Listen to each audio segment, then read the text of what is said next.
How's it going, everybody? Thank you so much for tuning in here to the Even Matchup Gaming stream, where we are bringing you all Get On My Level Online Circuit Midwest qualifiers today. It's going to be the day 2. It's the 16 remaining, the 8 invited players versus the 8 qualifiers from yesterday. If you watched those rounds, there's some sick matches.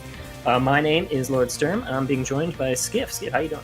Hey, I'm doing really well. I'm super excited to be here. Got approached by GOML to help run this event, and I hopped on that, or not run the event, but do commentary. So I hopped on that opportunity immediately because I'm super excited to be here.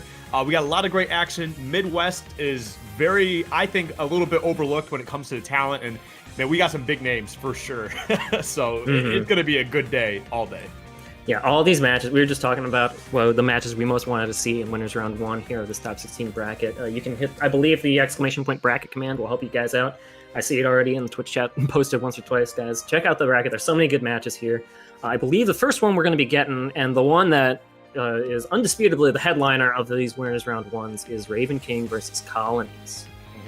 Yeah, no, that is like, what are these guys seeded? Because like this is almost something I would expect to see at the end of the bracket, not Winners Round 1 in top 32. That just seems so crazy. It looks like Raven King was the 3rd seed, and Colonies is the 1st seed. So I don't know if there's a upset the other day or something. Yeah, so I'm actually not entirely sure who sent Colonies into the lower bracket in the open portion. Colonies was not one of the 8 invited players. Okay.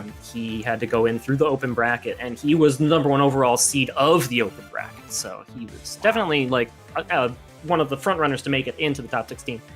But he fell early, and then he had to make a losers run where he had to even take out Andrew T in losers, who is one of his friends. And he did qualify through top 16 in losers. That's why he's probably seeded. He's probably seeded like, if Raven King's 3rd seed, right, then he's 13th seed. So yeah, definitely kind of an under seed for Colonies, but that's what he earned through the open bracket. So that's why we already got this one. One thing that I've seen consistent out of Colonies gameplay is sometimes he loses to some random players, but then he just goes on these wild losers bracket runs. So I don't think this is anything that's out of pocket, or not necessarily out of pocket, but out of the ordinary, I guess, for Colonies. Right. Like he could be a super consistent player. I've seen him beat some of the top players that we've been seeing in a lot of these Wi-Fi events. But even if he used to drop to Raven King here, who he's played, I believe, quite a few times now, I wouldn't be surprised he makes a big old run to losers finals and potentially grand finals. He's just got it in him. And there's Raven King, the beautiful UGS gaming jersey rocking there, and he's been working on that quarantine beard. That picture, I think, is actually before quarantine. He's got the facial hair now. It's a good look. It's got that frostbite lighting. I don't know if you know what I'm talking about exactly, but frostbite just has a very particular lighting. If I see a picture from any major, you can almost tell if it's from frostbite. They got a great production quality there and everything. So I mean, like, but still, great stuff. Here we go with Colonies, man. He's been using this photo for a hot minute, I'm pretty sure.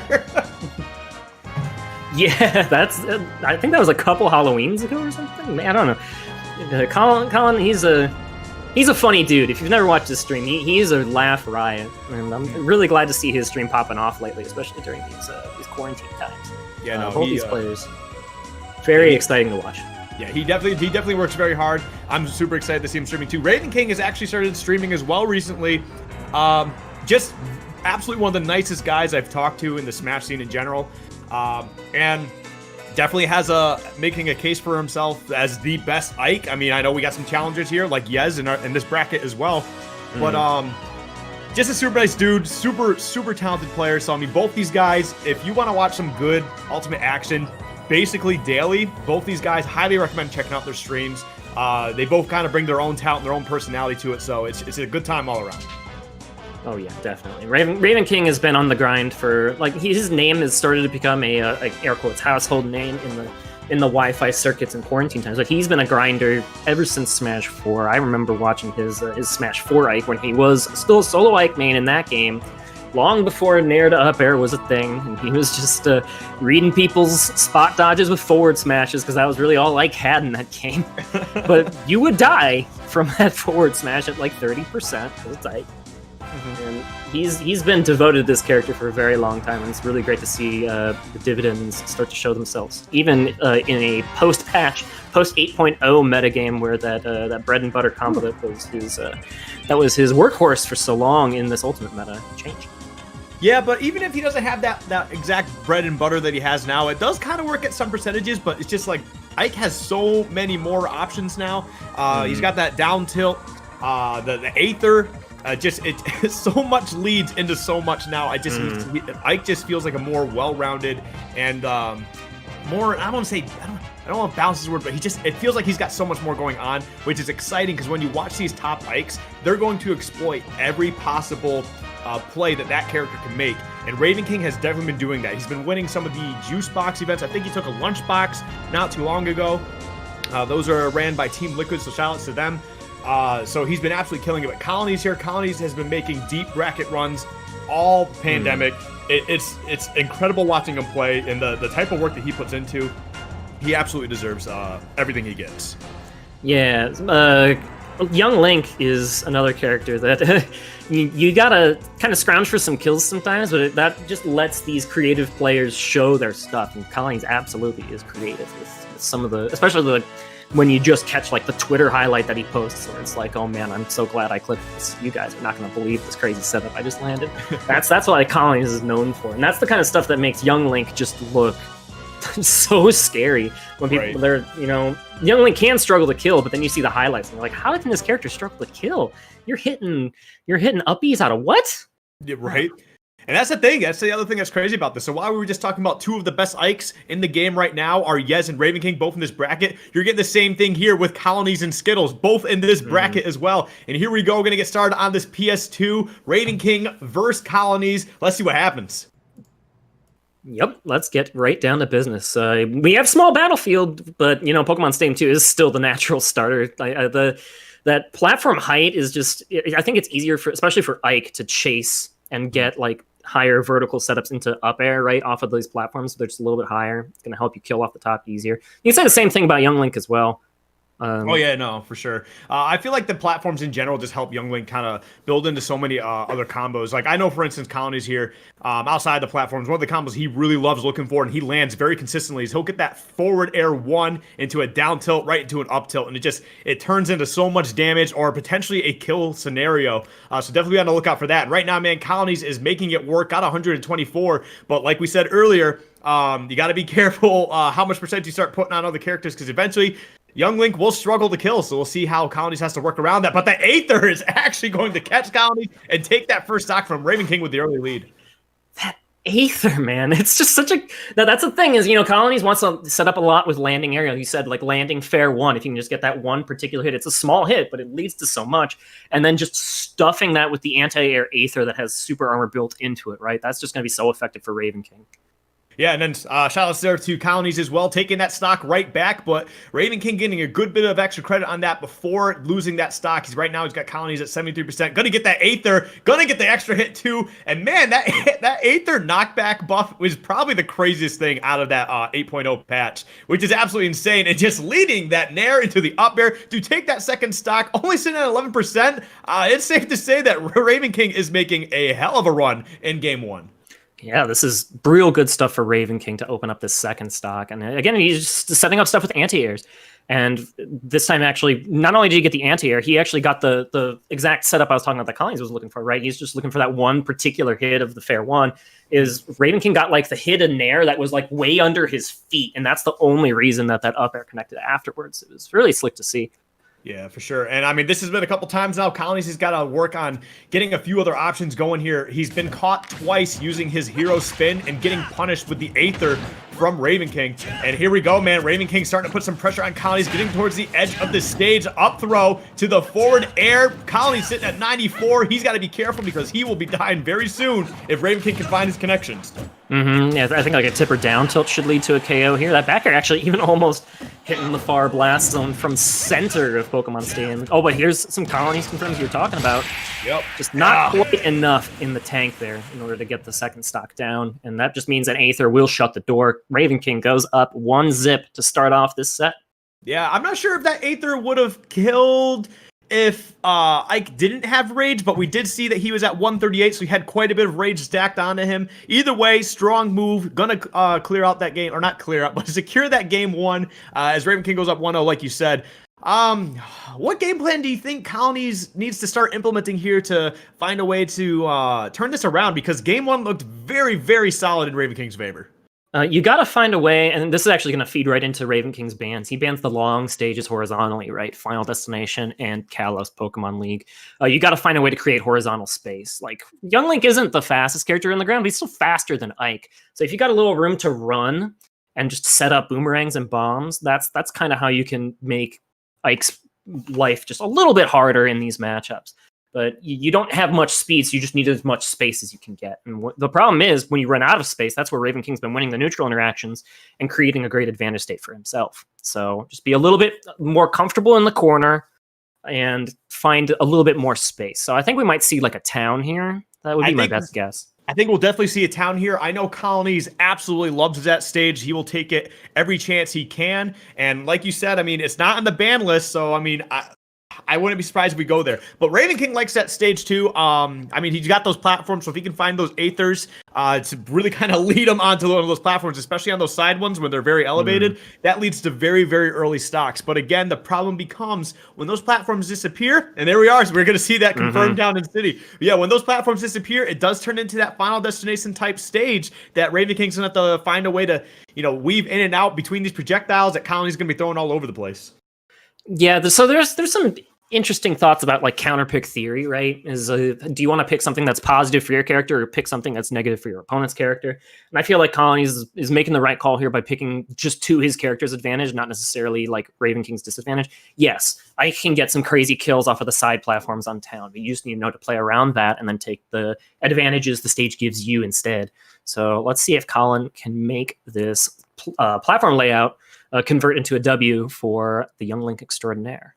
Yeah, no, he definitely loves using these platforms to kind of build up some of those combos, especially what he's going to be looking for is trying to get Raven King on those side platforms, the elevated ones, because he will be looking for possibly a grab, a bomb into that hero's spin, and those side blast zones being so close can end those stocks super, super early. So, I mean, I know Raven King's going to know that that's what Colony's going to be looking for. He's got plenty of experience with the Young Links in these brackets. So both these guys are going to be finding all sorts of way to play around each other on this Town and City stage. I am excited to see how this game 2 will go. Yeah, the key for Raven King might be controlling tempo from coming down from the platform. And he was really effective at that in the first game on Pokemon Stadium, right? They both want to get a lot of things started with those falling aerials, especially Ike. And it's easier for Ike to get things started because with his falling aerials are bigger. But still, you need to understand like the perfect fast fall timing. Smash is a game of tempo, right? So if you know exactly when someone's going to drop from the platform, it doesn't matter if they have the biggest sword in the world. If their sword's half stage long, you can still just snipe them out of it if you understand exactly when they're going to drop. So controlling the timing has been a big deal for Raven King, especially because you need to be so deliberate with Ike. Right. And especially when you got Young Link on the stage as well, using that boomerang, using those fire arrows. Those fire arrows, I swear, are some of the most lethal things. They don't necessarily kill, but they lead into so much for Young Link. And I know Colonies has every intention of abusing those as much as possible. Here we go. Hot start. 30%. Yeah, just immediate double fair. Okay, I thought Raven King actually had re-grabbed the ledge there, which could have been an opportunity to like down tilt for Colonies, but no, it wasn't a re-grab. Really interesting corner position that Colonies is set up here, and now he's gonna put the bomb in that spot. Okay, the unexpected roll, you do neutral get up into roll back. It sounds like something that, like you do day one of Wi-Fi on your way to Elite Smash, right? But even in this kind of context, that can be unexpected.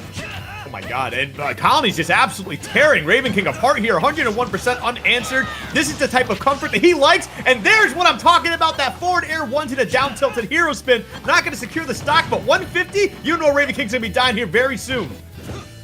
But he somehow stayed alive, and this is not Smash 4 Town, right? Because Town now has further away, especially on the top blast zone. There's plenty of room for Raven King to DI out of that situation. And now, all of a sudden, you're facing down max Rage Raven King. And that Confirm you worked so hard to get didn't quite land. And the Raven King can now turn the tables right here if Colin can't get out of this corner. Okay, the high fall into the down air really helped out Colin. Yeah, you were absolutely right. Like, yeah, that was an amazing opening, but now the fact that you couldn't get the kill and we have a max rage Ike is such a scary position to be in. And right now, he's slowly bringing it back. He just will not die. Colonies just cannot find the answer to close this out. And this is a very, very scary spot to be in. 200%, but forward throw, not quite enough to take the stock. And again, just all the way across the stage, you just have so much room to DI here. I'm scared for him. Okay, he's alive. Oh, but is he? Okay, he still is. This is going to be a very big momentum killer for Colonies if he cannot take the stock before Raven King. This is just such a crazy spot to be in. What an amazing quick draw dropping through that platform, though. I thought that turnaround Aether actually had just obliterated Colin's stock. I was really scared for the man, but everyone's living until I just said everyone's living. That's the commentator's curse. Is the up tilt will just completely cancel out that full hop from Colin and take the stock. 200% on Ike. Yeah, let's hope that Colonies can just, get his nerves together here, find a way to take this stock, because, like, that's such a discouraging position to be in. You get your opponent to 209%, and then they just bring it back slowly to take that stock before you, after you open them up with 150 unanswered. Crazy situation to be in, but he's gonna find that stock, I believe, with a down smash there, and but got 63% extra credit for Raven King. We'll have to see how these two are gonna develop their game plans from here. Raven King has this, like, master plan where he turn around Aethers off the stage there, and that's the second time it hasn't worked. But, like, you see what he's going for, where he tries to get the scoop up, drag both characters onto the stage, and then get the landing hit, which would just completely obliterate a person. Because, again, that move got its knockback growth buffed by, like, 65 units or something in that patch. Something absolutely insane. And I know that's something he's put some work into, because he actually dropped a whole tournament one time to Skittles doing that same exact scenario, the turnaround Aether to land on the stage. He actually ended up being his final stock for the bracket one time, and it was just an awful situation to be in. But here we go. Colony's starting to get a little bit going here, but we're getting to that scary percentage. Okay, never mind. We're not going to have to worry about getting past the 150 and just not finding a kill on Raven King. Colony's looking pretty good right now. Looks like they got their confidence back. Let's see how they can bring in this game too. Aether not gonna do the job this time. Good shield coming out from Colonies. And he's gonna put on this corner pressure that you need to versus Ike. Ooh, and I think if the Colin had read I think if he read the early double jump there and hit the boomerang, he actually could have just ended this game. But instead going for the low read. Oop, here we go. Yeah, good little boomerang right there. Just continue to put some pressure, build up some damage on Raven King. Colony's looking very strong, looking like in a very good position right here. And no, definitely waited just a little too long, I think. They knew that the air dodge was coming out, but unfortunately Raven King is going to get that forward tilt to close out that second stock. And we kind of seen a position like this before on that first stock. Let's see if Colonies can find a way to win. I mentioned a little bit of Raven King's Smash 4 Ike experience, and those tomahawk situations are absolutely something he brings from his Smash 4 game, where he would go for those empty full hops in and then go for a grab or go for the forward tilt as we saw here to end that stock. It's funny that as you were talking about tomahawk, he actually dropped one of those. But we're going to see Colonies close out that game 2, taking that final stock, I believe, with the down tilt to the up air. Super good stuff. One apiece. This is what I'd like to see in these type of tournaments. You're getting to the end of it. This is where everything gets a lot more competitive. Hopefully, we're going to start seeing a lot of game 5s here, because that would just be the absolute best case scenario for me, and I'm pretty sure for the viewers at home as well. Oh, absolutely. You love to see a back and forth set. And like 3-0s, yeah, sure. They're entertaining sometimes, especially when they're like, absolute slobber knockers. But you love to see the competition, especially between these two players who have been really on the up and up in these past couple of months. Like, you love to see the adaptations between the two. This is definitely like the big ticket match of these winners round 1s in the top 16. So I'm happy to be here. Happy to be casting this with you, buddy. It's so far so good. It's living up to the expectation. Yeah, for sure. No, I mean, this is one of my favorite things about doing commentary in general is the amount of different people I get to work with. This is my first time working with you so far. I love what you're saying. You're definitely very experienced in this game. I just had time to ruin that, so let's knock on wood. Well, I mean that is true, but like I mean, I don't know. It's one of my favorite things. I love talking about the game in general, and having these two great players, especially not just in the Midwest, but in the world in general. And I get to talk about this. I mean, I count my blessings here. And this is definitely Smash is a beautiful game, and I love casting with folks who appreciate how beautiful a game this is. So it's been fun. Quick bracket update before we get into game number 3 as Battlefield and Smashville are banned by Colonies. We have Ned taking the 3-1 victory over Noodle, and Atada taking 3-0 victory over Gromp, the Mega Man player, and Apollo Kage taking the 3-0 victory over Starman. So we have 3 people already locked into the winners quarterfinals of this tournament. Captain Remix taking it 3-0 over Daybreak as well. Now, I said it. Actually, might have been before we started the stream. I said upset watch on that. If it was before we started the stream, I definitely look like I'm bragging for no reason at all. He did. No. I can bear witness. He definitely mentioned that this was an upset watch, and boy, you nailed it. A 3-0 over Daybreak. Daybreak, number 1 in Michigan, right? Very highly ranked in Michigan. I don't think he's eclipsed Zenotto yet when Zenotto does show up to tournaments. Yeah. But we will get to see a little bit of Captain Remix later on in this bracket. Let's get to Yoshi's story for game number 3. This is going to be a very interesting game. We got these triplats, which just gives actually both these characters so much to work with. I think it is slightly in favor of Raven King here, despite the fact that we're seeing that early percentage lead from Colonies. Because with Ike, especially that nair and that forward air, he can control so much of that center area, forcing his opponent to have to like play on the platforms, and that's what he wants. He wants you to go to those platforms so he can extend those combos. And the smaller blast zones, you're gonna be dying super early. So I mean, Colonies has got to play this immaculately because this will absolutely fall apart for him very quickly.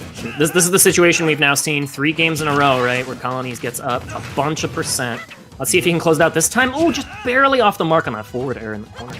Yeah, no, that was some very good stuff from Raven King, and that 8th are gonna put on quite a bit of damage, but just giving him stage control is so important here. And there we go, we're gonna see that nair almost got the back air, which probably could have closed out that stock. We got a full rage Ike on the screen. We're on Yoshi's. I wouldn't be surprised if Colonies died super soon. And there we go, getting that nair to the up air to close it out.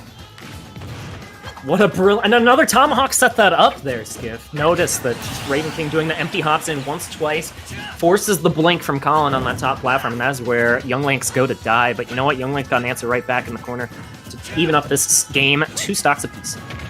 Absolutely, and just trying to see like where these 2 players are going to go from here, because like that's what I want to see though. When I see a player lose a stock, I want them to come back and take that stock back immediately. Just let them know, hey man, I don't care that you got that early lead. I'm still in this. You can't just be coasting quite yet.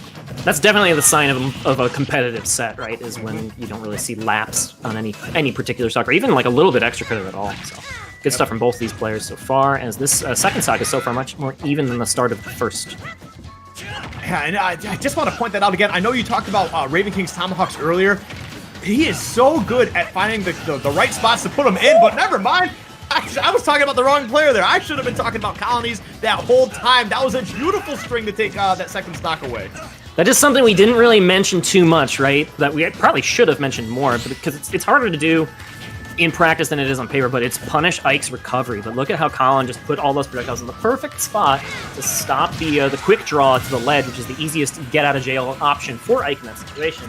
But intercepted brilliantly there by Colonies. I mean, that just goes to show the experience that Colonies has. He's been facing top Ike after top Ike repeatedly in these online events. So to kind of know how to snipe out that recovery, that quick draw that so many Ikes are going to be going for, that just goes to show, hey, I've got the experience. I know how to stop it. You got to be a little more precise if you want to get back on this stage, buddy. Okay, trying to sneak to that top platform, but Colonies is there to intercept, and this might be it. Yes, wow, what an air dodge read from Colonies. I know I was thinking he was going to go for the up air after that hero spin on the platform, and then Raven King must have been thinking it too, because that's why the air dodge showed excellent patience from Colonies to take the 2-1 lead. Yeah, no, it was a beautiful game right there. That the Yoshi's story pick from Raven King. It was looking pretty good, but Colonies found the right opportunities to just turn that up to another level and actually took the counter pick. So now he's sitting at a 2-1 spot here, 2-1 advantage, 1 win away from taking on Apollo Kage in the winners quarterfinals. We'll have to see what stages we're going to see next here for Raven King, because this is a tough spot to be in. I think he can still do this. We saw him win game 1 in a pretty dominant fashion, I thought. Just Colonies is responding very, very well to it. Looks like we're going to be going right back to Yoshi's. I don't think this is a bad pick. He got caught in that weird scenario with that quick draw, like you mentioned earlier. If he could just find a way to not get caught up quite like that, I think he'll be just fine. Raven King is confident in Yoshi's story. There's some people who, myself included, that find this stage to be pretty volatile, right? Because sometimes like you can just get hit by the confirm in that one spot where you really shouldn't have, and you just die. But Raven King really likes to feed into that fear that other people have of the stage. At Frostbite, when he played Stroder and Losers, he actually took Stroder to Yoshi's story twice, and well, it's Stroder on Yoshi's story, so obviously he didn't lose. But that just shows how confident Raven King is in this stage pick. Yeah, no, I mean, and I think that's a lot of things. Like, yes, there are certain stages you want to take certain characters to, but I think something that goes just a little further sometimes is your comfort in certain stages. Like right here, we can see Raven King, even though he just lost in this stage, he's putting on some pressure here. He's getting some good damage. He's finding those hits to put Colonies in some pretty scary spots. So as long as you're comfortable on a stage and you think you can play a stage against a character very, very well, that's all you need to get this game going. Credit to Colonies, he actually could have died in like one or two of those positions, and now he's actually going to be able to turn the situation all the way around as he gets the down tilt up B confirmed, blowing up Raven King off the side, clearing all that rage, and that actually, this is I think the first time that Colonies has had like the first stock lead, even though he has a 2-1 game set lead. Like this is Colonies' first stock lead. Well, and then as soon as I'm talking about it, there's that setup, the third time's the charm there for Raven King as he gets the off-stage Aether to blow up a Young Link recovery. You know, he's definitely been scouting that a couple times. We saw in Town and City earlier, and finally getting it to work to take that stock away, evening things up just a little bit, but there's a bit of percentage difference. Now 2% in his direction, but I mean, it's not a game of percentages, it's a game of stocks. Indeed, and it's a game of recoveries. Okay, Raven King, I was a little worried for him there, again, after how precise Colonies was on the recovery in the last game, but able to sneak by with a quick draw, and that's why we say it's so much harder to punish Ike's recovery in practice, because they sped it up, and they like... You know, he has so much super armor on the Aether going low that it's hard to even deal with it that way. Like, he has a very linear recovery, but it's hard to intercept. Right. And here we go. Scary spot to be in for Colonies. Gonna find a way out the back to stage, but it doesn't matter. Raven King will continue his assault as he hunts down Colonies, just continuing to put down this pressure, bullying him till he takes a second stock. What a beautiful string from Raven King.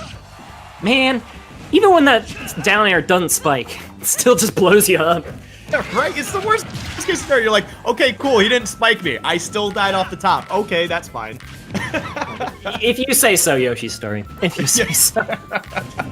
For sure. But here we go. We got to see how Colonies can answer back here. He's taken a lot of extra credit, not finding a way to take out the second stock on the spike. As Raven King forces his way to a game 5, despite what Colonies would like. He said, you took my counter pick on Yoshi's story in that game 3, but game 4 is mine. You will see me at least one more time. Beautiful stuff. Colonies has done some tricky, like, ledge regrab, boomerang bomb shenanigans, or like B-reverse fire arrow shenanigans at the ledge. And I feel like that's Raven King saying, you're not going to fool me with one of those again, right? I know to wait those out, and if you regrab the ledge, like, you're going to pay. That is exactly the statement Raven King needed to make on those type of corner shenanigans Colonies likes to pull, going into a game 5 specifically. Right. Yeah, no, I mean, but this is where winners are made. It's that game 5 situation. The winner moves on to the next round. Again, both of these players super capable of winning this whole bracket. So, I mean, like, the winner of this might end up just being in grand finals. Like, that's how important this game is. And it's only winners round 1. We still have at least 4 or 3 more rounds until grand finals. So, I mean, that's just like how crazy and how talent packed the Midwest is. Like, it's absolutely insane. It blows my mind. This is going to be a highlight for sure. I'm excited to see how these two competitors stack up on Town and City. Looks like it's going to be going back to Town and City for game number 5, and Colonies won on Town and City, right? Is there a DSR in this rule set? Well, his last win was on Yoshi's, so then it would be modified. No DSR at all. No DSR at all. Okay. Good stuff. But yeah, no, Town and City, again, a wonderful stage for both of these characters. Both these guys feel so confident here. I'm actually happy that we're getting a game 5 situation here, because you're going to see both these guys probably trying to pull out all the stops. They're going to be doing as much as they can to take the victory here. Just trying to get all of their best options. Maybe even a couple of mix-ups that we haven't seen yet. Let's see what happens. Yeah, both of them definitely have tricks up their sleeve they haven't pulled out in this particular set yet. So, and I know that specifically from my Chicago experience commentating a lot of Raven King. So we'll have to see how it shakes up. I imagine both players are comfortable on the stage, even though there is no DSR here to aid Raven King on the Town and City win the Colonies already has. I'm sure even if there was DSR, he would have allowed this pick. Yeah, I mean, it did come down to a last stock scenario. I don't know if it was like a last hit, but Colonies did win that pretty solidly, I think, for the most part.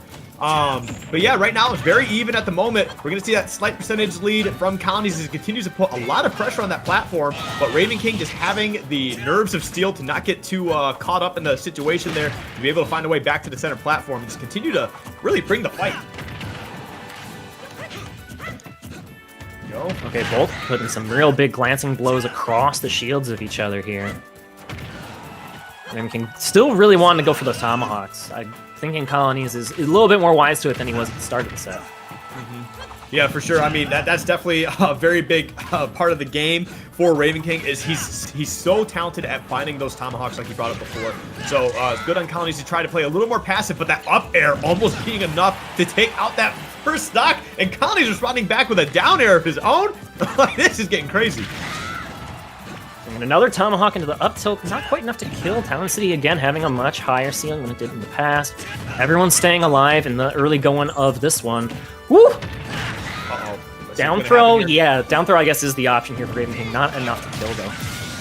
Oh, and gonna get that Aether once again. We saw him try for it twice and the first time they were at Town and City, but finally getting it here. We saw him take it at Yoshi's as well, but it doesn't matter. Colony's gonna come down, get that forward throw to secure that stock. Now we're sitting at 2 stocks apiece. Man, these guys definitely want this win. Neither of them want to go to loser's bracket. But I don't have to say that. We should all know. Okay, big combo opportunity for Colonies as he takes Raven King all the way across the base platform. And again, this final destination layout is what Colonies wants to use to his advantage. See? Look at this. No platform to hide for Raven King. Yeah, that's a very that's a lot of damage there as Colonies continues to just open Raven King up. Raven King going to get a couple small breaks here. But man, we got those platforms on the side, but still, it just kind of makes it more like a Kalos, which is still kind of similar to what Colonies really wants anyway. But these platforms could turn into some really scary tech chase and 2 kill scenarios. So let's see what these guys got in store. Okay, no forward air for Colonies, which certainly would have taken the stock, but you still take the dash attack and the stage position for your troubles here. Ooh, okay, scary spot for Colonies. Ooh, okay. I was worried about the Young Link there. Yep. Oh, he knew that down air was going to come out and spaced it just well enough to get that forward tilt to secure that second stock. We got Raven King at 150, and this is what happened, I think, the last time we were in Town and City. We saw Colonies go for such an early opening, putting 150 unanswered, and then Raven King just continued to open him up and punish him for everything. He cannot get back to the ground, finally, to safety, but for safety, how long? It doesn't matter. As soon as Raven King had all the advantage, Colonies finds a way to slip out of it and take a stock. Woo! Yeah, Raven King bit off a little more than he could chew with that chase. I think he thought the game was over the other way there on that one, but you know, I don't blame him. I absolutely would have gone for that chase myself. I'm not really good at understanding when my advantage state should stop, though. That's why these players are so far ahead, is because they know when to put up and know when to shut up. Yeah, I know. I mean, but I'm with you. I mean, it just made sense to continue hitting it. He kept landing them. But right now we're seeing Colonies finally on the offensive here, evening it up a little bit. It's a little bit in his favor, but that forward tilt, and that's going to be enough? What? No splash screen. No, nothing of the sort. Just kind of... Maybe Colonies was holding to the right to try and like land further away from Raven King, and then the forward tilt caught him without enough time to DI correctly?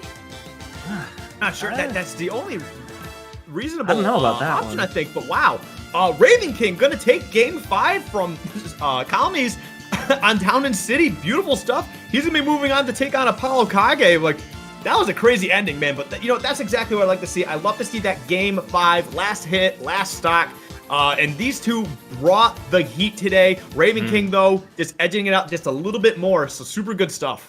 Yeah, really exciting opening to this GOML Midwest qualifier. And again, there is a $1,000 prize pool on the line just for this tournament itself. For the, I'm not sure how the prize breaks out, but of course, the more you win, the more you're going to make. And well, only one player today is going to be able to make it to the final event in early November.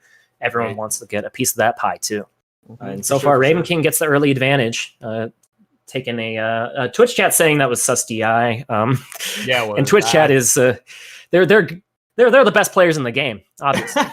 Of course. course. I mean, who is better than people sitting in Twitch chat for sure?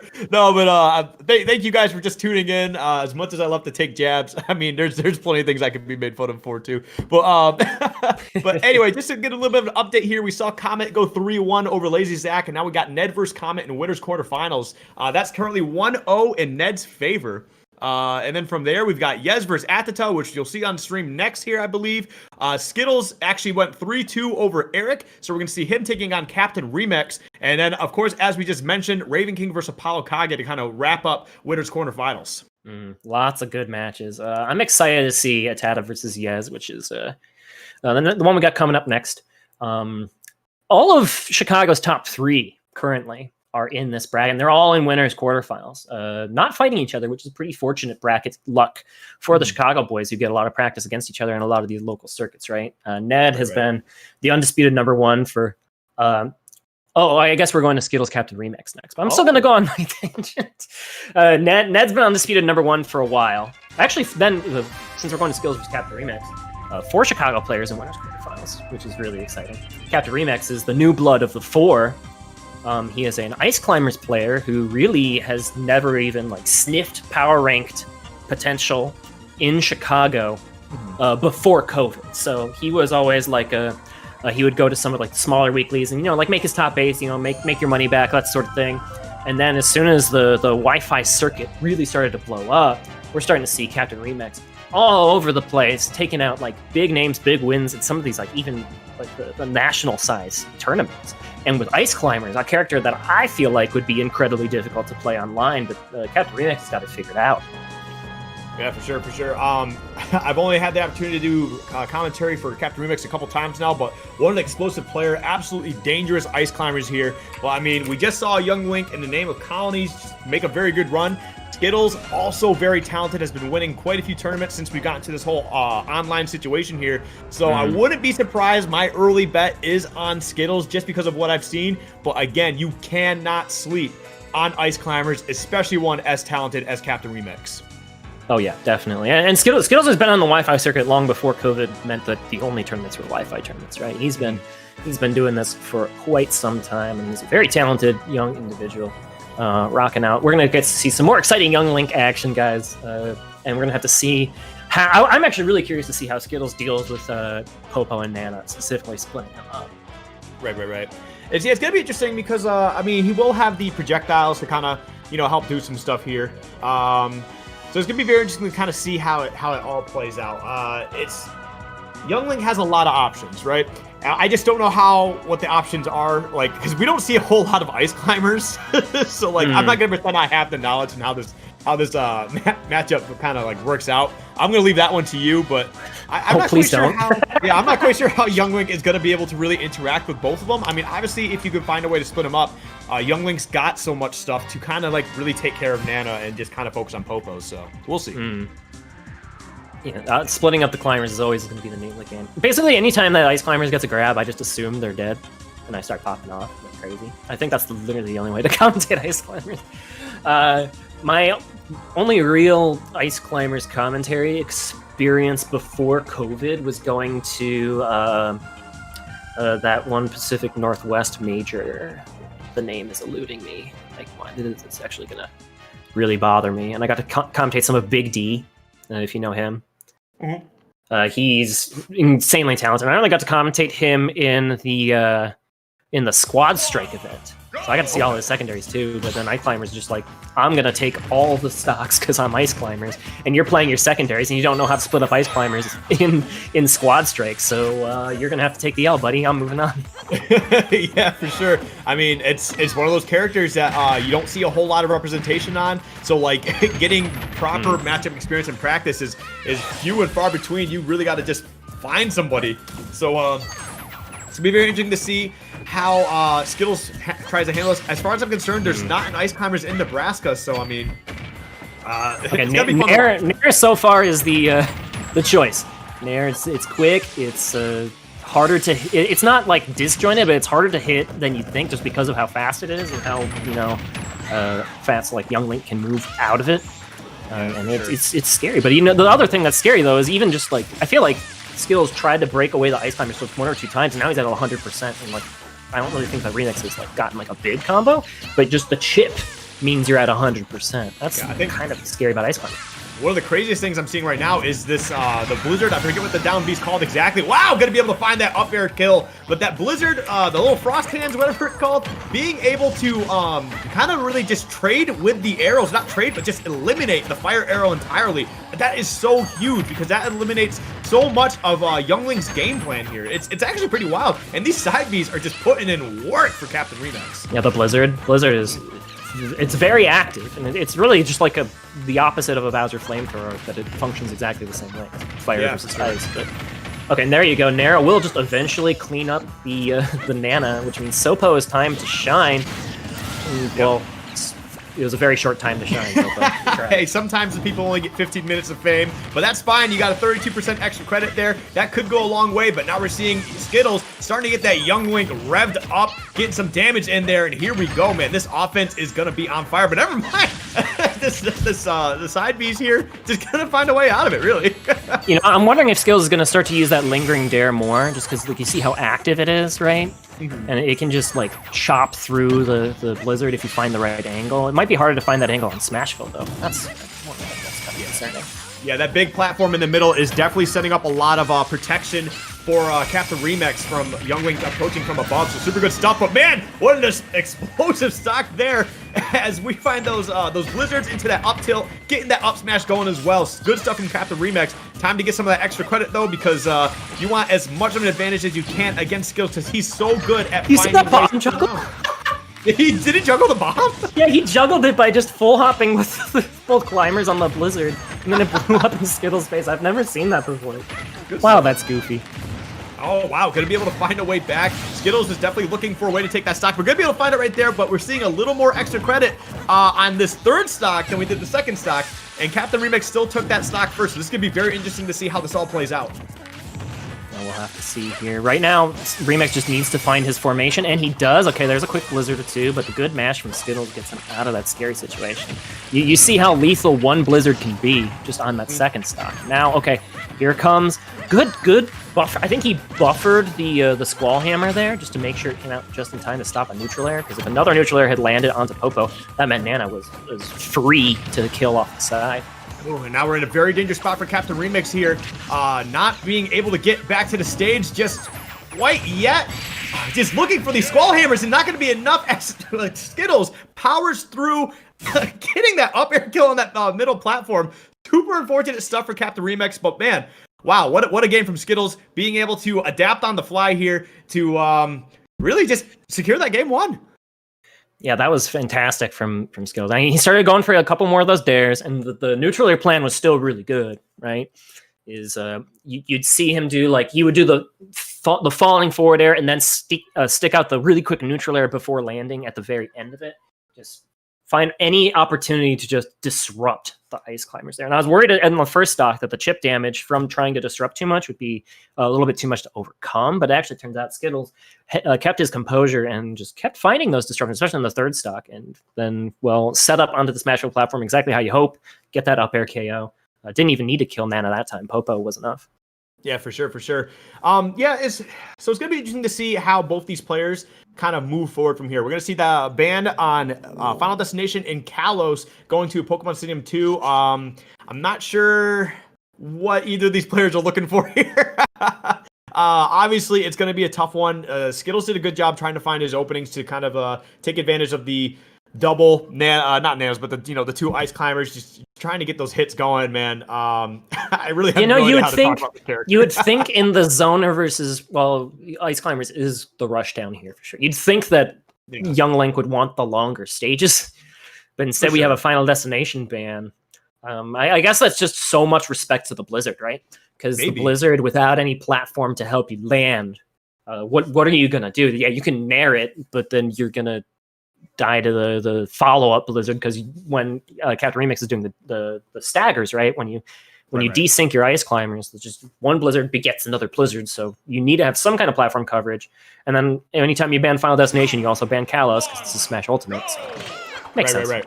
No, it does make sense. And yeah, I think you're pretty much on the money here. That Blizzard is honestly the MVP for Captain Remix in that game 1. It got so much going on here. It just disrupts so much of Youngwing's game plan. So I mean, it's got to be so weird when you take on a character, you have a certain game plan you want to go in against any character in general, then one character just goes, hey, you know what? This just isn't going to work. You're going to have to find something else. And now taking his sweet time as Skittles in the start of this game to look at him. He went down from the platform like only when he knew he was 100% safe to retreat and do so with an arrow. But then he gets caught on the platform one time. You see just a chain of up airs. That up air does so much damage from Ice Climbers. Okay, this is an opportunity to break apart the duo. And instead, it's Remix's Sopo that buys time for Nana to get back. That was clean. Yeah, that was actually really insane.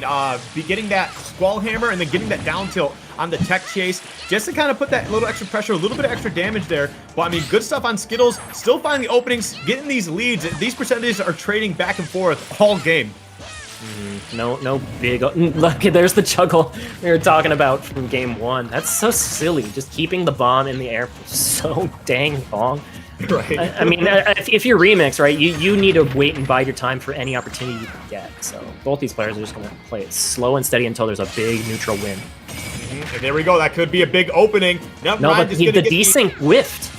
Yeah, that's really unfortunate, but you know what? Just getting that little extra damage in there will set Captain Remix for a kill scenario later on here, but man, Skittles has got the opening right now. This is a scary spot to be in. These projectiles going to be coming out all over the place, but the double forward air going to be able to knock him way out there with a back air follow-up as Captain Remix takes the first stock.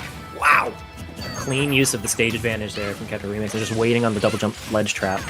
Love to see it here. Now this is going to be the opening you're looking for. No, but...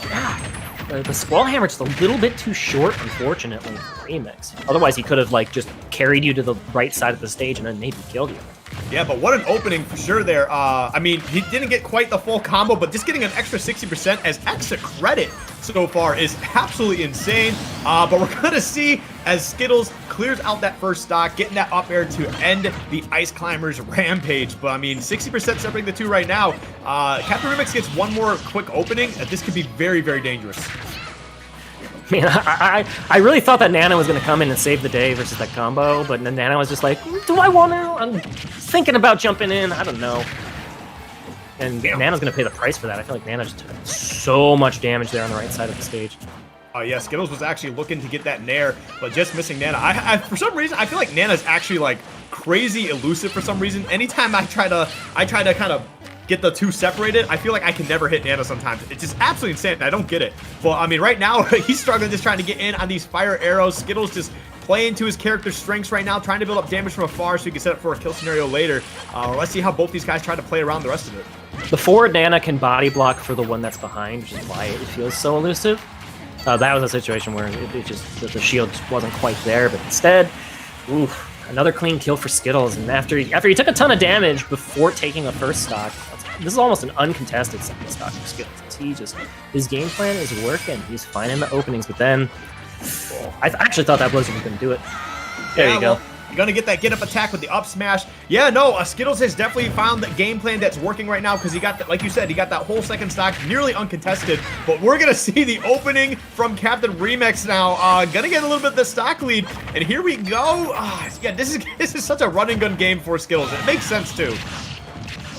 Yeah, it really just takes one opening for Remix to just run train. If you fall asleep on Ice Climbers for 1 second, you can find the stock gone. It does not matter what the percents are. It doesn't matter how much extra credit you got or how much extra credit they got. It can just really scary. And this corner position is really bad. Wow, what great positioning from Nana on that Blizzard. Woo! Wow! Okay, not going to get the stock, but yeah, no, amazing positioning. Just finding that Blizzard into the forward air, going to connect that time to absolutely seal that game too. But man, you are absolutely correct. That positioning by Nana on that top platform is actually what sealed that stock entirely. That was absolutely amazing stuff from Captain Remix. Beautiful, beautiful work. That was just crazy corner pressure, and just that's the power of desyncs, right?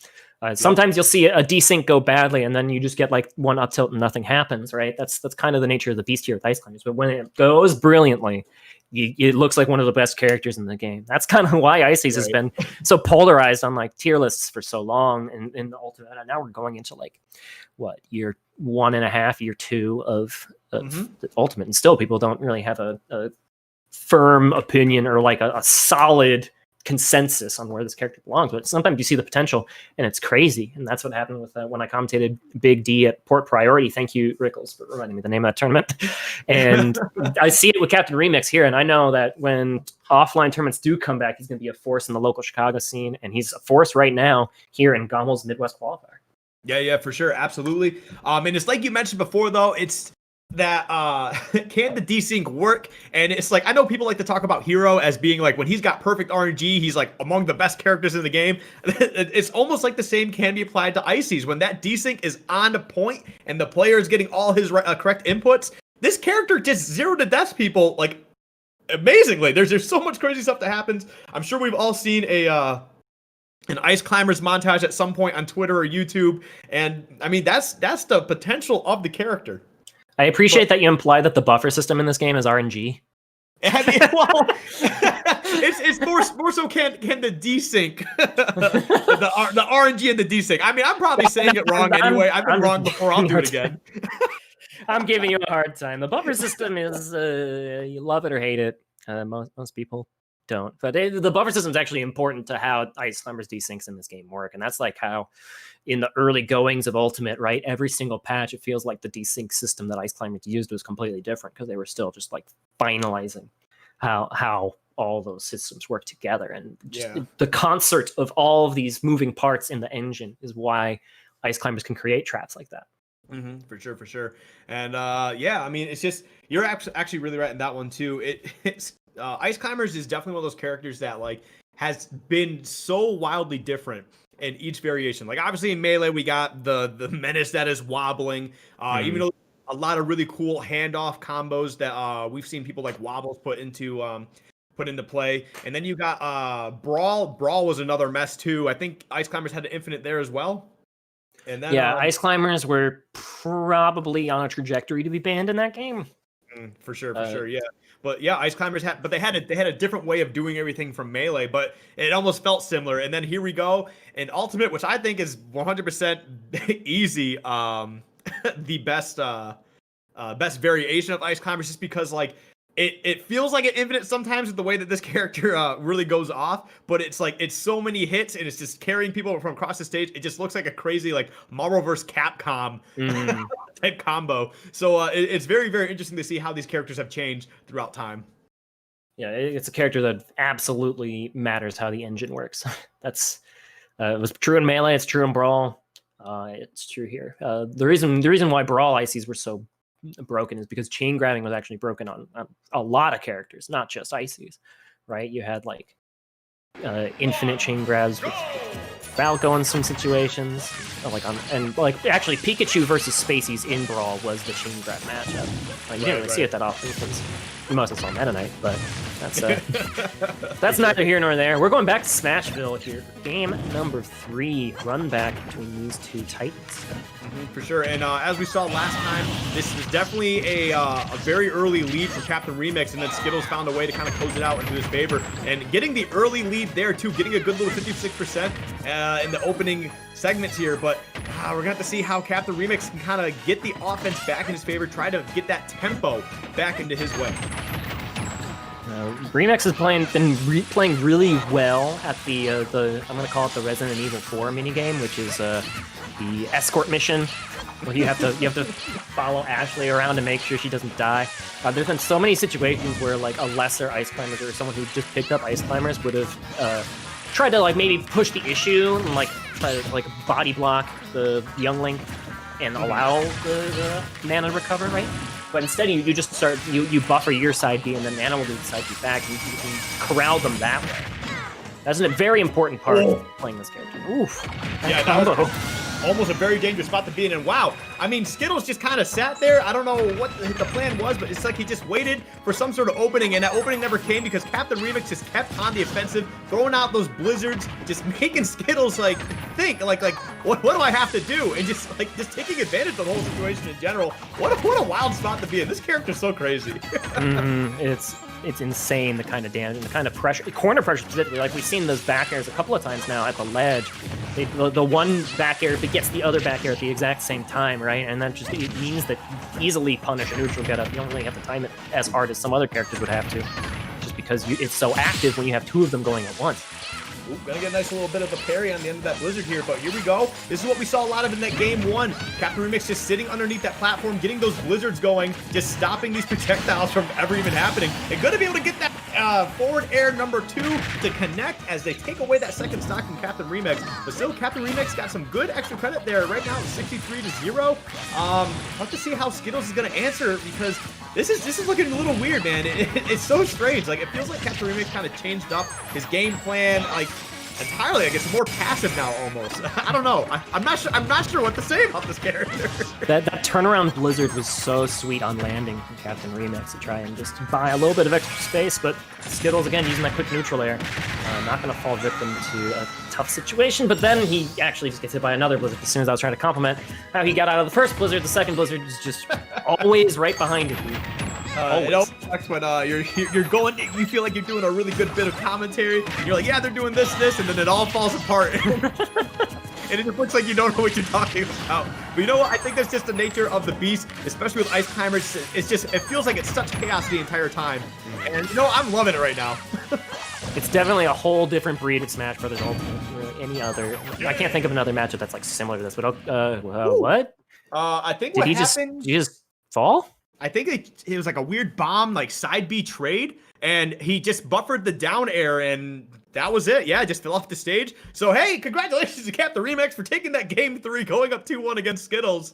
Yeah, that had to be a buffered aerial down there. Yeah, it had to be for sure. But man, what a wild position to be in. Like, I'm not sure what Skittles has to do here. I mean, we saw him play that game 1 really well. He basically was trailing the whole time and then found his openings and just blew up. So I mean, I guess we'll see what happens. I think Skittles' plan was to so Captain Remix is staggering the full hop blizzards, right?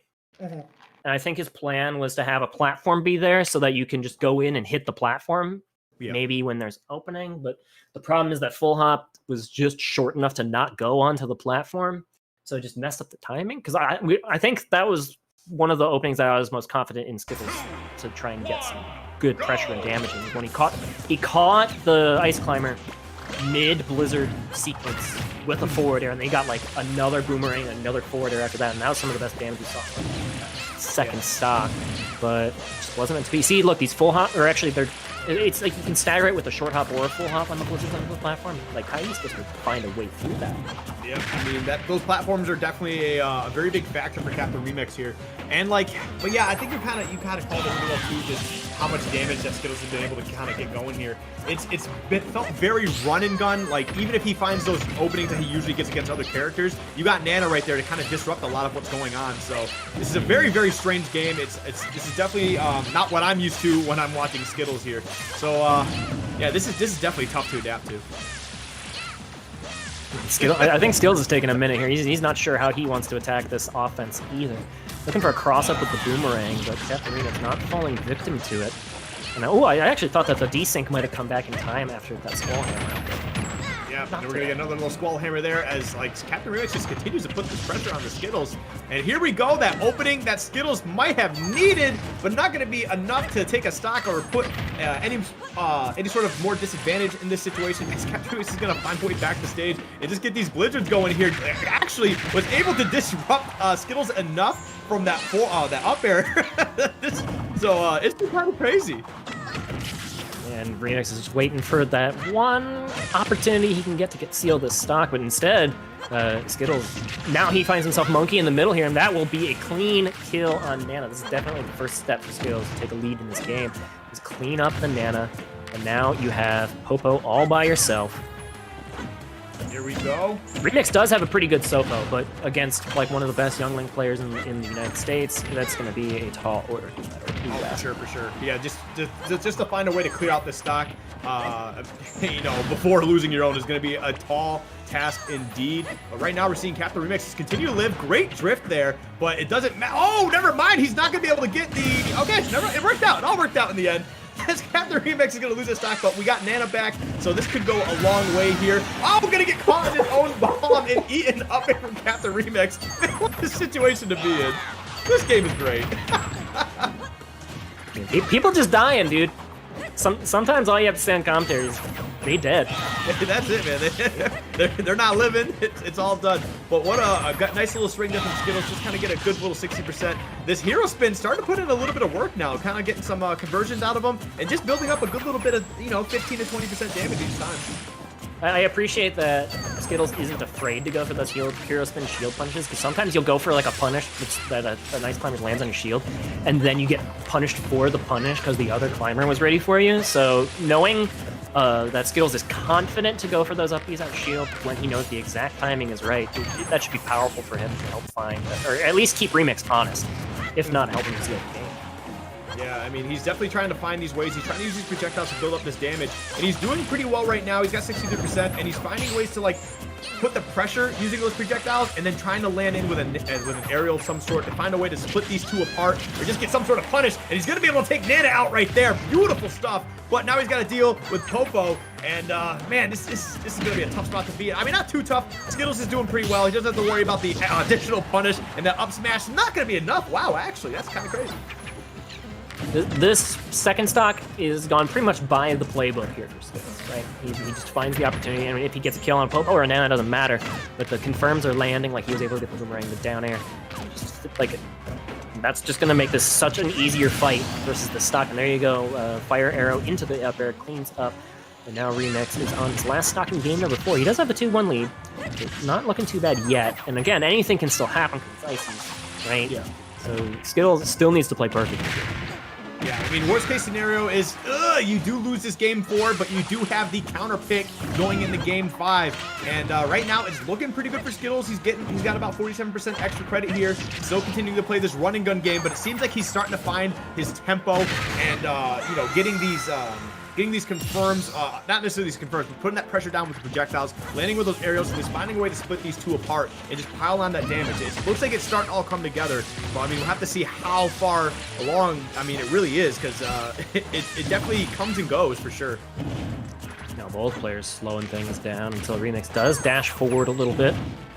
He had like the safety under that platform, but the tempo needs to go Remix's way here. So now you're going to see a little bit more of this platform camping, I think, from Skittles. Like you see, he doesn't want to like lose neutral in a silly way, but okay, here comes that that might have been the silly way to do it, but there was no desync to speak of there. He just got a clean Squall Hammer, so decent one, which would have been way more lethal. Sure, I mean, but you know what? At least some damage is some damage. And wow, there's that Squall Hammer. The desync one is kind of coming in clutch a little bit. But I mean, that's what you kind of need. You kind of get in that scary situation, and you got Nana there just to kind of help you out. Okay, good delay on the rising Squall Hammer there, just to mess up the timing. These recoveries from Remix have been really excellent. The recovery from Ice Climbers is also really like misleadingly challenging. Like if you ever try recovering the Ice Climbers yourself, and you haven't played the character before, you'll see it's tricky. But especially against a top player like Skittles who knows how to abuse linear recovery, which is exactly what Remix has. The fact that he's made all these recoveries, especially the ones he was making with Sopo earlier, it's kind of crazy here how much of a wall and basically like almost an additional shield that Captain Remix is creating using these blizzards. Like it's working so effectively, and it kind of makes Skittles have to think about how to like throw these bombs. We did see a couple situations where he kind of got a good little angle on the bomb to kind of disrupt the little blizzard chain that he has going on. But it's definitely super wild to think about. Woo! That's a really scary spot. Yep. But everyone's living. Oh, that turnaround was really scary too there from another blizzard. Like if he had pointed that blizzard in the right direction of the corner instead of accidentally turning it around, I feel like that would be way tougher for Skittles to get out of that corner. Ooh. these desyncs are starting to do some wacky stuff, and it's just a crazy thing to think about. Like, once you get these desyncs going, it almost feels like it's a 2v1 situation. Like, you're the last person. Oh, but it doesn't matter. Never mind. I'm going to throw all that away. Skittle's going to find that up air to close out that final stock. Man, what a game this is. This is a very weird set. If I were him, I would not have taunted after killing that Popo, because Nana can just run up and go bam, and you're like, son of a...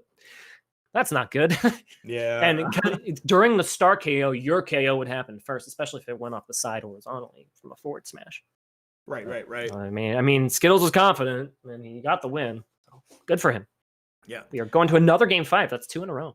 Hey, you know what? I'm all for that, man. Game 5s are great because you just feel like not only is the tension there, but there's a little bit more on the table. Obviously, both these players want to continue on in their winner's side run here, but it's just like it's a matter of like, I don't know, there's almost like something feral. Like these guys just start to do more, like go for some more crazy options. Like you can feel like both players, like you can see how nervous they're getting and how much they're trying to fish for other options here. So like it's gonna be very interesting to see how this game 5 works. It's been such a wild time for me. I'm sure like you're a bit more comfortable with it because Captain Remix is from your area. But I don't get a lot of ice climbers, but this has been a lot of fun. I love watching. You just gotta kind of embrace the chaos. That's how ice climbers work. Yeah, for sure. There's definitely a lot of chaos here. So, guys, a quick bracket update before we get into this game 5. Ned takes the 3-2 victory over Comet in the other winners quarterfinals match. Chicago's number 1 versus Wisconsin's number 1. That would have been a fun one to stream, and I'm sure it was. I'm sure it's on Ned's stream or Comet stream. They're both pretty active streamers as well. So if you guys want to check that, check them out. Apollo Kage took the 3-2 victory over Raven King. I think you can call that an upset, but Apollo Kage is very good. Oh, Apollo Kage is stupid good. I had the unfortunate experience to run into him in bracket once, and boy, did I feel outclassed. Like, he is actually so very talented. I'm not surprised he got that win. I think at this most recent juice box, he actually got top 8 winner's side. So I mean that's usually a very, very stacked weekly. So I mean that just goes to show the type of player that Apollo Kage is. Last time he was in the Chicago area for a tournament, he was teaching me some banjo stuff. But he plays better banjo, which is Snake. So that explains why he goes much further in brackets than I do. For sure. Meanwhile, on the loser side of things, Lazy Zach takes the 3-1 victory over Noodle. And Colonies stays alive after this just in 3-1 over Starman to fight against Comet in the loser side of things. Right. We will be getting Yez versus Atada next. I saw a question about that in the chat. That will be after this. And yep, we're kind of waiting on the loser here for this set that right now, Skittles and Remix. The loser of that will be taking on Earl. And then when we get into Yez versus Adata, the loser of that will be taking on Eric. So it'll be very interesting to see how this bracket plays out. Like everywhere I look, I'm just like, I'm not super sure who's gonna win this set. Like there's a couple like favorites. Like when I look, no offense to Noodle, but when I look at Ned Noodle, like Ned is a PGR player, has been making amazing runs on a lot of these online brackets. I think it's like 37 offline, number 32 online right now. So like I look at Ned, I'm just like, it feels right to see that Ned would take this set. But I mean, Noodle still got a game, so if Noodle kept playing whatever game plan they were going, we could have seen that upset. So like it's crazy to look at this top 16, see how stacked it is, and that things could really go either way. It's just it's amazing. I love watching this. And anything can happen here in game 5 as well between Captain Remix versus Skittles, and we end up on that final destination. Final destination not banned, so we'll see if that fear of FD in the previous ban phase comes back to bite Skittles. I feel like the platform was really helping Skittles when he had a lead, specifically, especially in that last stock of Pokemon Stadium 2. I think Skittles might also have just been kind of feeling like he's done dealing with whatchamacallit, the whole Captain Remix kind of camping under these platforms a little bit, getting those blizzards. Maybe he just didn't want to deal with that anymore. So maybe that's why we're seeing this final stage pick. He's just kind of like trying to bait out Captain Remix to take this pick just because he doesn't want to deal with those platforms. It's really going to help those landing downers that so far have been pretty effective for Skittles. And yep, he's going to clean up a Nana for his troubles off this hot start. Really battering and bruising both of them. No real big combo. That was the biggest combo of the stock, of course, because it takes the stock, but really it was chip damage all the way down to get into that position. Yeah, no, super good stuff from Skittles, just getting a lot of damage in there, finding a way to get Nana out of the way, and then just dealing with Popo after that. Skittles off to a very, very good start, and just building up extra credit from here. Wow, 3 hero spins in a row. He's just going to keep spinning. He says, you spin, I spin, we all spin. I don't know what the best punish option was there. Like, Remix didn't get enough height to come in with a down air. I feel like that would be the best one. And then by the time he missed the spacing, like, Skittles just did another one. It's like, hey, it works. Ain't broke, don't fix it. Sure. And we're going to see that forward smash finally just closing out that stock, but taking 76%. That's a tough thing to deal with here. I don't want to say it's too late because Skittles is definitely on fire, but I mean, we've seen Captain Remix go on crazy tears before, and we could see it again right here. Nope, not going to be able to get too much out of that Skull Hammer, but never mind, a couple up airs. I don't know why I'm talking. Captain Remix is going to make me eat my words anyway. That up air is crazy. It's like one of the best up airs in the game. I'm not even joking. Oh yeah, and not only is there one of them, but there's 2 of them. them. It's a 2-for-1 deal. You get both. It comes on itself twice. You're right. That's kind of why you'd want to have a platform cut race, because you'd expect that up air so much. Here we go. Yep, trying to keep Nana alive. Skittles going on the offensive here, trying to find a way to end these stocks. Captain Remix gonna live, but Nana will not. That Nair not gonna be enough either. Almost enough. Good patience from Skittles here. He knows he will eventually clean up this Sopo. Like, the recovery angles are so limited. Like I said, it's trickier to recover, especially with Sopo. Even with both ways claims, it can be tricky too. But that patience from Skittles paying dividends as he cleans up the second stock. Now looking to move on the winner's side, but okay, Captain Remix is cooking something here. All right, trying to go for that hero spin again, kind of build up that 60 or so % he got the first time. But yeah, Captain Remix on the offensive here, trying to get that stock out of the way. Down a whole stock at the moment. You need to find a way to take this out of here. Not going to get the punish, putting him in the iceberg. Oh, that boomerang is so returning boomerang ruined so many brilliant plans, but you know what? It's a matter of time for Ice Climbers, and now all that stands between Remix and this upset is 1 or 2 good punishes, man. For sure, just those small openings go such a long way. Now Captain Remix is off the stage, gonna get that double Squall Hammer, just putting on that pressure. And now we gotta see if Nana can get back down, but these projectiles just disrupting so much from Captain Remix. Yeah, now trying to reset up that Blizzard wall that was so effective in the wins that Remix had, and even in some of the losses. Okay, every time that happens, I'm scared for Nana, but now I'm scared for both of them because they just blew up off the top. As Skittles looks unfazed on the final stock, and all that smack I talked about the Final Destination pick clearly was misguided, and that's why I'm here commentating, and that's why Skittles is taking the win with an excellent stage pick, taking away any of those platforms to help Popo and Nana rejoin. Ended up being a big deal on that final stock. Yeah, no, this is the predicted outcome. I'm pretty sure Skittles has been killing it for a long time, and he just did a really good job of just kind of waiting out the game that Captain Remix really wanted to put down. We saw a lot of times where, especially at the end there, where Captain Remix was just landing with that Squall Hammer, just hoping for something to land, and Skittles just lit him up with that fire arrow right into the up air to close out that stock. He hit him with that a couple times now too. So, I mean, good stuff to Skittles, just finding a way to dig down deep and just clutch it out. But Captain Remix, their run is not done yet. They'll be going to loser's side here to take on Earl. And from there, it can be moving on to take what looks to be Raven King right now, who has a 1-0 lead over Lazy Zach. So their run is not done yet. They could still definitely make top 8. For sure. Although that's a big old mess of a Chicago team kill down in the loser side of this bracket. Earl took the loss to Yez 3-2 in a winners round 1 match we did not get to see, but we'll see Yez versus Atata up next. The result of that. Atata number 2 or 3. This is the diatribe I was going to start going on. And then we got the skills match instead. Is we have like number 1 and 2 and 3 in some order in Chicago in this winner's side of bracket so far. Chicago's 1 for 2 in those matches. Ned got the win. Raven King got the loss. But Atata is going to try to make it 2 for 3 in these winners quarters.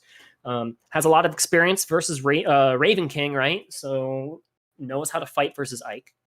And has a lot of experience in the Wi-Fi circuit. Once again, even before the COVID saga began, he's been doing a lot of work. But before we go on to the next match, guys, let's check out a quick Red Bull replay. See some of the highlights of Skittles' epic victory over Remix. looks like we're going to game 1 here. I'm trying to remember what this one was. Oh yeah, it was just the big cleanup.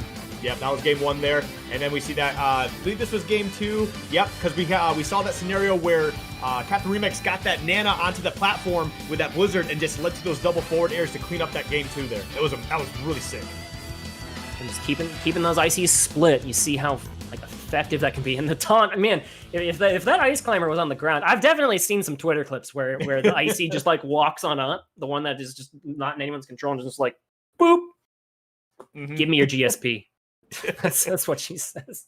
Yeah, no, it's definitely a tough spot to be in, but fortunately for Skittles, didn't have to worry about that Nano too much. The Skull Hammer wasn't gonna be able to take a stock anyway, but you know, it's just the nature of the beast, and we're gonna keep pushing through here as we got Yez, one of the best Ikes in North America and the world, honestly, just making some amazing runs in a lot of brackets lately.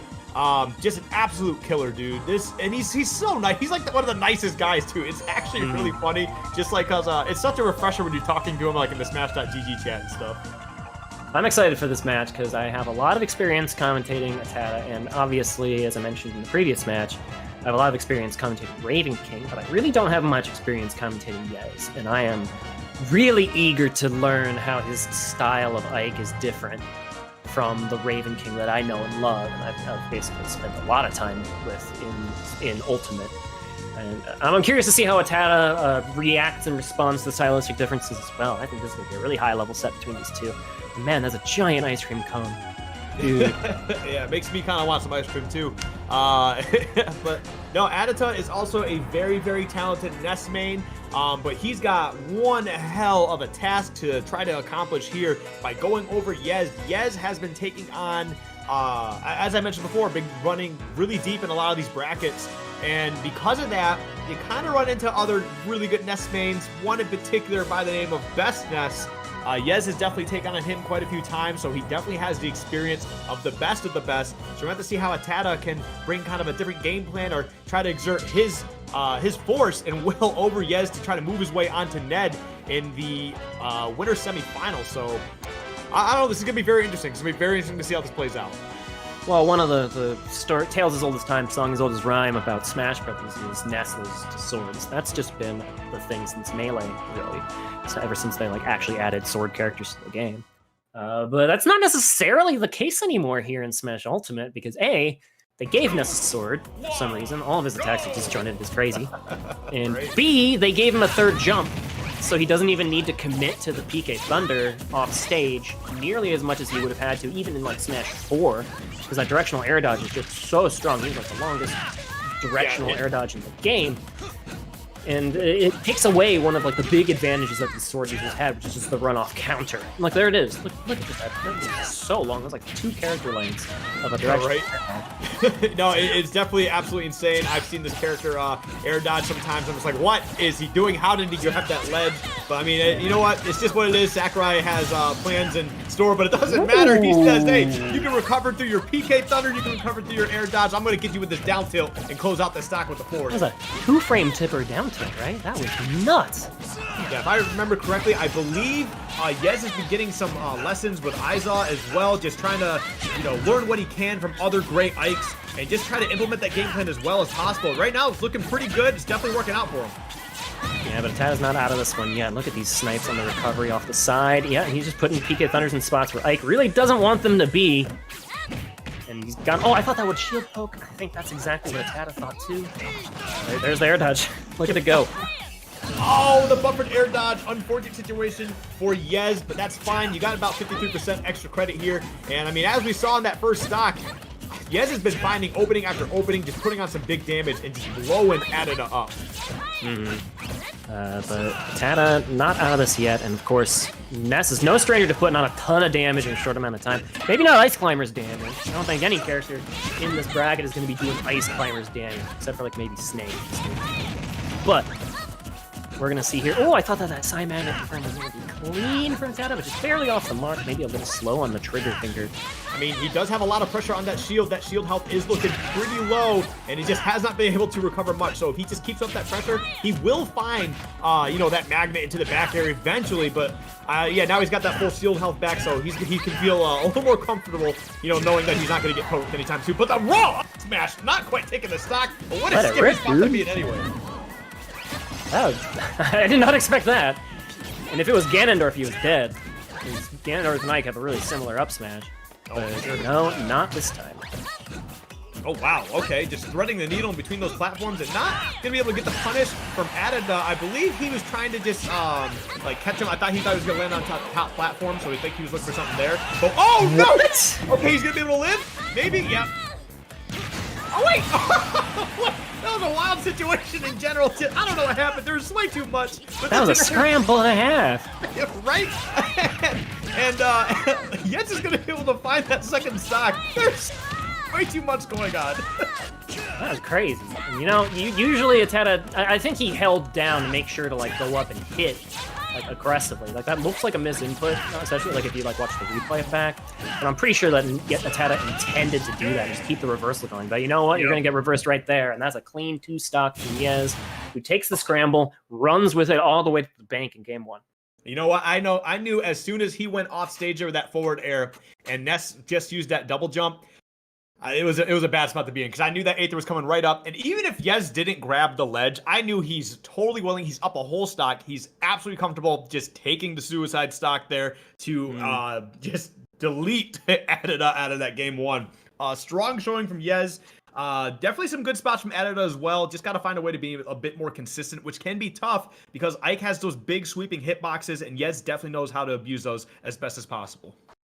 Yeah, I think it's just a matter of Atada needs to take some time and figure out the patterns, because I think the patterns are definitely a little bit different than what you might be used to when fighting a Raven King. Like, Raven King is going to spend a lot of time on those platforms trying to find the falling area to start a lot of offense. And yes, Yez will do that too, but he actually spent a lot of time grounded there on Terra Firma on Battlefield, and then saying, you can dance around me all you want, I will just eventually find my opportunity.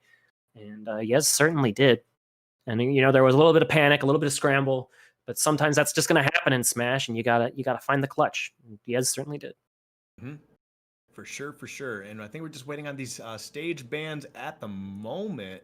But yeah, that was a very good game 1 from Yez. I mean, Adida's got an uphill battle to deal with for sure. As I saw in the chat, Raven King literally just beat Best Ness in a bracket last night. So, I mean, he is pretty much warmed up for this matchup is what it seems like. Let's see how it goes again on Battlefield. And, you know, Ness loves Battlefield. That's, again, another thing that's just been a truism about Smash Brothers for a very, very long time. But, you know, Ike really loves Battlefield, too, and we're already seeing just good carries here, good hits with these up airs. No longer, I don't think that Yez is even worried about getting a kill with the up air. He just wants to get as much pressure as he can. So far, he's created a ton of it. Right. Here we go. Yep, gonna be getting some pressure here. Actually, Yez is off to a very, very tough, not a tough start, but very, very strong start. A tough start for Adida, for sure. But yeah, no, it's definitely kind of crazy here. It looks like Yez is definitely a lot more comfortable. It looks like Adida's kind of struggling a little bit. I don't know if they're dealing with any sort of kind of like mental block after that game 1, but let's hopefully he can find a way to bring it back. He's missing some of those A-throughs. Like, every single time Yez has gone to the ground, okay, that's great punish here. No jump available. No, I thought the down smash was going to find the mark. That's some of the classic Atada punishes that we know and love that we're missing in that game 1. And this is what you want to see. Okay, a little bit of a poke, down smash, and then to up smash. True combo. Not really, but let's just pretend it was. You make them jump off of the ledge with a committed option by getting that down smash on the ledge, right? And then you clean it up from there. Atada looking nice now. Yeah, no, I mean, that's kind of the thing with Ness sometimes. Is like, yeah, you can be doing really well against him, but he gets that one string, goes on a nice little pair, and all of a sudden the stock's gone, and he's almost got a second of this already. That's the strength of Ness. He's so powerful when it comes to racking up that damage. And then, you know, back throw is always there. It's going to be really hard to grab Ike's giant sword, right? It's going to be hard to just find those moments where you're so unsafe and shield that you can get grabbed. And you got your little stubby Ness arms. But okay, this is Yez's answer back. He gets a couple of percents his own way. Still very close to losing the stock, but you know, you can never count out Ike Rage. For sure. Yep, but here we go, man.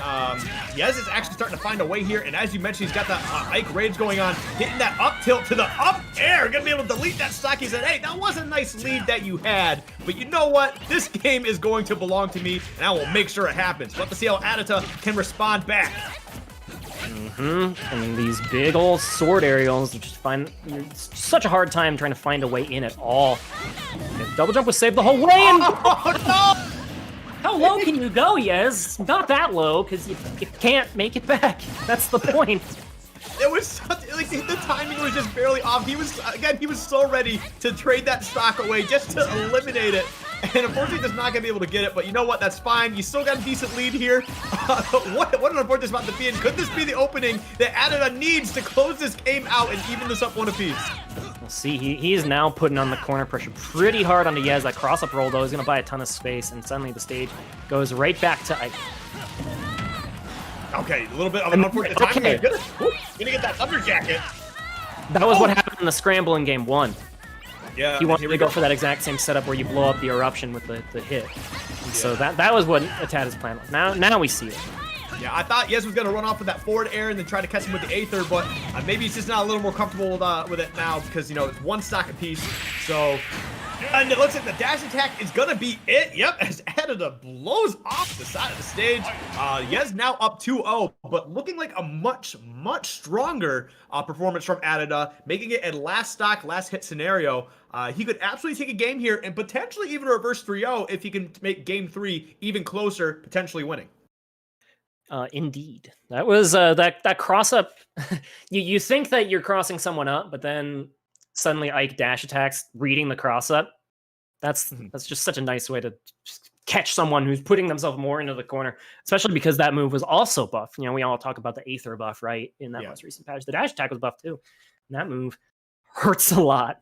Oh yeah. Battlefield has very far away blast zones, but it doesn't even matter, right? It's Ike dash attack. I think I saw, because there's 2 hits on the dash attack, right? No, it's just the one. Is it just one? I mean, the hilt isn't as strong as the big sword, Okay. but it's just the one hit the whole way. All right, back to Battlefield again.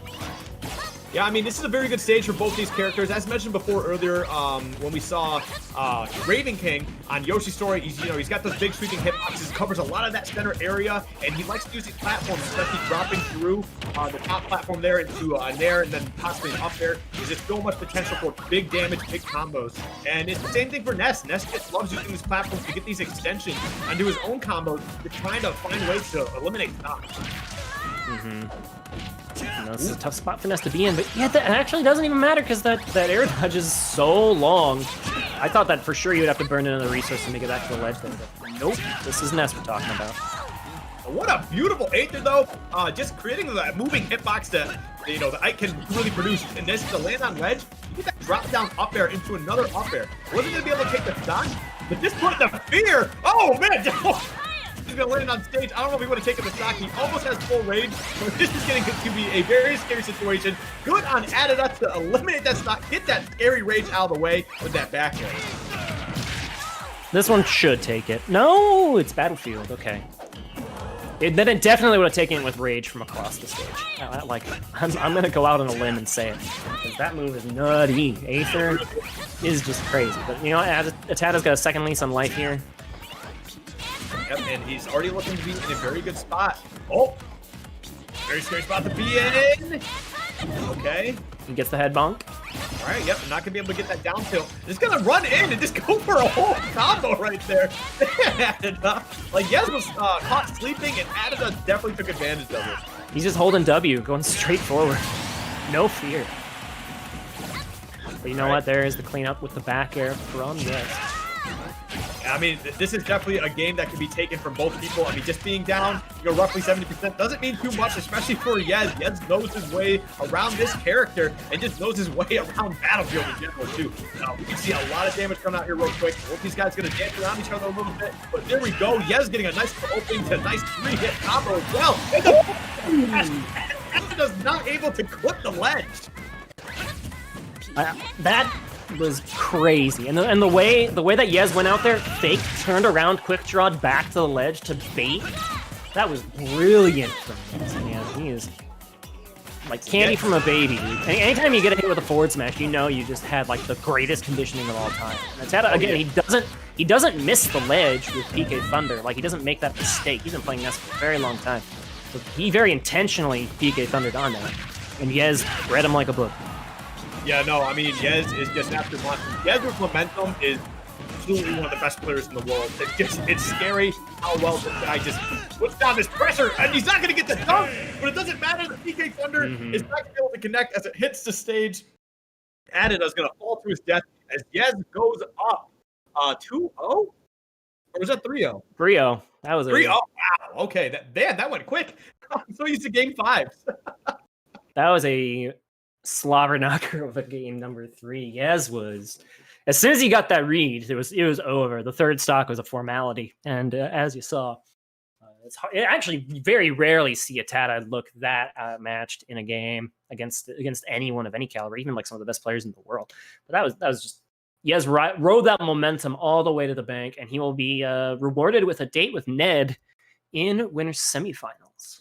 And Ned 100% knows his way around Ikes. He takes on one of the best in Raven King. So, I mean, this is going to be a very interesting matchup but the problem is that Raven King and Yez do play a little differently. So, I mean, there's going to be some things that you're still going to have to adjust to. But kind of knowing like the general game plan of Ike and just having so much experience going into it, I think Ned has the early advantage here. But again, like I mentioned before, Yez with momentum is one of the most terrifying things to deal with in this game. So let's see if Yez can kind of get the upset here. Is Ned the number 1 seed? I would like to think so. I want to say he is. I mean, sometimes Smash GG shuffles the seeding around. He is at the top of the bracket. So that would be evidence towards you. But before we get into these winners semifinals matches, guys, let's check out some of those Red Bull replays coming your way right now. I know I have a bet on one clip that's going to make it in that replay, but let's see what else Production's got to show us. Yeah, I mean, that was just a wild string. But yeah, we're going to be getting started here. Yeah, right into that game 3. We're going to see that early opening for that first stock. And yep. Adita's going to get that back air, continuing to put on this pressure. I think he ends up taking the stock with the back air on the right side of the screen. Yeah, that up air almost was enough to take the KO, but Atata was whiffing on some of those Aether punishes, and I think that's a pretty easy way to just improve in your matchup is don't let Ike get away with some of those Aethers. And look at so he quick draws back. Like, you think you're going to go for the fair off the side, but then just using the speed of quick draw and how fast you can return to the ledge, it's super slick, and that's a tool that Raven King doesn't really go for. Now, okay, this is the taunt. I didn't see the taunt there. What? He snuck it in. Very sneaky. Oh, man. He was definitely feeling himself, man. I'm telling you, Yez, when he is confident, it is a different beast. And fortunately for Yez, I mean, we got that unfortunate SD from Adita. Man, I'm all over the place with my words. That combo was beautiful. Man, that was crazy. I mean, we saw the first finish. It was just, it's easy to get flustered when there's just so much pressure like that, right? That was just crazy stuff. And the fact that it was the only time he threw out that forward smash, and that's when it connected, I mean, just kind of goes to show, like, hey, he doesn't get too caught up in anything. But I think we're going to be taking a small break here. Is that what I heard? Yes, I think we're going to be taking a short commercial break, guys. Thank you so much for tuning in to the Even Matchup Gaming stream for Get On My Level Midwest Qualifier. So far, these matches have been a riot. Hope you guys have been enjoying them. My name's Sturm. And my name's Wonderful Skiff. See you guys in a bit.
Hey everybody, welcome back to some more GOML North American Open Midwest. We got some more action coming at you today. I believe we might be having Skittles versus Apollo Kage.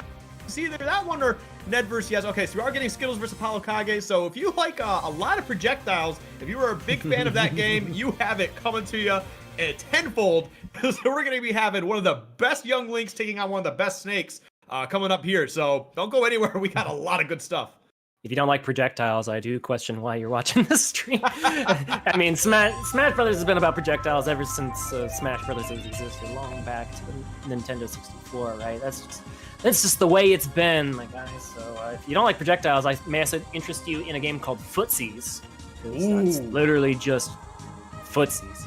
Yeah, no, that game actually looks like a lot of fun, but yeah, unfortunately, if you don't like projectiles, I'm sorry, but it doesn't matter. You're going to have I promise, a very, very fun set to watch. Both these guys, absolutely insane. Amazing on their conversions, amazing on their punish games. It's just a good time all around. I promise, I promise, I promise. But yes, again, Apollo Kage versus Skittles. This is going to be absolutely explosive. And it looks like we're... Oh, I don't know what that was. Oh, is this game one? Okay, we're all going into game one. Starting on Town and City. Yeah, we're on Town and City. Ignore the scores for now. This is game one. Winners semis. Apollo Kage and Skittles. Pardon the pun, but Apollo Kage is one of the most explosive Snake mains that you might ever see. He goes for some of like the craziest reads, and he'll try to put you in a position to land the fair spike all the time. He wants to make your character explode on the side of the stage like a grenade. Yeah, for sure, for sure. I mean, and as we can see right here, though, he's trying to get some of that explosive game going, but it seems like the only explosive offense here is coming from Skittles. I mean, he's got so much disruption. I mean, Snake does love to build a wall, but he likes to build that wall of projectiles and explosions on characters who kind of struggle to get in. Young Link doesn't need to get in. He's got this amazing boomerang and fire arrow. Ooh, what a great clan. Yeah, finding great ways to get in like that, just eliminate stocks. Also, shout out to Black Twins for rating with a party of 5. Thank you very much. The trick for Snake, right, is he wants to set up the wall, and he can set up the wall pretty quick, but he'll struggle with characters who can set up their projectiles faster than him, right? And that's definitely Young Link to a T, right? That fire arrow just comes out so instantly fast. It can be very disruptive to him, but you know what? The ledge trap does not care about how fast you can shoot the fire arrow, because that off tilt is waiting for you when you neutral get up. Good stuff to AK for answering back. Now we are 2 stuck. Yep, I mean, again, Young Link Skittles here does have a bit of that percentage lead, but it's not a game about percentages, it's a game about stocks. And right now, it is looking a little dangerous, like Apollo Kage could be losing their second stock here. Let's see how he can answer back, try to get some of these big hits that Snake has. I mean, he's, as much as these projectiles are so strong, he does have some great boxing tools. It's just a matter of can he get in on Young Link, who also has some pretty decent boxing tools as well, but he's just so much quicker. Yep, trying to grab that nair on the shield. That is not going to go well for Apollo Kage. He's looking for a way to scramble right back, and that's laying these grenades out as a trap. Just he knows that there's going to be some kind of cross-out happening, but the grenade doesn't care. It's just going to explode eventually and really ruin the day of anyone who tries to land an aerial on this shield. Oh, yep. So that right there, I believe Rickles kind of coined it, getting the double fire arrows into double fire arrows into the aerial. He kind of coined that as the Tiki Torch, something I haven't seen in a hot minute. But yeah, no, super good stuff. He's got a lot of good pressure going on Apollo Kage right now. Apollo Kage kind of struggling, bleeding out here, if you will. I don't know what he's got to do exactly, man. Young Link has just been all over him. Skittles just all over the place. Oh, wow, okay. That was so creative from Skittles. I have never seen someone neutral air dodge in that situation. To the point where I was like, oh, did he just SD? But no, he didn't. He knew he needed the neutral air dodge to get around that Nikita missile. The second time won't work out nearly as well as the first. Just look how persistent Nikita is. Yeah, nowhere to go for Young Link. That Nikita is definitely one of the better projectiles, especially against opponents off stage who don't have high speed options. But Skittles going to answer right back with that forward air to eliminate that second stock. Now we are on our last stocks here in game one, already off to an explosive start from both players. Let's see who can take that early advantage and take that game one. Trying to find a slow and steady way down from these platforms here is Apollo Kage. Like, because if you misstep one time, you're going to get hit by the fire arrow, and we know how violent that can be. But Town and City offers plenty of time for you to find a way there. Just a way that, especially on this particular layout, you can go to the middle platform, back to the right one, or to the platform whenever you feel like it. But now the final destination portion of this stage might be when Skittles really pushes the issue, and we see that with a dash forward grab. Yeah, no, I mean, they've been trading a little bit back and forth, but even after like every bit of trade, Skittles seems to find another couple hits in there. So just kind of building up that damage. As you can see the percentages here, and that's actually going to be enough as Skittles finds a way to that forward air, as Snake was at about 129 to end that game 1. It didn't look bad for Apollo Kage. It's just when you got Skittles who's so ready to jump in and land these aerials and just kind of get these very fast options just flying out of nowhere, it's kind of hard to deal with that with Snake, because he's not necessarily slow, but he kind of struggles with you know, those high speed characters. So I mean, I'll have to see how Apollo Kage can answer back in this game too. I thought you were a little early on the call for that KO, because Snake is heavy in Town City, but it turns out Young Link's forward air just does have that much kill power. Good call on your behalf. I will offer the compliment, because I was clearly wrong. Well, I'm sure that took a lot for you to compliment me. So Oh, yeah, never admit when I'm wrong. Never. 0% of the time. No, I appreciate it, but we're going to be getting into our second game here. We see Battlefield and Yoshi's, the triplats being banned here, as we're going to be going to Pokemon Stadium 2. This is a good stage for both characters. PS2 has kind of been like the definitive neutral stage for the most part, especially with two very, very, very good characters and very, very, very good players as well. So I think it's a good stage in general. I don't think any player has the immediate advantage, but we'll have to see how Apollo Kage is going to adapt some sort of game plan to deal with this blend of like zoning and rushdown that Skittles has been implementing so far. You know, you said that Stadium 2 is the neutral stage, and yeah, it is the neutral stage, but it's secretly Snake's stage. Let's be real. Snake loves Pokemon Stadium. Yeah. And the reason why, mainly, is just being able to do C4 tricks on either of these platforms as you wish, because the platform is the perfect height that the C4 will explode under it in just such a way. It's such a nightmare to fight Snake on the stage. Well, the C4 really wasn't too much of a factor in that game 1. Right. So I'm wondering if Apollo Kage is going to work that in a bit more on this stage. Yeah, I mean, quite possibly, and I get what you're saying, like, it is secretly a Snake stage, but, like, I think if I was Skittles here, I would probably rather deal with the PS2 that I can at least compete on well enough, rather than dealing with those triplats, which I feel like just becomes even much more volatile for Snake in some instances. Yeah, as long as it's not FD, really, every stage is a Snake stage. Snake is crazy. But this is the plan, I think, that Skittles has on this Snake stage, right? He is taking all the time in the world to get down from these platforms. And although the one time that Apollo Kage does get a very strong hit to the back to knock Skittles away, it was actually almost curtains for him with a Nikita missile. But everyone's living so far in this scramble with the first one. Let's see what Skittles' game plan is going forward here. I would imagine that Apollo Kage is probably going to be looking for that up tilt soon. It's an absolutely lethal option from Snake in general. And I mean, we saw him fishing for it a little bit right there, but Skittles going to be able to knock him off stage, punishing him for even thinking about it, really. That was such a tricky way for Skittles. Oh, he's fine. It was really tricky for him to get out of that corner situation. Okay, it's actually going to be another tricky corner spot if he can even get away from that Nikita missile. All right, the bomb exploding really offered a new avenue of recovery, and wow, Skittles is so smart with those. Yeah, no, Skittles definitely is very, very on point with getting that bomb early as possible and then just extending his recovery option. So it's something that he does very often. So I'm not surprised to see it here, and it definitely comes in very handy as he dabs around that Nikita. So these snake ledge traps are so scary, but Skittles is making it look like simple, like elementary to get around some of these C4s, some of these mortar shots, the Nikita missile. This is really hard stuff that Skittles is pulling off, recovering versus Snake in these spots, and he's living to 170%. I mean, it's 170 both ways. We're almost seeing 400% on the stage between the two characters. That's how crazy this game is getting right now, but Skittles going to be able to find that forward air, just blasting Snake across the stage, taking that stock, and Apollo answering back with the down air just to take the stock back for himself. Blow for blow in the early goings of Pokemon Stadium with these two, but I mentioned it, right? Snake, Apollo Kage Snake really likes to go for those spikes, and let's just pretend he got the spike instead of that being an SD, and it would have been a way cooler clip. And I would have looked so smart. But the threat of it, like he just went off the stage, and sometimes he just goes for that. It's almost like a Mario spike where you don't fastball at all, you just drift off lazily and do the fair spike. Right. It's scary. Skittles crumbled under the pressure a little bit, or maybe it was just a misinput.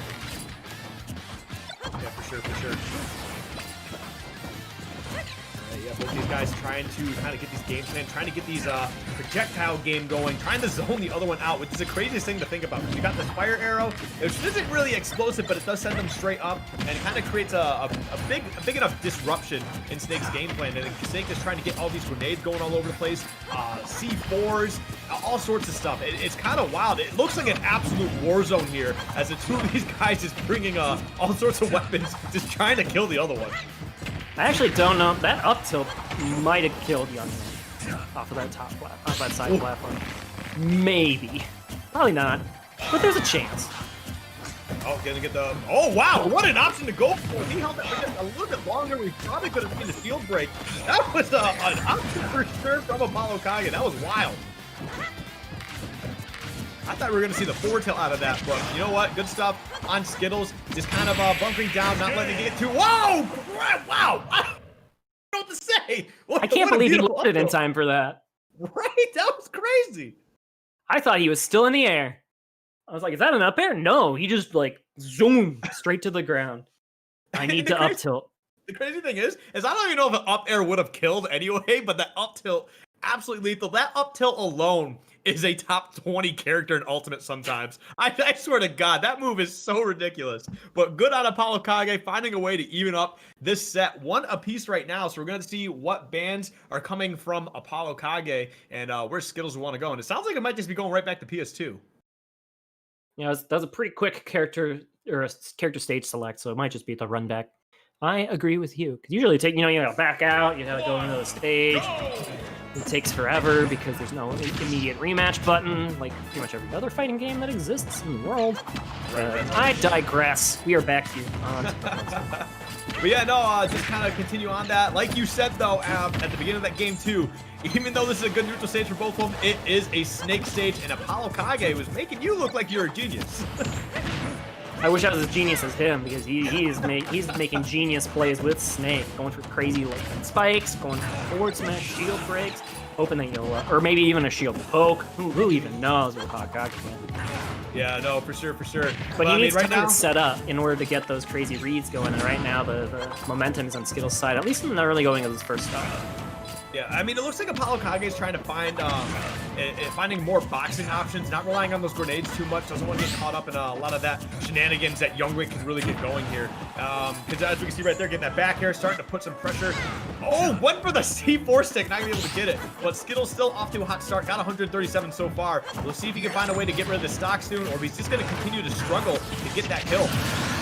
Skittles' pressure in that corner spot was so good, and he was so confident in it. He just he just kept doing his projectile thing while standing on the C4, because he knew there wasn't enough time for Apollo Kage to press the button. He just knew what to do. I don't think that up air is exactly what killed Skittles there. I think that was the bomb. Oh, on the magnifying glass? Yeah, I think he had a bomb in hand. I've killed a Banjo with his grenade before like that. It's pretty silly. It really is. It's such a wild scenario. But man, right now, I mean, it's definitely working out for Apollo Kage, because after getting that stock, he now has a pretty solid percentage lead. We'll have to see how Skittles can find his way in. I mean, Skittles is doing a really good job kind of landing these projectiles and then just getting a whole bunch of aerials, getting some jabs going in there. So we'll have to see how he continues to push this advantage state that he's got built up right now. Both just kind of dancing around, throwing projectiles back and forth. Yeah, the pace of this match between these two characters particularly, it'll go really slow for a minute, and then one of them will find an opening, and then they'll just explode. Oh, you're absolutely correct, and it's insane how it works between these two. Right there, we're going to see a down air. We're going to see what type of situation it can lead to. The Nikita, not going to be enough there, but it will be right there. No, whoa, beautiful DI so far. And the third time is a charm, as Apollo Kage is going to go up 2 stocks to 1 in this game 3. The Nikita is Thanos. It's inevitable. There's no way around it. Yeah, especially for Young. Yeah, I think you're right there.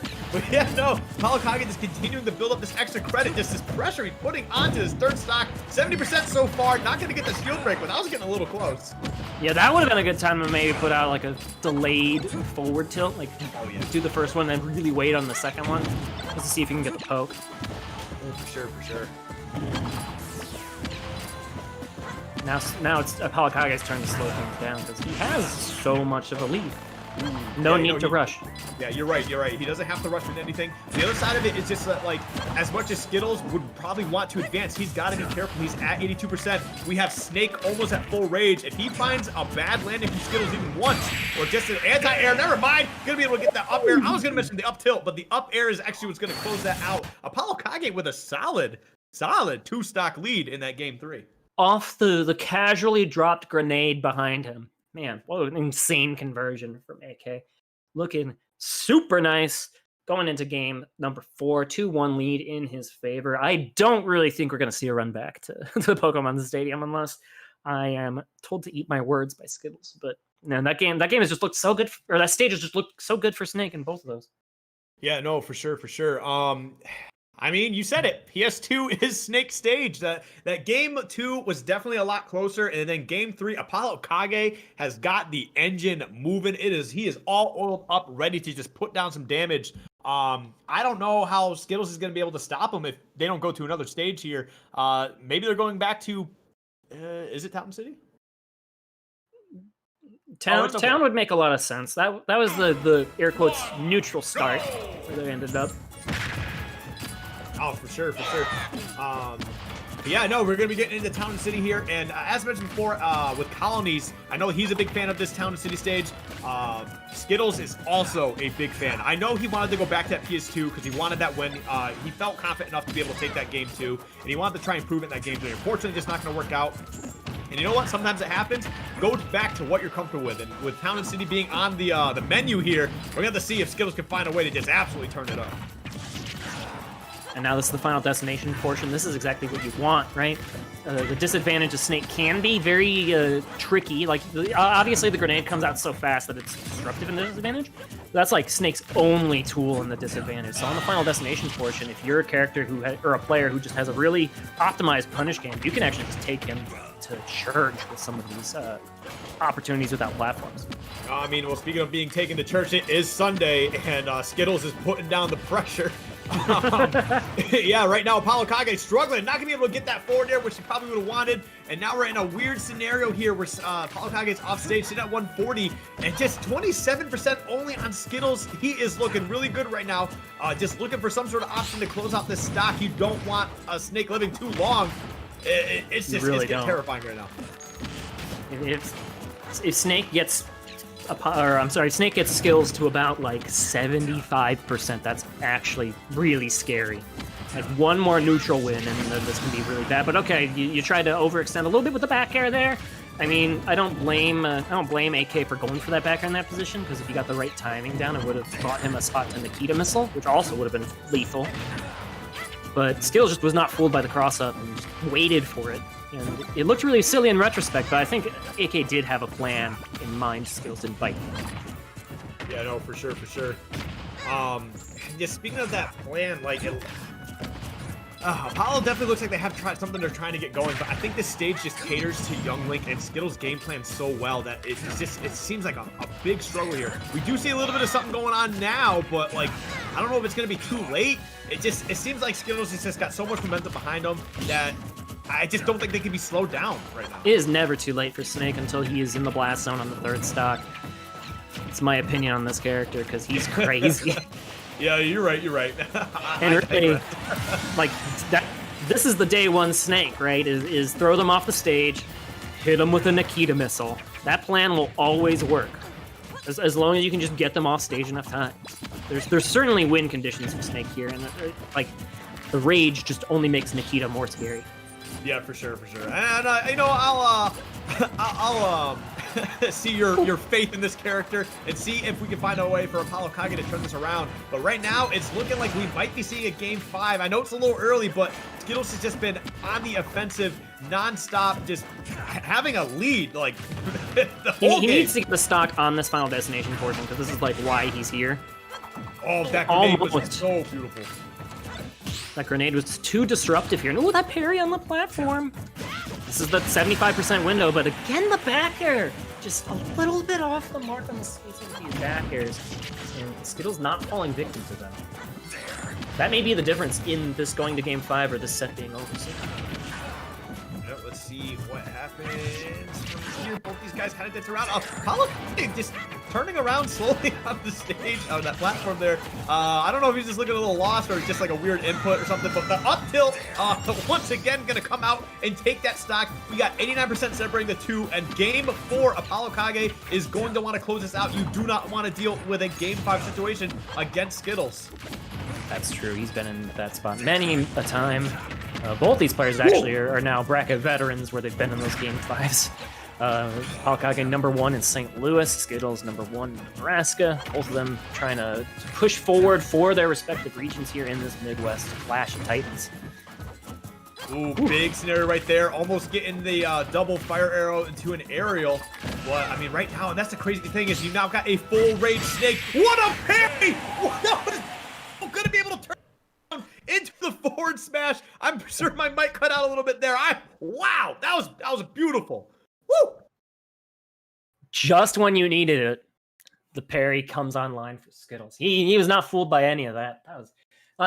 That's just understanding win cons, right?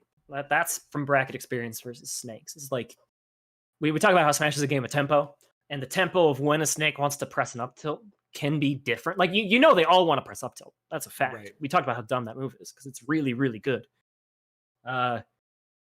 The tempo of when a snake is going to press an up tilt is something you have to learn over the course of the set. And that's a really important parry, not only just because it brought us to game 5, because now AK needs to think about that in game 5 and he needs to change his tempo. Yeah, it's definitely a scary thing though. When you're up, you've got that game point, and then your opponent just finds a way to push game 5. Like it's weird because like, yeah, you were just up, you kind of had the lead, everything was working for you, but now your opponent has that little bit of extra momentum. And it could be all the difference going into this. And we're going right back to Town and City too.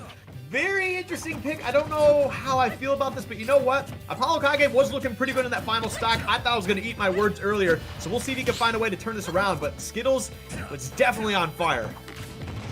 Yeah, the momentum's certainly on Skittles' side going into this game 5. But, ooh, okay, the double pogo. Yep, trying to go for it again. Not going to get anything out of it.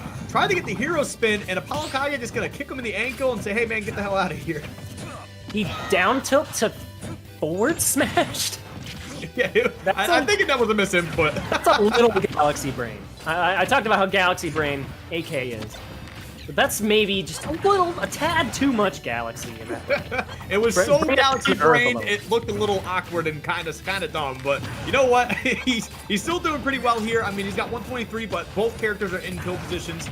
We'll have to see if Apollo Kage can find a way to kind of close this out. Because, I mean, yeah, once Skittle gets that momentum going, getting you off stage, it could be all he needs to close out that stock. You're pretty much always going to be at a percent disadvantage on the same stock as Snake versus Young Link in this matchup. But now, of course, Skittles does get the clutch. He finds the up air, moves him one stock closer to making it into winners finals here at this tournament. Okay, be careful at town platform. You can't be careful on Nikita.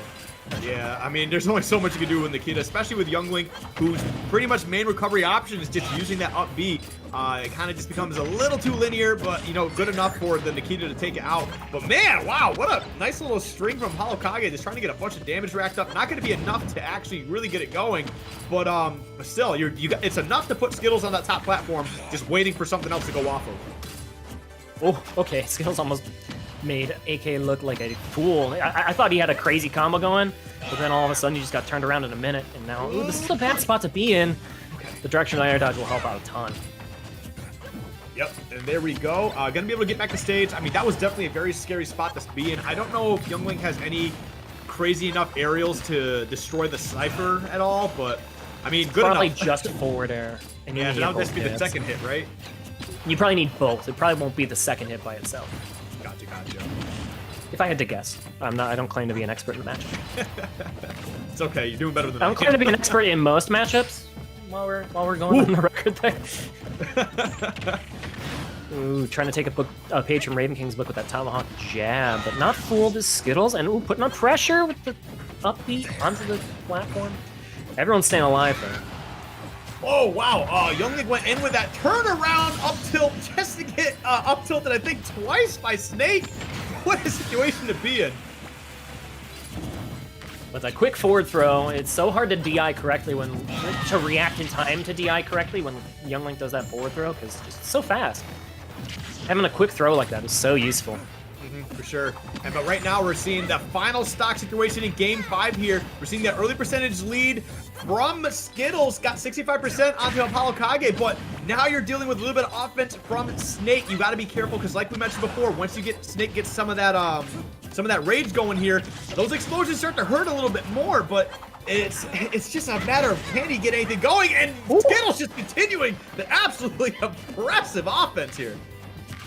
Barely alive by the seat of your pants is AK. Let's see if he's got one last gambit in him to take this final stock. Gotta be careful of that up air. Ooh. He's gonna be able to get back to this stage, no problem, but he's got to deal with this onslaught of aerials and projectiles that Skittles is just throwing out here. The boomerang, he's gonna be able to get past that, no problem. A couple of nairs, just looking for a way to end that stock. Oh my God, he's dancing with the devil, and that's gonna be it as Skittles finds a way to close it out in game 5. Moving on to the winners finals. Woo!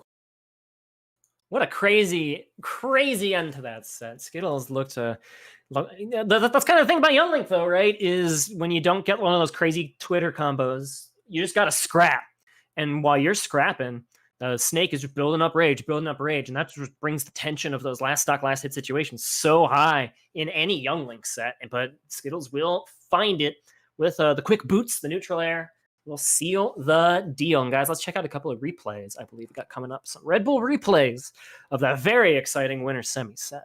Yeah, man, there's just a lot of patience, a lot of projectiles being thrown all over the place, but I promise most of it was calculated. These guys were definitely on top of their game, trying to beat the hell out of each other, and boy, did they do that. Man, AK almost got like a Twitter combo to end it. He landed like grenade to forward air, and he just missed the last hit of the forward air, and he could have just, or he landed neutral air, and he could have chained that into a forward air off the side. It would have been insane. Okay, this is the end of game 1 here. Yeah, just catch the double jump. Yep. Gonna be able to get that forward air going. That is one of Youngling's most lethal options. And man, Skittles definitely put that on for display today as we see another stock being taken from that forward air. But then the answer right back. That's AK. He really did answer back every time one of those stocks just like disappeared. That's one of Snake's strengths, right? You know, the big boots, the up tilt, so good. Just being a quick answer right back. I find it's rare to like see too much extra credit go the way against Snake, just because his kill potential is insanely strong. And that parry, man, that parry turned the momentum the entire set around. Absolutely. That parry was so beautiful and so crucial too, as it turned, like you said, everything around, allowing Skittles not only to win game 4, but to push forward and win game 5. Could have been a totally different set, and that is a bet that not a lot of players would make, right? They would just let the up tilt land on the shield and then reset neutral. But Skittles had the read, clutched it off of that read, and didn't show fear of the up tilt either. That's the other thing, just no fear at all. That's a big point. Yeah, no, Snake's up tilt, as I said earlier, is like sometimes it fews like it's a top 20 character on its own, but like to go in so confidently, just saying, "Hey man, I know you're gonna be looking for this up tilt, but I know what's too much and I can handle this." That just really goes to show what type of caliber player that Skittles is, as they are now sitting in winners finals, awaiting on the winner of Ned versus Yez. And I think that'll be our next match coming up. But before that, let's get a little bit of an update on some of this losers bracket going on. We saw Raven King a 3-0, Lazy Zach, Earl going 3-1 over Captain Remix. The two of those took each other on, as Raven King 3-2'd Earl, going on to losers quarterfinals, waiting on the loser of Ned and Yez. And then we got Eric going 3-0 over Adita, and Colony's going 3-2 over Comet. Those two are now currently playing. We'll see what happens there. The winner of that will be taking on Apollo Kage, who is probably feeling a certain way after losing that game 5. So that's going to be a tough spot to be in. Yeah, he might get a Young Link run back for his trouble. Getting double eliminated by the same character never feels good, so hopefully for AK's sake, he can avoid that fate. But Colonies, again, you mentioned he's no stranger to good losers runs. He's 2 steps in, possibly 3 if you can get the win over Eric. So good stuff to Colonies. And he'll be streaming that on his own Twitch stream, I'm very sure, if you are familiar with Colonies there. But guys, we have one more match for you and me here, Skiff. It's going to be the last winner's semifinal match. Ned versus Yez. The Ike who just tore a hole through the winner's bracket here. Yez, he just looks so comfortable versus Atada in that quarterfinals match. We'll see how Ned matches up against him shortly. Oh, that picture's so cute, Ned. Oh my goodness. But yeah, we're going to be getting into the final match of our block, like you mentioned. But man, what a set to go out on. Ned versus Yez, 2 of the best in the Midwest. Going to be battling it out for a chance to get the winners finals and take on Skittles. And the winner of that moves on the grand final. So we got a couple really big sets coming up for it. There's so much on the line here. But yeah, man, Ned versus Yez. Oh, I'm so excited. I talked about how Atada had to have a game plan in mind versus Ike just because of the experience with Raven King, and that did not appear to be too relevant to the result, apparently, because Yez just carved a path straight through Atada. Let's see if Ned can reverse that fortunes for Chicago versus the unfamiliar Ike player. Even though Chicago's familiar with Ike, maybe not so familiar with Yez's style. But Ned has been in this position before. He's been PGR'd before. He has, I think he's the only PGR player in this bracket. Yes, that appears to be the case. Yeah, that definitely seems to be the case. But however, not to discredit the PGR, because we all know how we feel about offline and online. Well, Wi-Fi Warrior rank is a whole nother thing. It really is, and man, this Midwest bracket is stacked when it comes to the Wi-Fi Warriors. And not to call Yez a Wi-Fi Warrior, he does have wins. I think he took a PGR level event. It was a C tier, but you know what? A win is a win, and it goes a long way. But Yez is definitely strong here, definitely a very good competitor, but we'll have to see how much Ned's experience with Ike's is going to benefit him here. Definitely. I'm also curious what character pick Ned's going to choose. We've seen some Pokemon Trainer. Okay, I hear Pokemon Trainer. It's going to be Pokemon Trainer, but he's been playing a lot of Cloud in these online brackets as well, which that can be to again avoid the pun, a double-edged sword, because Ike is pretty good at making sure that Cloud's recovery does not go back punished. So that's why we'll probably see the start with the Pokemon Trainer. Maybe switch to the Cloud if things get dicey. Yeah. So this could be a very interesting matchup. Obviously, the way that Squirtle works with a lot of characters is just trying to find his way in to build that damage. But the problem with Ike is that, I mean, yeah, he may be a little bit bigger and you can combo him pretty well, but he's got those big hitboxes on those aerials, those tilts, and he's going to be looking to abuse those so much on Squirtle, who is a small body. He can normally dodge those, but the more he gets hit, the more he is at risk at dying so early. My roommate plays a lot of Pokemon Trainer, and I always try to play the game with him of how early can I kill Squirtle? And usually it's like with a down smash at the ledge at like 50, because it's Squirtle and I play like heavy hitting characters. So you have to be very, very cognizant of how powerful Ike is. And that's why I think we see the skip of the Ivysaur going straight to the Charizard here for Ned, but it's not really helping his disadvantage very much as he tries to air dodge in the very corner of the stage. Ike says no. Yeah, no, Yez is definitely doing a very good job timing these aerials and stuff, but we got Charizard on the offensive here, an explosive character in his own right. I mean, it just takes a little bit of damage, and he's got a decent amount of rage. Never mind, it's all gone. It does not matter, as Yez is going to find a way to just absolutely destroy that first stock for Ned. But okay, Ned gets the big hit in here with Squirtle, and let's see if he can keep this corner pressure going. That's the trickiest part, but Aether's so good at relieving that pressure when you know someone's trying to go for an aerial option. Gonna buy Yez a lot of space. He's just gonna dash attack Squirtle. Yeah, sure. Hit him in the face. What other option is there? Yeah, I mean, it's definitely pushing it very well. It's just a crazy spot to be in too. I mean, I don't know what Ned needs to do. I mean, like we said before, he does have a lot of that, a lot of experience with Ike. But I mean, it looks like Yez's style of this character is definitely enough to kind of change things up a little bit here, as he's almost lapping him in percentage. Actually, he did lap him. Let's see if Ivysaur can change the story a little bit. He skipped Ivysaur on the very first stock, so maybe using something, just a little bit of a different tempo that Ivysaur can bring you. be the ticket for Ned, but instead, ooh, that actually did kill. I didn't think that would kill. Yez knew differently. The power of Yez.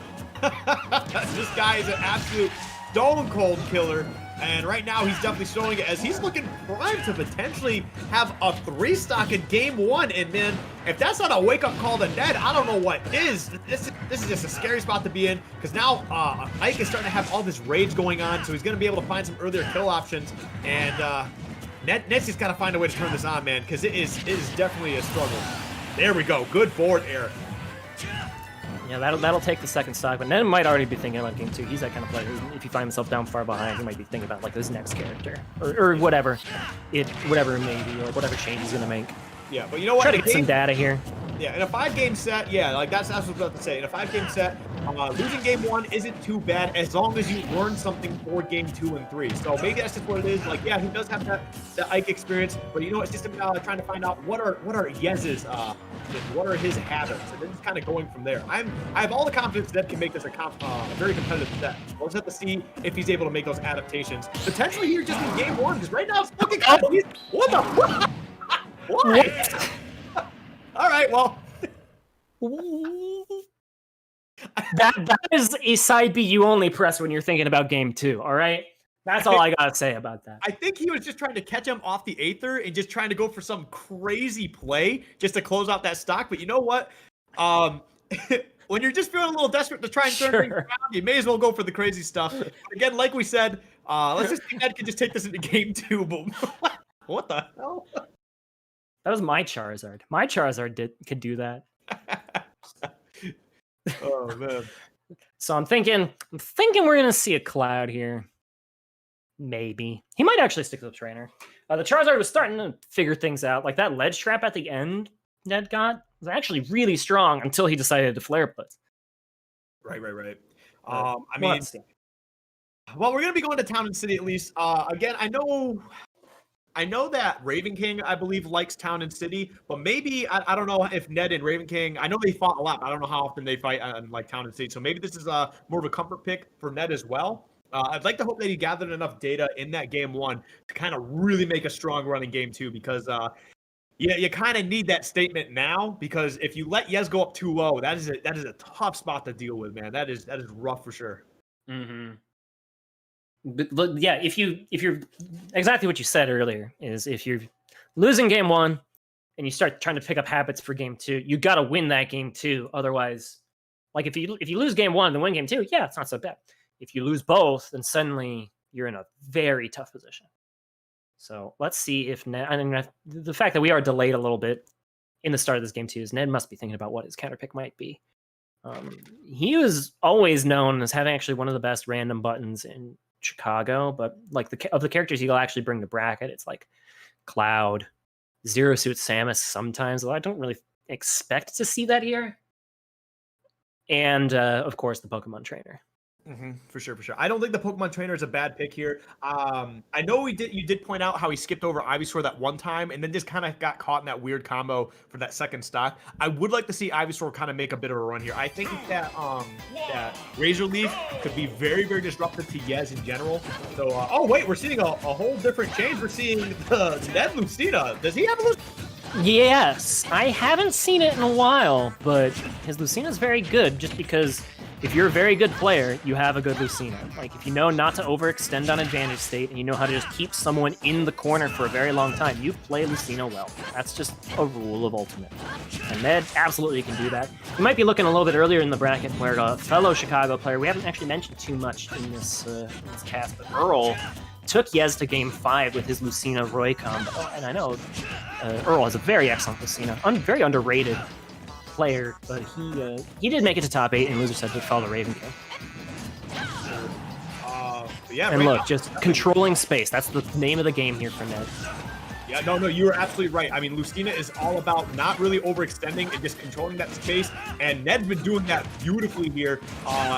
This is definitely a change of pace for Yez. It looks like he's struggling to really adapt to it. I mean, Lucina is just a strong character overall in general, and really just abusing Ike right now. This is kind of wild.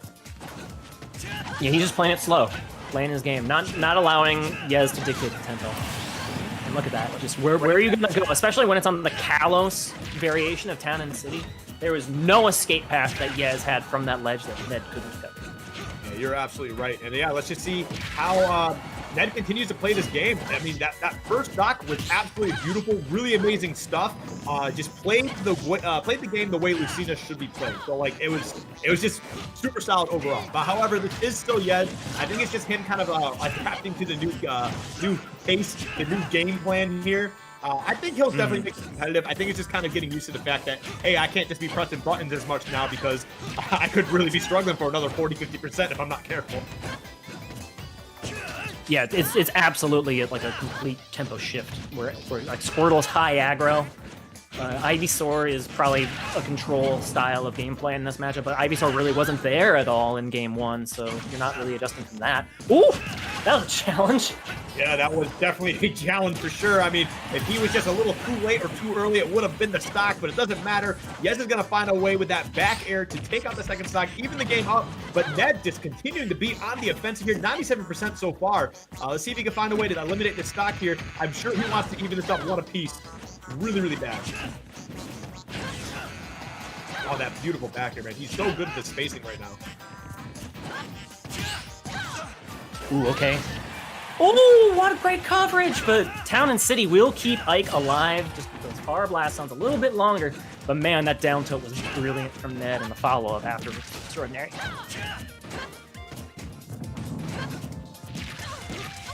Okay, this is a good start for Yez, though. On the final destination portion of the stage, you really don't want to get hit by that falling up air. That will lead to a big pain, as we've seen from a lot of these Ike matches. But just take your time with the neutral air. That's really good at catching people who are in the middle of like a short hop or a full hop, but before they press their own button, because it just lingers. That's something I've seen more and more of the scene is doing lately, is just lingering with the neutral air to stop full hop approaches or short hop approaches.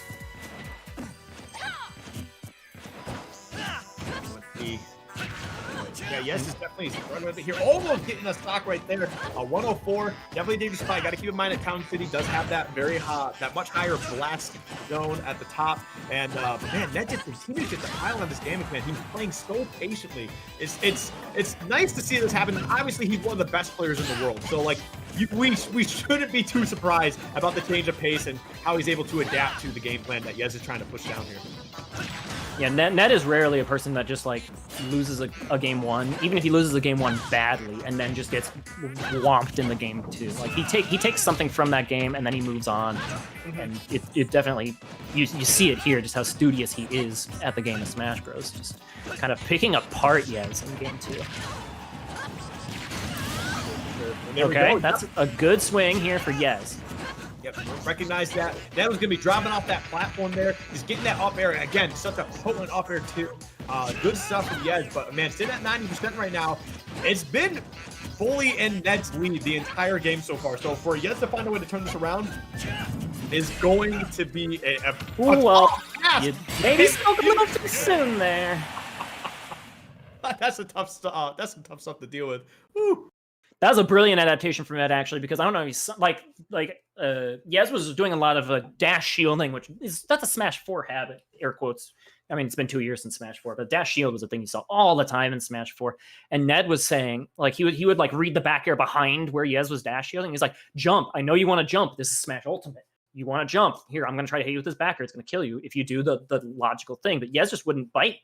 And therefore, now I was like, okay, I'm just going to shield breaker right here. If you're just going to dash shield, it's going to work.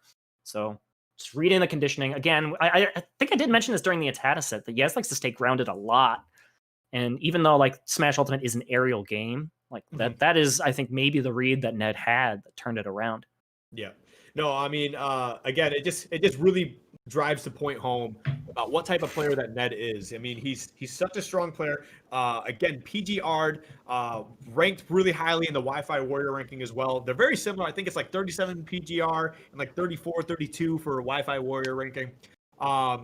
He's just an exceptional talent. And to be able to see that game 1 go the way it went and just recognize that there is a very big problem there, and just going into game 2, bringing that Lucina in and just putting down so much pressure, dictating the pace of the game from start to finish. It blows my mind. Like that, it's that crazy. Like when you see when you go to your locals, right, you see how your best player's there, but then you see someone who's one of the best in the world. Like, that skill gap is just absolutely insane. To be able to adapt to what Yez is putting down on the fly just is so good. So good. The other thing to note about Ned's meta gameplay is that even when he does get like reach into the pocket and get a victory, he's not necessarily just going to stick with the pocket. So even though Lucina worked great, he's still he very much could just put it back in the pocket. Say, okay, I'm going to go to trainer game 3 because of the stage picker, because of whatever read he thinks he has. So like, yes, Lucina was brilliant, very brilliant in that game. That doesn't necessarily mean he's locked in the whole set. It's just how versatile a player he is.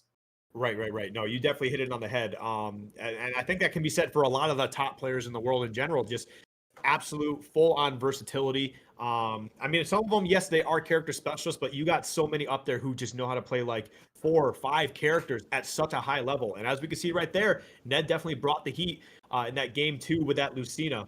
But I'm curious to see if they will stick with Lucina. I think it's a good thing to stick with. But you know what? When you want to win with your main, sometimes you'll make it happen. Yeah, I'm very curious to see what he ends up with. I love watching Lucina. Don't get me wrong. Like, that's just pure fundamental smash that we saw displayed by Ned there in game number 2. But game 3, who knows? Anything could happen.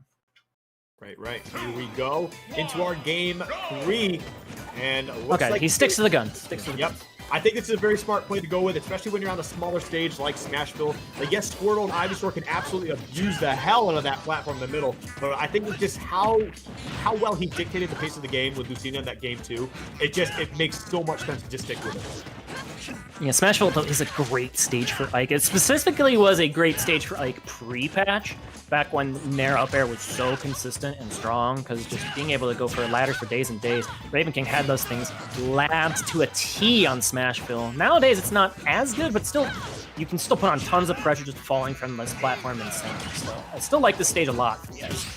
Yeah, what a challenge from Ned there, trying to get a forward air to disrupt that Aether, and not able to really get anything going, but that's fine. It's still even percentages right now for the most part, but that Aether going to be sending Ned way off stage and from across the other side of Smashville. Oh. Okay, that turnaround neutral air to back air just served up brilliantly for Yez, who's going to try to write a different story in the game 3 against the Lucina. Yeah, no, it definitely seems like this is a set of data for sure. We saw that great adaptation from Ned in that game 2, and now it's just looking the opposite for this game 3, as Yez is just putting on the damage. Let's see if he can find a way to get some additional extra credit here, but Ned now on the offensive, trying to keep Yez from getting back on stage. Scary spot, and man, Yez loves to let that up smash rip. Hey, I mean, sometimes you just gotta let it go. Oh. But yeah, here we go. Continuing into this game 3, we got Yez sitting at about 140 right now, so Ned is definitely looking for a way to end this stock soon, because a full rage Ike, oh, just right out of it. Damn, all right. Ike threw that sword up, and Lucina just grabbed him by the neck and said, I don't think you're going anywhere, buddy. Okay, good text. Oh. And up tilt will eventually get the job done. Thanks for covering me. Siri just started yelling about spiders for some reason. I don't know what that was about. I don't know what that's about either, bro. Wow, we got a shield break from Yez now. Gonna take that lead with a down smash, blowing up Ned. Now with a full stock lead on Smashville in this game 3. And you know, Lucina is really good when you have like stock parity, and extra good when you have a stock advantage, but as a comeback character it can be really tricky. Well, this is a matchup where you can make it happen with things like countering at the ledge when you know when Ike is going to go for a particular recovery. Like, that's a pretty good comeback mechanic here, but we did see that Aether is harder to counter than you might imagine, especially if you mix up the timing. Right now, Ned's making a very good run. Even though Yez has a full stock lead, it's getting close to being even stocks. If Ned can continue this pressure here, continue building up this damage, and just finding a way to get rid of the stock. But now Yez on the offensive, getting a up throw, and not going to be able to convert too much off of that. But, oh my God, going for another up smash, not going to be able to connect with it. It's really scary that Yez has now twice gone for that. Just kind of putting that fear, like, okay, this dude is really not afraid. He will do this. Like, I don't know how Ned's going to be able to handle that later on in the rest of this game, but right now doing pretty well. Just keeping Yez from getting back on the stage too much. Great up special there. The Dolphin Flash going to be able to secure that second stock. Yeah, just clean. I mean, he didn't really do anything fancy there, but then you double jump into an Ike, and yeah, that's nothing fancy about that. And there's nowhere for Lucina to go. Yeah, no. As soon as I'm going to talk about Ned's comeback, the comeback was shuttered in the face by Yez. For sure. And I mean, what a comeback in general. From Yez. I mean, that game 2, it just looks so dominant from Ned. But you know what? That just kind of goes, again, drives the point home about how talented these players are and how good their mentality is. It doesn't matter that you just got bopped in game 1 or 2. How are you going to handle it in next game, game 2, game 3, and now a game 4 situation with Yez up 2-1. Now it's up to Ned to make that adaptation again, man. This set is all about data, and these guys are definitely showing why that's the case. Definitely a great bounce back from Yez. The stage definitely helped him out too. I feel like like Ike's neutrals on Smashville just so good. Just plenty of, especially the way that Yez has been using quick draw. He uses quick draw so differently than what Raven King does. He uses it more liberally and has like an escape mechanism. He'll do like double jump, quick draw to the ledge. He'll do like we saw in that clip he got on Atata where he just went off stage, quick draw, like he fainted that he was going to go for the fair, that he landed on Ned, quick drawed back to the ledge, and then was able to reset. He's just so versatile with that move. And it's like a burst movement option you just never expect with Ike, and it just makes him so much quicker. And that's such like a terrifying 2 words to put together is burst and Ike. Yeah, don't give Ike burst movement ever. No, don't. What have you done, Sakurai? Listen, Sakurai loves to create monsters. We might see another one coming up too with the release of Steve in about a week and a half. But we'll see if that's definitely the case. But right now, what we're focused on is this game 4, and it looks like we're going to be sticking with the Lucina. I still think this is a very good idea. Going back to PS2 though. Yeah, Ned, he still is confident that Yez is going to keep shielding. We've seen a lot of these just shield stare downs where Ned wins with the grab in the end, and that's 2 already in the opening gambits of this game, number 4. And that's led to 60% unanswered and counting for Ned here. All right. And yeah, no, 70% unanswered so far. Ned definitely, once again, dictating the pace here. I mean, that Smashville definitely felt like it was very much in Yez's favor. Like you mentioned, that big platform there just giving him so much room. But Ned's gonna go for the 0 to death to open up game 4. And that was set up by Ned just understanding where those quick draws were gonna be. He puts Ike in the corner, and then he just fishes that one quick draw with his forward air. Fishes out another quick draw when that's literally the only option that Yez has left to go to the leg. Clean stuff from Ned. Okay, let's see how Yez answers. Yeah, that was a nice little string, putting Ned off stage. But it doesn't matter, Ned's going to be able to get back on and just continue to pile on some damage here. Yez looking to try and turn things around. This is definitely a very tough start to this game 4. Beautiful stuff from Ned so far, though. Woo!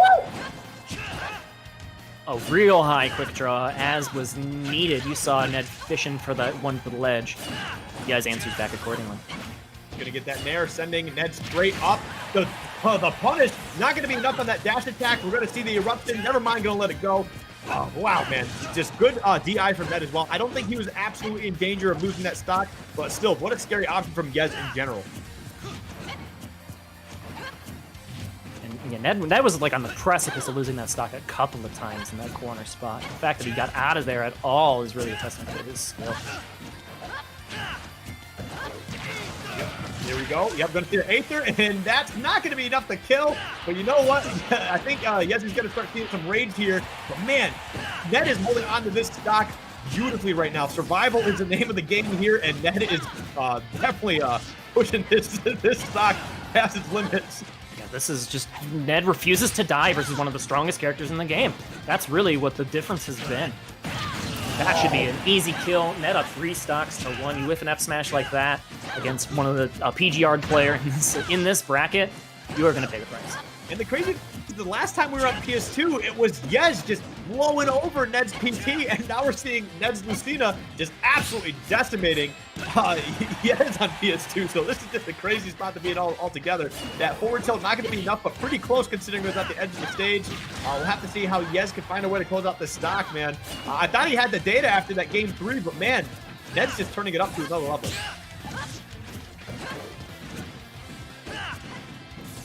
But let's see here. Yeah, Yez, his quick options to get a kill are Aether's still probably the best one, but Nez is just playing around that shield so brilliantly.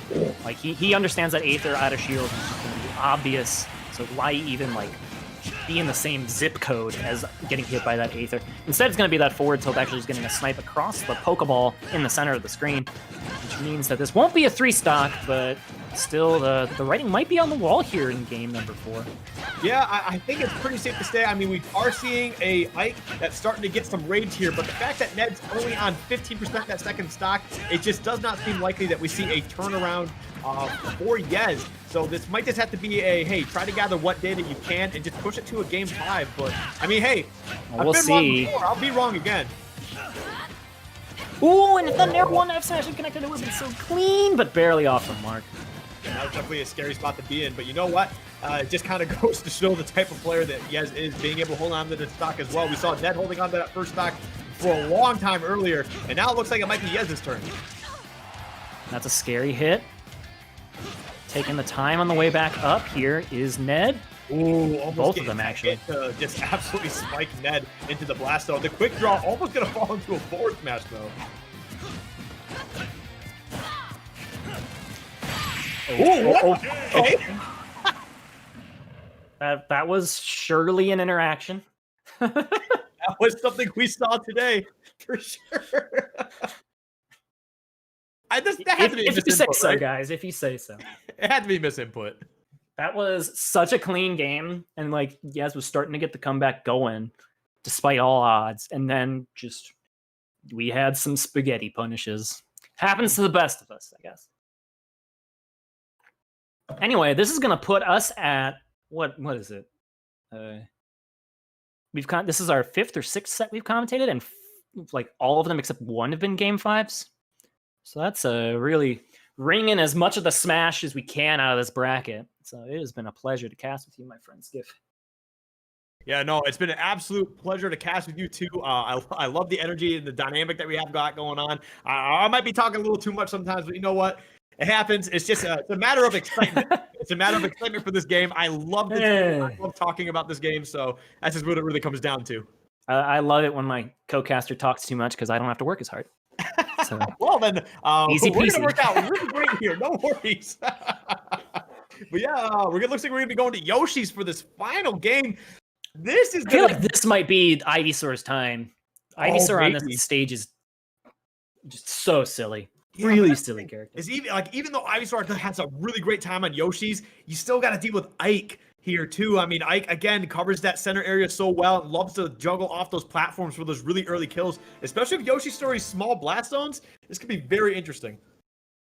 Yeah, it might still just be Lucina ride or die. That's definitely possible. Lucina's F smash is super fast and benefits from the fact that the walls on the sides are close.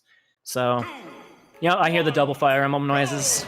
It's going to be Lucina to the very end here for Ned in the winner's bracket. And of course, Yez is going to be rocking it. Are we doing a little bit of a lag check here? What? Oh, maybe not. Okay, there we go. Interesting situation, but here we go. Getting this game 5 to wrap it up for me and Sturm here today. Could we pick a more exciting song on this stage to wrap up this block? Oh my goodness. Look, I love Yoshi music, I'll be honest, but this just kind of really sets the tone for some of the chaos that we've been seeing in this set. we're gonna wrap this up and I'm gonna go to bed. That's what it is. It's not even 7 o'clock Central Time. And I mean, I might need a nap after this, man. I'm starting to get old, and there's been so much action going on today. Jeez. But here we go. Good little start from both players here. Both trying to exert the pressure. And the up smash really connecting for Yes to the up air. Oh, my. Net in a scary spot. That's the thing about story, though, is okay, this should be enough to kill because it's story. But that killed off the side, not off the top. Those up smash reads from the base platform are not as strong on this stage because the ceiling's actually higher. But here we go. Nice offense from Yes as he continues to counter. Is not going to work. Just a little too high. Unfortunate stuff for Ned. But man, Yes is definitely making this all work for him. Yoshi's just really coming together. Yeah, these Ike players love their Yoshis. Okay, Ned just controlling the base platform down here. He gets the swat he needs. Oh, almost being able to clip that quick draw. Not going to be able to get it going though. See what the punish here is. No punish. I thought, oh, he definitely thought he was landing on the top platform. Yeah, it's a 50-50. Yeah. All right, Ned's looking really good, though. 45%. Now got some rage going here. If Ned does not clean up the stock soon, he could be losing another one very quickly. Oh, beautiful. That's one way to do it. Yeah, for sure. Actually surprised we haven't seen too many of those ups or forward smashes because that move is just so strong. And it's surprisingly quick for a forward smash.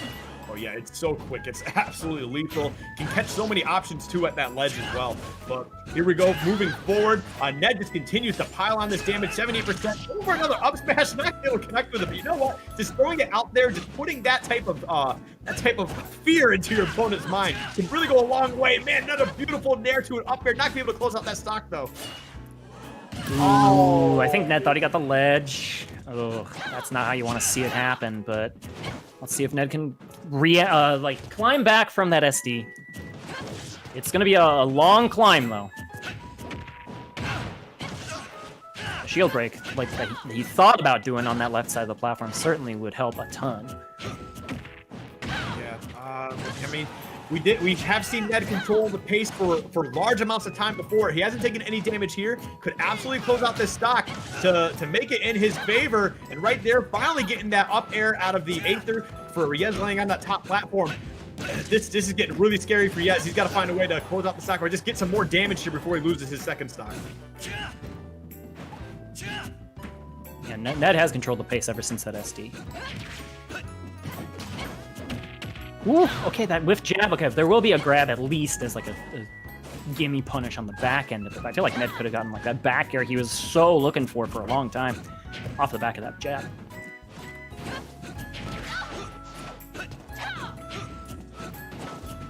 There we go.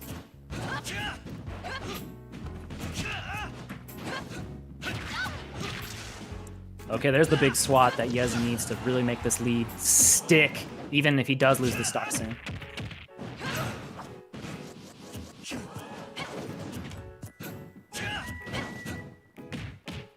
And there's a tomahawk, okay. Taking the Raven King book.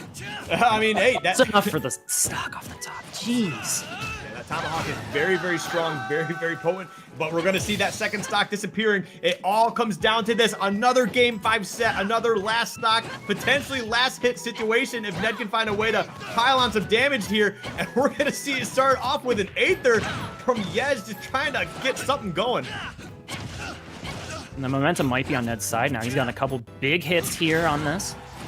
That's the first big swing that Yez has gotten. He's still one good hit away, but I think the jump's gone. No! Ned had the right idea, though, to try and snipe the quick draw high.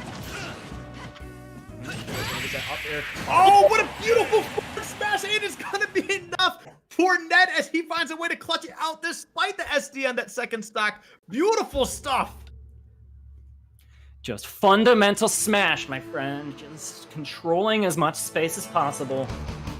Taking it nice and chill like that track was on Yoshi's story. Even though you're on a stage there, you can die really early to Ike stuff. Listen up music, take it chill. What if the music was also part of the counter pick here? Just setting that nice soothing tone just to really dictate the pace for Ned, saying, I don't have to rush too much. But we're going to get back to this. Oh, no, I thought we were doing a replay. Never mind. I went way too far ahead of myself. But hey, that's going to be it for me and Sturm today. Thank you guys so much for... Oh, we are doing a Red Bull replay. Oh, we're not? Yeah. I'm sorry? No, we got them. We got some Red Bull replays. There are some sweet stocks, man. Anytime there's a shield break, I want a Red Bull replay. That's the rule. For sure. That is the rule. Wow, man. But what... Let's check out some highlights from that match. Yeah, for sure, for sure. I'm just talking way too much. I'm doing it again. It's okay. We almost fell asleep to that track for just a second there. I mean, it was a really good game, though. I mean, at least the action kept me awake. So that was pretty cool. There was enough hits to kind of keep me from falling asleep. I can't fall asleep to people being slapped around stages with swords. So, but yeah, no. What a game. I mean, even though we saw Mr. E drop that second stock to that SD, and what I thought possibly could have just been what sealed the set in general, just kind of came down, played that last stock as perfect as possible, using that tempo that Lucida could dictate with those aerials and tilts just to absolutely controlled that game. But yeah, here we go. This is that game 1. That Pokemon trainer, he just found out that this was not going to be the set for PT. Yeah, this is the only game we saw a Pokemon trainer, and yep, that just clean back air, finding a way to center stage. Charizard's a really big body to hit. Yeah, you think you can try to parry that, and then that's a suicide no matter what. Excuse me, oh my goodness. No matter how you slice it, that is just a suicide, because like there's no way for Charizard to get back from that. Yep, and this is where we saw that adaptation from Ned, bringing out that Lucina, dictating the pace in game 2, just absolutely killing it. And then he just took it so nice and slow, and there's your shield break. Like, if you read that someone's going to shield at any one point in time, and you're as pinpoint and precise as Ned is. Yep, and then we answer right back, of course. Yeah, we saw Yez in that game 3. It looked like he had all the adaptations down that he needed to with that shield break of his own. But then we got the ending here on Yoshi's story of all places. Ned with the beautiful comeback after the SD. What an amazing run from Ned today. Catching the landing with the forward smash. Now that is harder to time than it looks versus Ike doesn't really have much aerial drift, so you probably think, oh, you just dash left, turn around, forward smash right. But just the fact that his aerials are so large and come out so quickly, you can lead to a reverse situation. So you have to be precise when it comes to those forward smash reads on the landing. And excellent stuff for Ned to clutch that out, save that high burst option of the forward smash for the very final stock. But anyway, that is going to do it for us here on this block. We are going to be throwing it over to the very talented, wonderful, good friends of mine, Rod and Alex Censored, for the next block. They're going to bring you guys Ned versus Skittles. That's going to be a fun one. I'm sure they're going to be totally unbiased for their Nebraska boys, of course. Why would they ever show bias? On the loser side of things, we're going to get the Ike Ditto now that is set up from that most recent match. It's going to be Yez versus Raven King. That should be a crazy one to watch. Hope you guys are excited for that.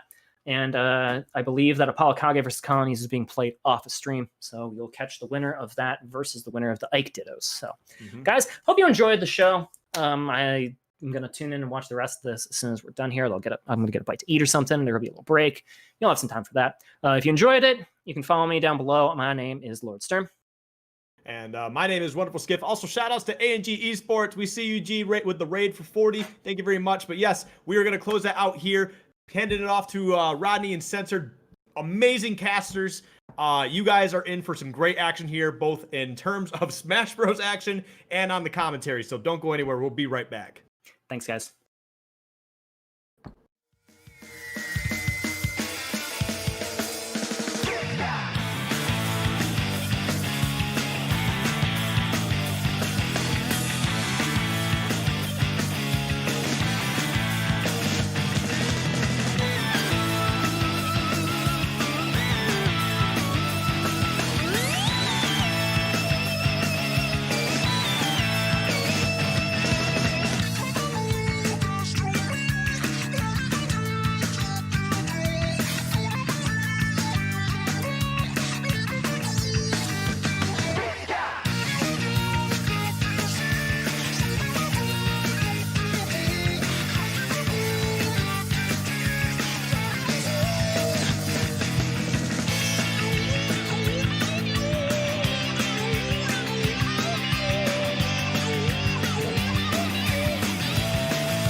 Welcome back to Top 6 of GOML Midwest.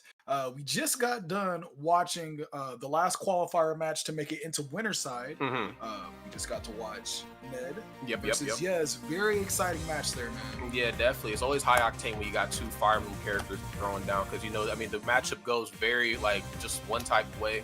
You know, I can see your moves coming a mile away. I know how you're going to approach. The real name of the question is, how am I going to get in there and how am I going to get around that? So super big shout out to both those two players. I mean, when I had asked you who was playing, I was like, you're like, Yes and Ned. I'm like, oh yeah, that's a Midwest classic. That's cool, bro. Yeah, we got this. That's a good one. And it makes sense. Likely suspects. It was definitely weird seeing Ned rocking the Lucina though. But after that first game, you know, just Yes went nuts with the nairs and just. I mean, everything. He was like, all right, you know, this ain't gonna work. I'm gonna need myself a little range, give myself a disjoint. Yes, sir. Lucina came out. Shout out to Sturm. He did a wonderful job explaining why Lucina was such a good pick. And when you're a high caliber player, you're going to have a good Lucina. She's very fundamentally based. All you gotta do is make sure you don't overstand and you'll be good. Most definitely. Yeah, she's pretty much like, you know, we talk about Mario being Mr. Fundamental, but if there was ever misses, it's definitely Lucina. She's up in that upper echelon as well. And yeah, huge shout out to Sturm and Skip for bringing us in that action and starting off this top 6 for us the right way, as always, the Midwest way, the mid-best way. But yeah, I mean, this is going to be super dope. I think Skittles is in this as well too, ain't he? Yep, sitting in winners finals, I believe. Yeah. And speaking of who's in this bracket, I think we have a graphic of the top 6 bracket right now. Oh snap! Take a peek at. Let's take a gander at that. All right, so yeah, we got so Ned and Comet, they threw down in winners quarters. Yes, and Atada. I mean, I'm sure that was a really fun match. Atada's a beast. Then of course, if you were just tuning in, then you just missed the last set before our block. Ned and Yes, which was always destined to be just complete fire. Oh, I see Captain Remix there. I believe Captain Remix is the Ice Climbers. Ice Climbers. Chicago area, if I'm remembering correct. What better way to get your stuff mixed than playing against? I mean, he's living up to the name. He's definitely living up to the name. And yeah, this is a big chunk of the losers bracket as well too. So we had Noodle and Lazy Zach. And Lazy Zach was going to play Raven King, another phenomenal Midwest player in his own right. Earl played against Gromp, and then of course Earl played against Captain Remix there. So yeah, I mean, we got some usual suspects here. That's the great thing about the Midwest is like, you know when you just peek at the names in bracket, like, oh yeah, this is top 16 here. This is easy. This is top 32 free, you know. And all right, so it looks like oh man, the Yes Raven King matchup, man. Oh no. Who's naring first, bro? Who's gonna nair first, right? Who's gonna get that first that first conversion? That should be an interesting one, because like I remember back at Frostbite, we had Ryuga versus Goblin. And I feel a type of way about the Fire Emblem characters, but that match, no pun intended, definitely brought like the heat, you know what I mean? So I'm like, okay, maybe I had a very bad, idea of what this matchup was supposed to be on paper. But now I'm like, Ike versus Ike, I don't know if I've seen it at this level before. So I'm excited to see what we're going to get when we get to that. In the meantime, we got this match here. Yes, Mr. Yes here, sponsored by the military, being all he can be, right? If I'm not mistaken, here in this bracket. Shout out to the pictures people be choosing. Have you seen Skittles' picture yet? Nah, I don't want it. Is it the Diddy Kong? Yeah. Come on, man. It's like, what? Ned's got like his childhood school picture, and I'm just like, man. Okay. Well, I mean, Ned is still like child, so I'm sure that was like, what, 2 years ago? Yeah. Yeah, Raven King. Raven King looked like, shout out to Raven King with the normal picture. An adult, that's right. That's right. In his moment. That's the face of, I just nared somebody, killed him. Yep. But, yeah, this is going to be oh, wow, we're actually doing this match. Okay, so this is going to be, I'm excited to see what this one, I'm sure, like, they got a lot on the line, like, just. Yeah, this is pride. This is pride, you know what I mean? This is for the longest in the Midwest, look at Midwest, not counting Ryuga, because Ryuga, a little bit further. He shows up to the big stuff, not really too much locally, but, when you think Midwest Ike, it was Raven King. Then out of nowhere, after the C-tier tournament, you got this guy, Yes, coming through with Ike, so this is kind of a, like, hey, man, what's up? Yo, what's up with it, man? Who's the real Ike? Who's the real Ike? Who's the doppelganger here? But no, I mean, they're both, nasty on the sticks in their own right. But I'm sure, there is a bit of unspoken, like, all right, my dude, like, kind of want to see how this is gonna go down. So it looks like we just teased you guys. We're actually getting Ned and Skittles here in Winners Finals. Oh, okay. So we're actually doing Ned and Skittles, and Ned not rocking the Lucina here this time. Probably not looking to get overwhelmed with just the projectile game that Skittles brings to the table. He's gonna switch off the Pokemon trainer who just in terms of tools has a little bit more than Lucina. Have a little more agility here with Squirtle maneuvering around those projectiles. Yes, sir. Okay, got to watch yourself off stage. Now, yes, obviously, this character very terrifying on stage, and does have the tools necessary to get back from some crazy distances away. But when you're just accompanied by Squirtle and Ivysaur, those two specifically, they can really bring the pain off stage. Oh, man, you see all that sauce, bro? Just a little too much. Take it from somebody who knows just a little bit too much about being on the sauce. You know what I'm saying? You might want to dial it back.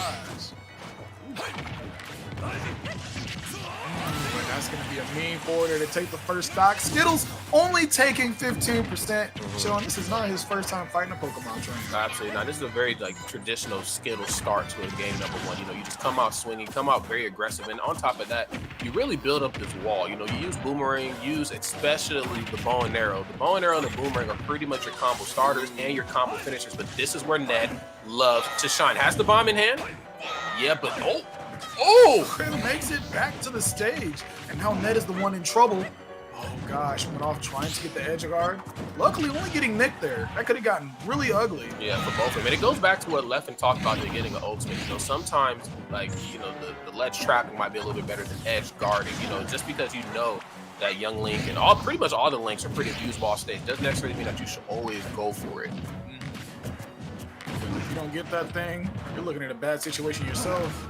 You're in the position that you just had him in. This is tough right here for Charizard. Charizard obviously with the power to make it happen, but see the issue is that he's such a big target here. Gonna have to watch how he approaches, and yes. Wow, it's unfortunate. Up special. I think here afterwards. Oh, drop shield just a little too early there, probably. Not exactly sure if he was looking for the parry or what, but that was pretty much a punish. But regardless, he has him off stage here. Oh, and then still, I gotta be honest, Ned is so efficient, but I don't know, maybe it's online or maybe it's, I don't want to say top 6 nerves because we've seen Ned in a plethora of these. The timing just seems to be a little bit off when it comes to dealing with young Link off stage.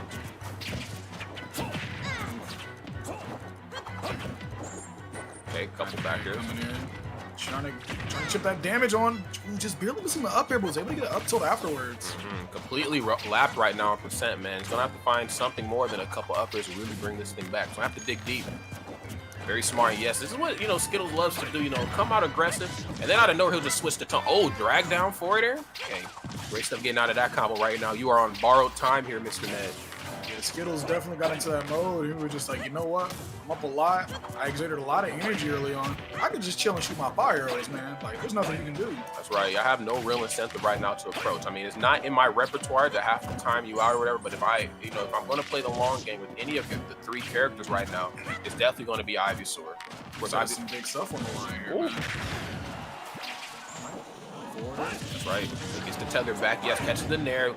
He's going to get the detonate on the bomb. He has to up B right here. And again, a little off the mark with the runoff nair. Again, I do like the attempt from Ned. He's just a little mispositioned. Oh, no, the bomb. Yeah, into the up air. Skittles taking that first game very dominantly. I'm so mad at this damn photo. I hate this photo. That's his only emote too. That's his only, just the one. What is this even from? I don't know, bro. I know it's from Donkey Kong, but I'm like, what is the meaning behind this? Am I that old where I just don't know the meaning behind the memes? I am too, because I'm just confused. I'm very confused and concerned. All right. Hey, look, bro. All right. Damn. All right, but you know what though? I can't wait till one day we get to see his Arnold Clark. Right. Still great match. Number 1 right there, from Skittles, of course. Started out in a very typical Skittles fashion. You overwhelm your opponents with your projectile pressure, and then on top of that, knowing when and when not to kind of switch up the gears and slow it down at the end. I feel like that really threw Ned off. Now, see, the thing is though, I felt like Ned knew to switch to Pokemon Trainer because of that. I got Ivysaur now. I can space with like fall away back airs. Nair can be generally safe on shield if I, space it properly. Razor Leaf. So I'm like, I think he was playing with a similar mindset. I just think that, maybe Skittles was a little bit more efficient there in some of those conversions. But great thing about this, got a game number 2. All right, and there we see Skittles getting rid of the normal stages he gets rid of the triplots. Mm-hmm. Doesn't want to deal with any of those platforms getting in the way of his projectiles, other things of that sort. What was to make it harder for you to get away from the stuff, man? Yeah, definitely don't want to make it free. You know what I mean? Okay, did we learn? We learned. Yes, we learned. There we go. Timing down there. But I like this stage pick here from Ned just because it makes it a little more close and personal here on Smashville. Mm-hmm. Oh my God! Yeah, it doesn't get much more close and personal than a couple forwarders right there. Oh, and then that's how you be the best right there, like no one ever was. Yes, Mr. Pokemon Trainer himself. I love that. Just this great utilization, just knowledge of your character. As you talked about kind of late in that last game where you felt like he had the right idea, but he was always just a little off on those edge guards. But here in game number 2, he just had to warm up, man. That's right. You know what I'm saying? I had to shake the rust off, and it happens to the best of us. And on top of that, I don't know how much Lucina he had been playing up until this point, so maybe he just needs to get back in gear. But whatever the case is, whatever, the sensu bean, the secret stuff he's had, it's definitely working and it's paying off in dividends. Down throw, yes. Oh, great Pokemon. Oh, I didn't even take that into consideration. Like, you got to know how to punish the Pokemon switches. And if Ned can kind of keep Skittles on his toes with that, he'll be in a good spot. Right there, so we saw the forward air come out from Skittles, and then right afterwards saw the Nair come out to, not get the biggest punish that he wanted, but make sure he got something for his troubles. Mm-hmm. It left him with a to-go play right there. Oh, okay. Gets the double arrow right into the effort. Now he's off stage. This to be okay, yes. I'm going to just go right back to the ledge. I don't have to worry about going high. And yes, hits him with the E. What's it going to be? Oh, my God. Woo! Down tilt. Oh, dear. Interesting. Yeah, it was nice to be able to armor through that, but they were just like, all right, where you going to go now, bro? Okay, now this is just like that little bit of breathing space that Skittles needs to bring it back. As you can see, halfway to the point right now on this second stock here. Ned kind of dialing it back a little bit, and I like that. Really going to showcase the great movement that Squirtle has to find his opening. But right as I say that, Ivysaur is here to play. Down air? Oh, my. Don't touch me. Down air. Right. Yeah, you said down air? Gotcha. Who's the Pokemon here? Hey, we going super. Oh, okay. Oh, okay. Okay, the acrobatics. All right, getting hit with the up air, but it's times like that where I really question, is Young Link's recovery bad? Like, I've seen so many different, just recovery styles there from Skittles, and they're right there showing, the unpredictableness of Young Link coming back to the stage. Yeah, there's a lot of unpredictability. Of course, you can go fast distances, on top of that, the bomb reset is absolutely ridiculous. The tether as well, too. You take that into consideration. Plus, once he gets back on stage, just due to the nature of Young Link, he's already pretty safe because his options landing are like Nair, forwarder that you have to respect. So, oh, okay. Getting some day one Pokemon Trainer combos right here. I like that. Those Pallet Town combos. Keeping him in the air. Boom. Oh, man, just barely living. And, that could be the end of Squirtle. Squirtle's going to leave here soon. Yeah, Squirtle definitely needs to get back into that Pokeball and fast, man. I'm starting to hear the Pokemon Center ring. Okay. Oh, yeah, it's going to parry it that time, but yes, got to show some respect. Yes. Throw. On stage. Ivysaur. Oh, that was a bait if I've ever seen one in my life. Yes, the immediate back air out of shield. Very quick option from Young Link. Yeah, and this is where Young Link sometimes can struggle. You got to find that kill. He's kind of like Ike, where you got to get that.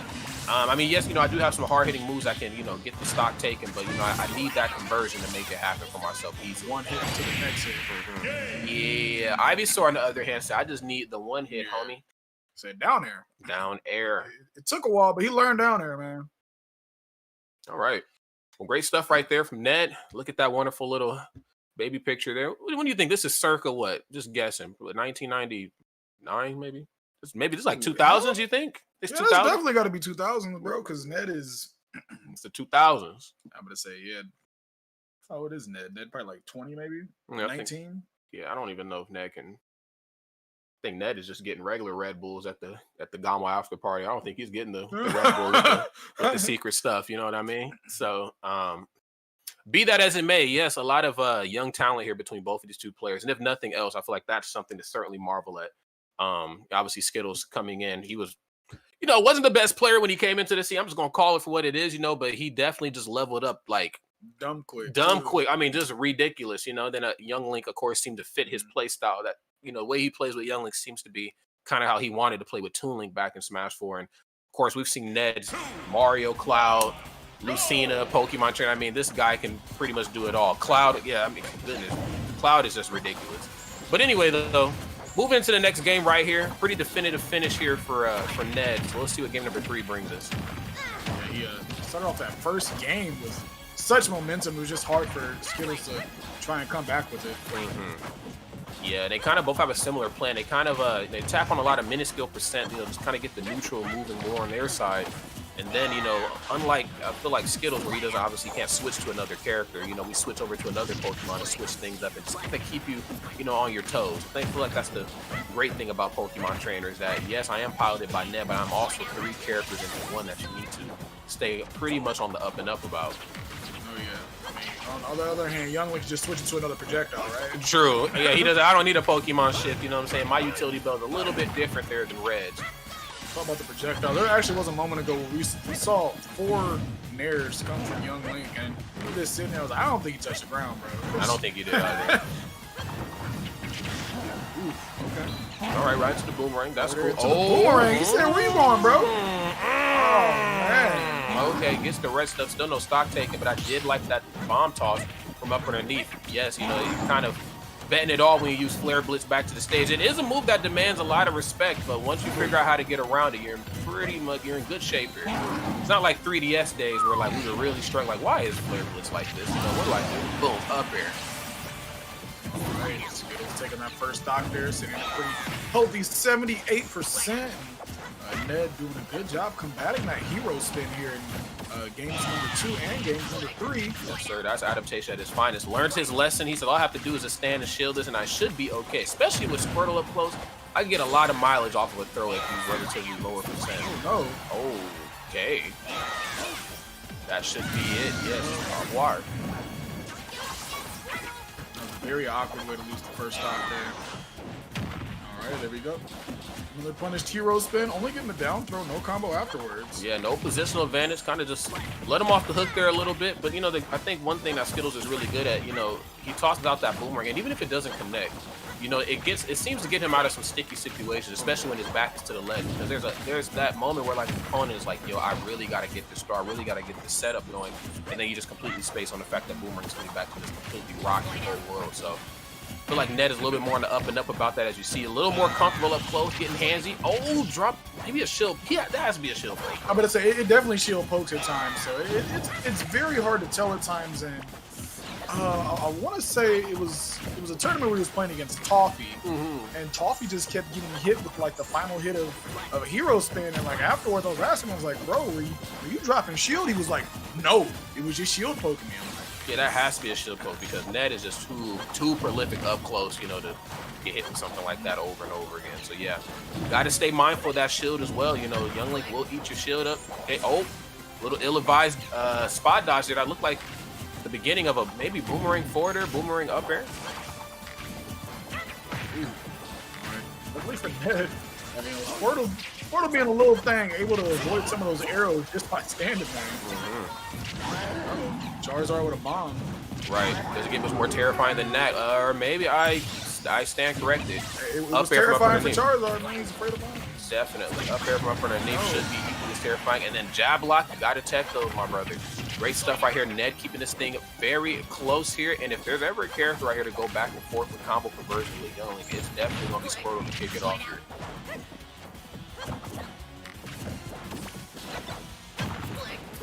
Bomb in here. Catching the bomb. One of the good things about the bomb item It's one of those items that when your opponent picks it up, you're not too afraid of it, just because it has the fuse on it. So there's not too long that they can use it as compared to, like, let's say if you picked up, like, you know, the banana or the gyro, where they get time to think about, all right, you know, I've seen those Twitter videos that only happen, you know, once every 48 matchups. That's right. Yeah, and see, yeah, you're right. You only got so much time to really make use of the bomb, and there's some characters who get it and they don't really even. I mean, it's something that they don't lab, and it's something that like parallel parking. Like, I'm like, yeah, if you don't know how to parallel park, fine, dog. Like, I'm not gonna sweat you about it. But you know, if you do know, that would definitely make your life a hell of a lot easier. Oh, okay. He set up, just runs right up, sees which way he's gonna go. Okay, he's gonna go for forward throw, absolutely. Gets him off the stage. A double raise, really very smart. Great utilization of your tools. That's a re-grab though, and yes, back into that corner. This is what I'm talking about. Has to hold shield because you have to respect the boomerang coming back. Oh, and that Nair, unfortunately, sending him back onto the stage. Oh, gets hit by the fair. Oh man, just when I saw that Nair come out from there, I was like, uh-oh, it's like getting knocked off the stage again. I'm like, whoa. This Diddy Kong is just like, your soul is mine. Like, he's like this Shang Tsung point. Like, you, my brother, you are coming with me. That's definitely that point you don't want. Yeah. You don't hear any audio. You don't know what the dude just said. When you were a kid and you know, the administrator comes in and points at you. Just points at you. Know you're in trouble, bro. You know you're going to the office. Whatever you did it 3 weeks ago. I'm just now hearing about it. Just now hearing about it. So yeah, great game number 3 from Skittles. You know, I think that one is probably the closest of all the 3 matches so far. Wasn't exactly sure which way that was going to go. I mean, I like the Ivysaur gameplay. He just seemed to be getting pressured just a little bit too much at that ledge, and it makes sense. You want to drop shield. You want to nair out a shield to get the hell out of there, but you got to worry about Boomerang coming back. And then in conjunction with Boomerang, you got like 12 nairs coming at you. So it's like, damn, what am I to do here? All right. So I believe here on game number 4, we are going back to Smashville. That was the last stage that Ned was on. So Skittles is okay going back to the stage. Ned is able to take this W here on Smashville again. I don't think we'll see this stage again. No, I don't believe so either. At least I would hope not. But we'll see. Oh God, Skittles drawing blood. They're drawing a lot of blood here first. Already 43%, you know, not even 20 seconds into the match. And yes, Ned answering back immediately. I'd like to see him. I mean, I know he hasn't really gotten much mileage off of it in this step. I would love to see him just apply a lot of pressure on Skittles off stage. He did get the one conversion, I think, in game number 2, where he was able to switch between the Pokemon and, you know, do it the right way, you know. So we'll see. At the ledge. Ooh, only getting the second hit. It's a nice switch there. Sitting at 91%, you're on the ledge. One hit as Squirtle, you're gonna explode. Woo. Down throw? No, actually gonna go for the grab release. Yes, he wants the positional advantage. Very smart. He knows that was something he probably struggled with the last game. And yes, when it comes to taking stock, he gets so much off the. Was that a little taunt too? I seen that might have been a little sauce. Ooh, grabbed him out of the flare blitz. We got the pogo, bro. Got the party jumping. But so I do want to go back to that grab that we talked about when we saw the grab release. I thought that was very smart because the boomerang tacked on the damage there at the end. But then also another thing he didn't do, he didn't stale out that forward throw, which is a kill throw. Yeah, definitely wanted to hold on to that one. Got to keep that ace in the sleeve. Yeah, he did. Not needed though. Yeah, he just doesn't respect it. He looking for that down tilt. Yes, just let him touch your shield. Very quick up smash, and then yes. Okay. A little bit of a taunt right there himself. He's like, you didn't drink enough milk, man. Yes, sir. Uh-oh. Watch yourself. You're getting red, buddy. I like that. Ned's starting to play a little bit more calm, cool, and collected here. Ivysaur coming at it.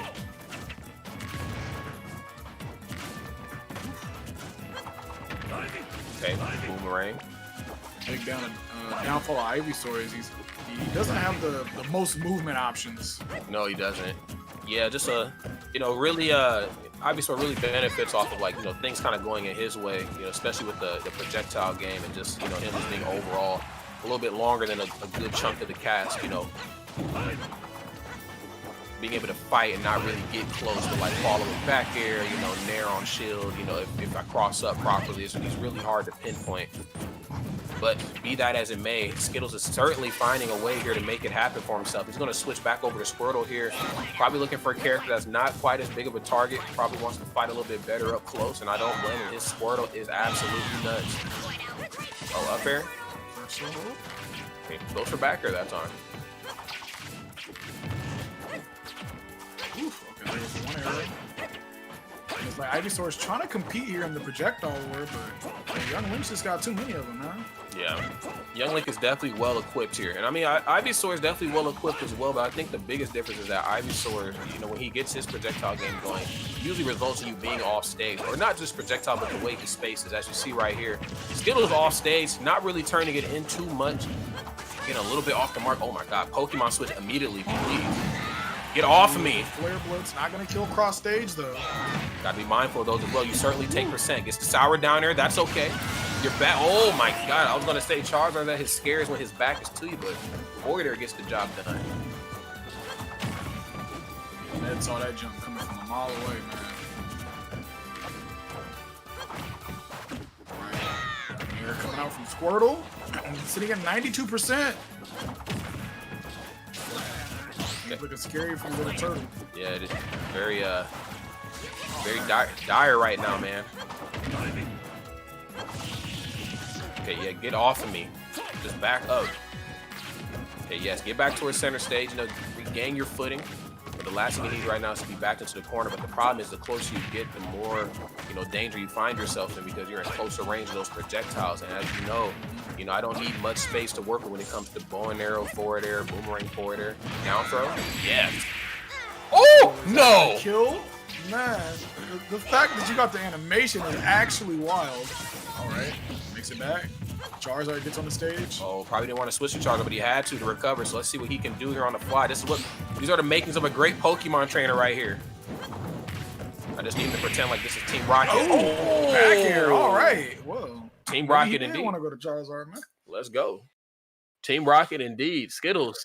That ass got sent blasting off. So we got Ned there, able to take that W on Smashville. Once again, not in the same fashion, though. Definitely a way more competitive match. And we didn't see the edge guarding that we saw in that game number 2, but he found a way to make it work. Yeah, I think what happened was Skittles got a little too comfortable on shield.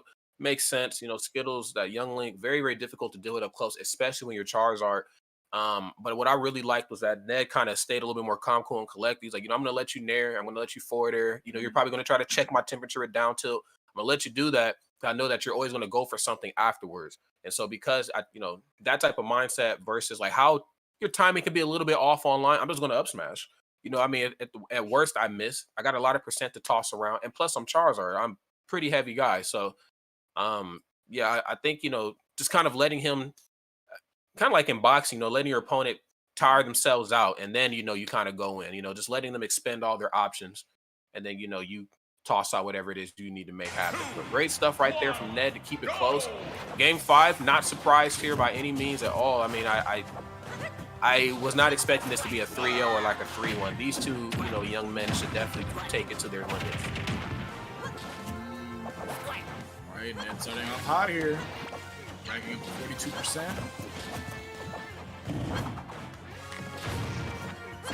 Moving around these projectiles pretty well. All right.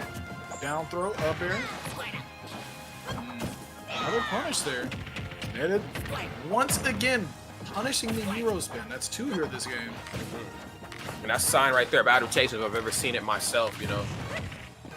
Doesn't seem like a big deal on paper because, you know, there's always a chance that, you know, Young Link might miss after the hero spin with whether, you know, you DI correctly, you outmaneuver up air or back or whatever it is. But, you know, it's just those little sort of micro interactions where if you don't check them early on, they definitely start to tack up towards the end. Forward throw, oh no, down throw. Yeah, I want the up air, my good sir. Big target right there, but of course I'm accompanied with a couple jumps so I can certainly get these toes. I don't, what are those hooves? What does Charizard have? Whatever those things are. Back onto the stage. Pause?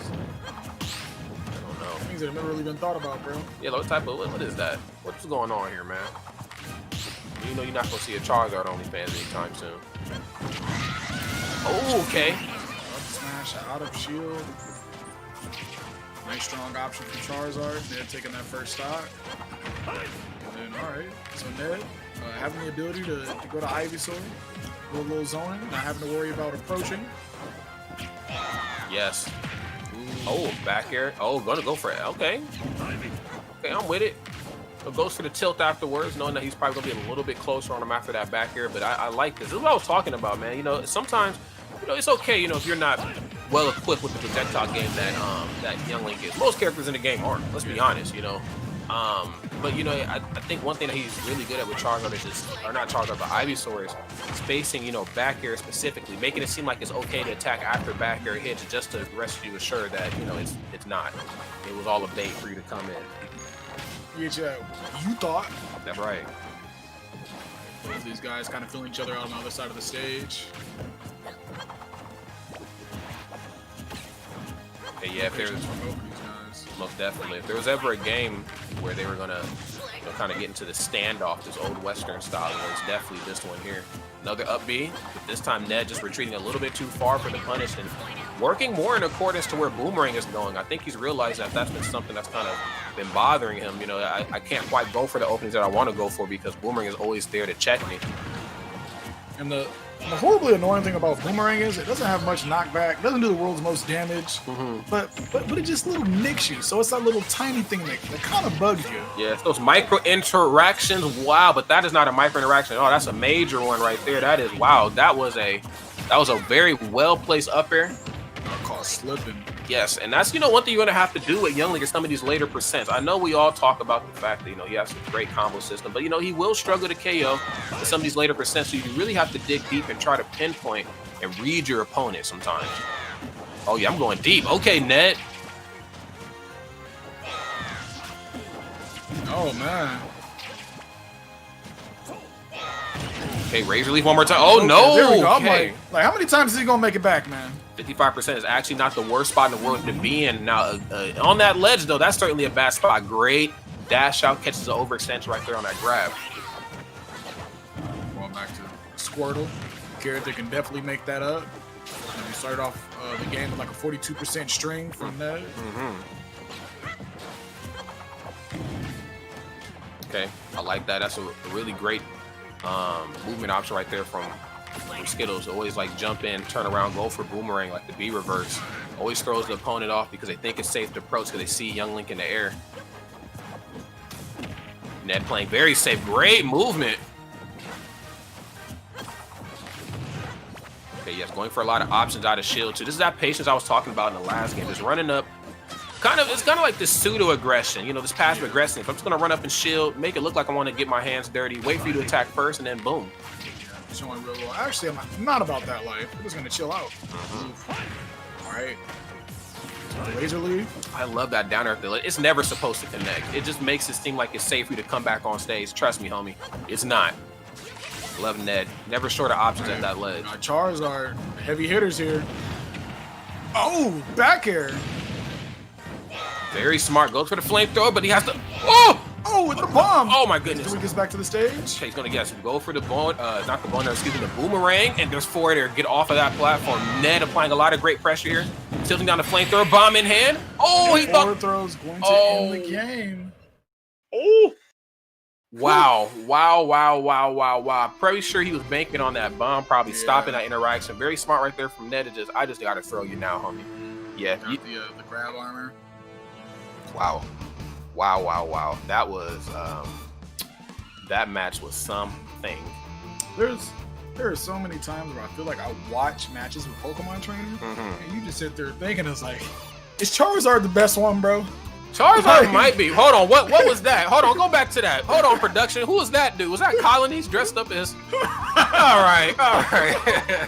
Oh gosh. Yeah, I mean, you know, just kind of carrying that over from Smash, 4, we all had a very fixed idea of some of the heavies. I think Charizard and Bowser kind of got their flowers towards the middle to tail end, and moving back over into Ultimate, it's very easy to look at a game, in its early months, early states, where to be like, oh, these characters combo well, this character does this, it does that. That's cool. Keep in mind that a lot of the community doesn't really know how to play around Ivysaur and Squirtle. We know how to deal with Charizard, but when you dig deep, you really start to kind of chisel away at that neutral. I think you come to realize Charizard is actually terrifying. Back air, bro, like he's what the definitely hell? the scariest. I've fought him against, you know, a nice number of Pokemon trainers, I'll be up, dumb them out, and then Charizard comes out, and I just start shaking, bro. No, not shaking. Anything but that. Like, just one move, I'm dead, bro. Right. Also, I want to give a big shout out to some of the Midwest names I'm seeing in the chat right now. We got see Tony, of course. See Cam 2. He shout out to Cam 2. That he was a Squirtle main in that one Smash we can't talk about. You know what? No, this is Joe and Max. But, it was Project M. Speaking of Squirtle, I think we want to take a look at that Squirtle from the last set. Red Bull does have some replays here for us tonight. That's right. Give me the wings the right way. Let's do it. I think they're coming soon. But yeah, Tony Z Tank. Any other names I recognize in here? Apollo. I see Apollo. Okay. So yeah, we got some Midwestern names here. But yes, we do got some replays. Hopefully, I mean, there was a lot of great interactions there in that last match. Of course, you know, Young Link, you know, the combo system was ridiculous. But I would really love to see that conversion off stage from game number 2, where it looked like Ned switched between some Pokemon to deal with. Yeah. I mean, you know, that just really lets you know that like Young Link's recovery system is actually better than what it is. The fact that you have to do all of that, so you know what I'm saying, to deal with him off stage is just ridiculous. All right, here's the replays. Let's go ahead and get it right here. Yes. Off stage, want to wait it out. I got the bomb. Of course, you need the bomb to reset yourself, but Downer is just going to shut it down. Yeah, and there's just that harassment from up underneath. You know, yes, you are blessed with a lot of jumps, but you are a big target. And I'll be honest, between all 3 of the links, you know, we know that up air lasts quite a bit of time. Don't air dodge it. Try to do your darndest to get out of the way. And yes, a very tried and true Young Link conversion. Something right into the forward air. Imagination into forward air will definitely get your job done. Oh, wait, I think this is what I was looking for here. Oh, wait, no, it's not. But you know what, though? Whatever, we'll take it. It was still nice. Oh, gosh. But, man, Charizard, bro. Yeah, about that all day, bro. They didn't realize we're both in the same. No, he's on a green. He's on green screen. Yeah, he's actually green screen, bro. Yeah, he's not actually not here. He's actually not here. See, he's somewhere else. Yeah, I'm actually. No, Roger, I'm in front of the green screen. Yeah. Yeah, the room behind us isn't real either. This is all fake. True. This is all, we're in the Matrix. The only thing that's actually real is that Ferris Bueller poster back there. Yeah, the Ferris Bueller poster is real. Yeah, the poutine got me leaning. No, I'm joking. But yeah, but no, this is actually really great. You know, I feel like GOML's the perfect stage for some of the Midwest players who sometimes don't quite get some of that love and recognition. I mean, now I think just, you know, due to quarantine and, you know, just the state of the world we're living in, you know, we've had, you know, some really strong Midwestern players really push us, you know, but I think GOML, you know, just looking at what this tournament series has been historically, has always been a very historic and a very big stage, you know, going all the way back to 2016, you know, when we had the return of, you know who, not going to name any names. He got destroyed by Mewtwo King. That was a very, very, you know, big deal. And then, of course, you know, just last year, how great that stage looked physically. I mean, just phenomenal, man. GOML always puts on the show. So huge shout out to Waveform, and of course, you know, even matchup, you know, for doing the damn thing. But it looks like we got. Is that Yes? Is it going to be the Yes Raven King? I think. I'm about to set. I'm gonna set the mood for this. Set the mood. I don't know what he's doing. Is he turning off the lights? Turn off the light, bro. I'm setting the mood. I got a watermelon candle in my room. Relax. Relax. Ain't that type of party, brother. Hold on, I'm setting the mood. I'll save that candle for later, I guess. Here we go. The mood has been set. All right, showdown. Man, you brought out the lights, bro. Brought out the lights. Trying to get a little romantic, all right? Just my bad, bro. All right, game number 1, going to Town City. All right, well, let's see how this goes. That's actually a very surprising stage to see, just like coming from an Ike matchup. Just like, you know, because you know Ikes, you know, they like to have that little platform after their nair to go up there and get another one. Mm-hmm. So big ceiling too.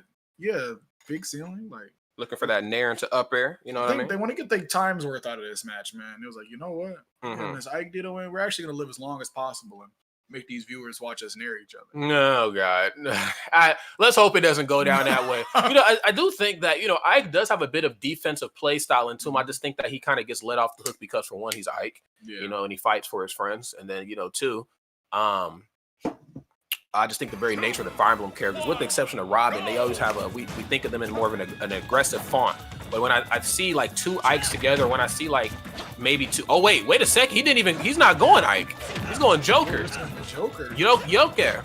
You got Joker King, bro. I forgot he has been playing a lot of Joker. I remember towards the tail end of real life tournaments. RIP to those. Rest in peace. In 84 Raven years. King started going secondaries in bracket. Mm-hmm. And I believe Joker was the. You're right. Didn't he play Joker at Paradigm? It's called Shift now. At the time, it was Paradigm Shift. Didn't he play last summer? If I'm not mistaken.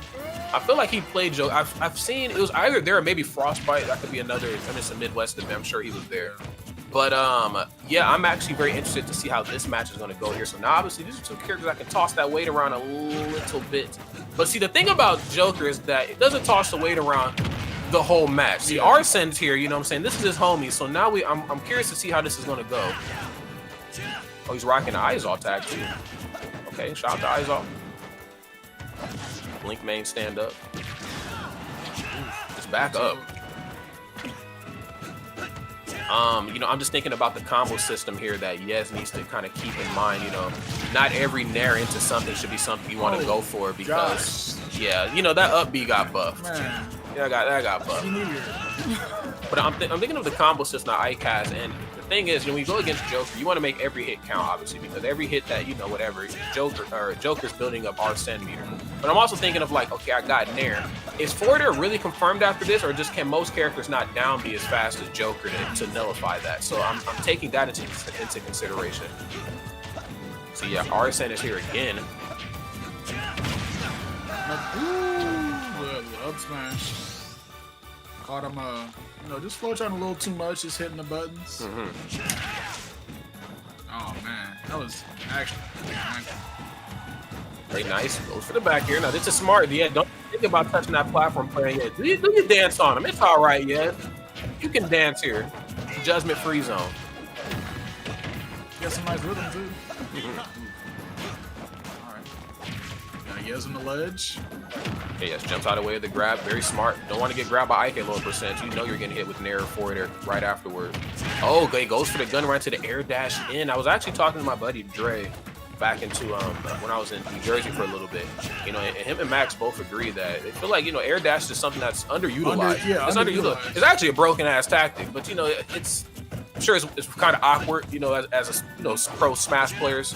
You know, not every character in the game can do. I don't think any character in the game can do that. So I think up until this point, you know, to never have that option and then to try to implement it is probably a little confusing. And you know, Joker doesn't necessarily need it in every matchup, but I do think, you know, air dash guns are absolutely broken. Nair. Packer just barely missing. Down air, not getting the up smash afterwards. That's right. Arsene has left town though. That's going to go right for the dash up into the forward throw and not really doing a great job of dealing with Ike off stage. I feel like it's kind of like a broken mentality to think that it's easy to edge guard Ike off stage. It's not. Tether? Yes, sir. So yeah, no, definitely is. I know we've definitely had that debate in the house for the longest of while. So. Yeah, that's gonna end it there. Great stuff, man. Yez made that one look pretty effortless. You know, probably like, look, you might want to bring the Ike out. Yeah, let's get the Ike Ditto going. Let's give the fans what they want, man. Yeah, chat wants the Ike Ditto. Let's get it. But yeah, you know, Joker. You know, I was thinking that okay, Ike kind of odd, you know, to deal with off stage. Most of the Fire Emblem characters are the recovery systems are pretty linear, but they have themselves covered physically. The problem with Ike is, you know, I'm looking at Joker. I'm like, are you going to down B him, or am I going to Tetracon? Am I going to, you know, I'm going to try to build a meter off of this because he has to up B, and it is an active hitbox. And if I place it properly, I will hit him away. But we didn't really see much of that though. You know, we just kind of seen the match on stage, which is, you know, it's kind of where Ike wants to be, man. Oh yeah. Well, let's see what game number 2 brings us. I want the Ike Ditto. Streets want the Ike Ditto. Streets been talking. Okay, I'm looking at the Twitch chat. Chat wants it, but the people who know Raven King the best are saying that he probably won't do it. Let's see what my boys are going to say. It says Ike has a top 3 side B according to Tony Z Tang. No cap, no cap, no cap.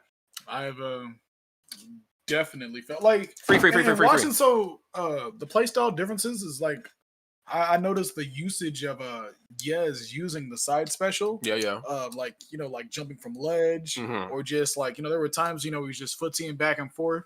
He's throwing out up airs, and then he jumps again, and then he throws out the side special. And I'm like, it hit. Like, it works. Who's expecting that? Who's expecting? There has to be a bit of unpredictability with your character, especially in a matchup versus Joker. And I don't care, like, if somebody's playing Joker at this point in bracket, even if they're not a Joker main, you need to respect this character, okay? As somebody who went to New Jersey for a month and got just absolutely destroyed by this character for 30 days, I'm like, look, you got to put some respect on this character's name. All right, here it is. Yeah. Got the Ike Dito going. Now, I'm definitely going to be confused because I don't think these outfits look different at all. I think one's the buff one and one's the skinny one. It's hard for me to tell because my feet is a little blurred. They both buff compared to me, bro. Nah, bro. I don't know if you Brawl Ike definitely needed to hit. No, I'm not talking about both of these guys are buff compared to me. Oh, okay, fair enough. All right, speaking of fair right there, man, looking for a little bit too much. Yes. Watch those conversions, but you have to understand too that okay, my opponent knows a lot of the same, if not pretty much all the same Ike stuff. So what do I do here? He knows the Ike matchup, but does he know the E matchup? That's the thing. All right, trying to hit with the up smash there. Real punished by Raven King, gets him off stage once again. Wait a minute. Nice, gets a directional air dodge up. Very smart. Probably didn't want to go for up B and risk of getting it countered. Oh, doesn't even matter the up air from up underneath, sending Raven King sky high. Okay, the up special. Oh and dear. For anybody watching that is having a hard time telling which is which, the cape colors are tinted a bit different there. They're moving. Got a little brightness. Moving quick, but I think they're both the buff Ike though. It's hard for me to. Ike is just never not moving. Strangely enough, he's never not moving. But I think one's buff. Yeah, one's buff and one's skinny. Yep. There we go. That Raven King's the chiseled Ike, so he's been in the gym since quarantine. The other one is like it's still March. Yeah. He said my gym ain't open yet, bro. Yeah, man. Okay, looking for the grab. Yeah, and this is one thing I've kind of noticed about both of these two is that they're trying to space each other out. They're not really looking for combo conversions. They're just looking for, you thought that was going to hit. I have an answer out of shield, to punish that. No grab for you, though. Oh man. Gotta respect my up B. I got armor player. Actually, too heavy to die there. Shout out to the link to Pokemon Stadium as well. Forward throw. Oh, grab release. Oh, looking for something sexy. Yeah. Raven King sitting at the world. Oh, okay.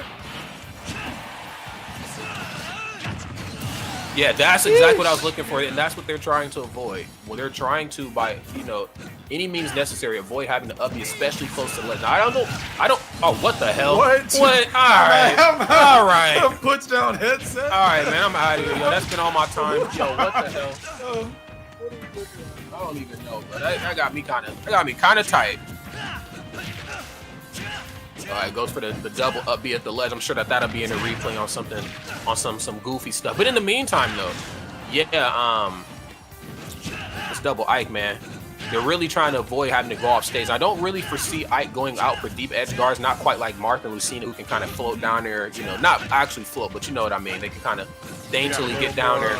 Air mobility. A little bit more grace to them. Ike, on the other hand, is like, I'm just going to wait for you to get back to the ledge, and then, if that up B comes above it, I got you. So, in order to negate that, there's probably, see. Oh, tried to hit the side. All right, got the easy.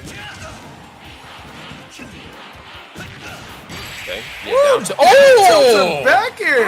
Caught him thinking on the ledge. I felt like right there, Raven King's like, all right, what get up option I want to get? Yeah, come like, on, hey, bro, you been there too long, man. Come on.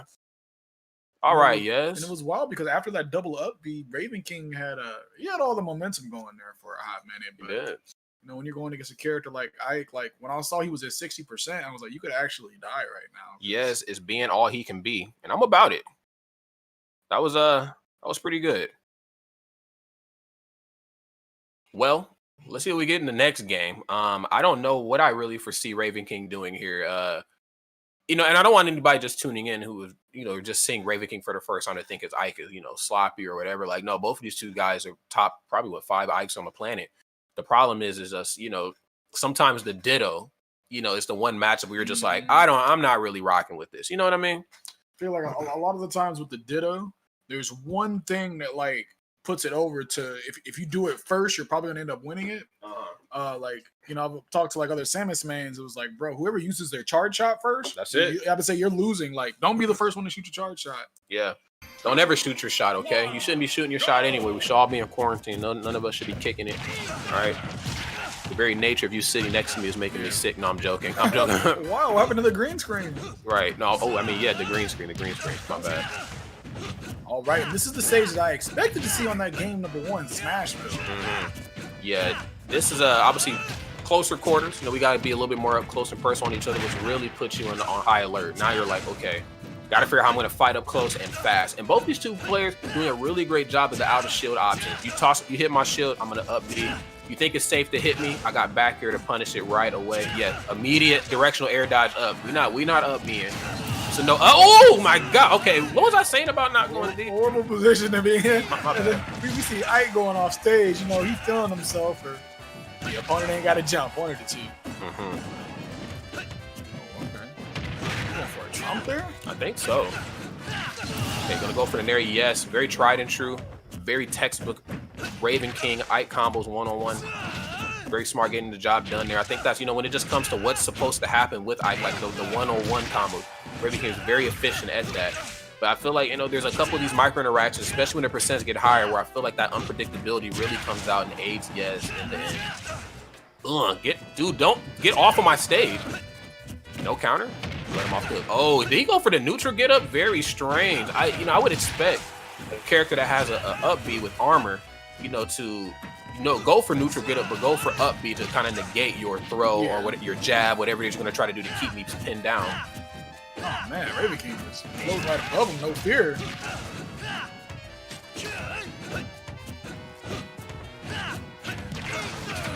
No out of range to hit him with that.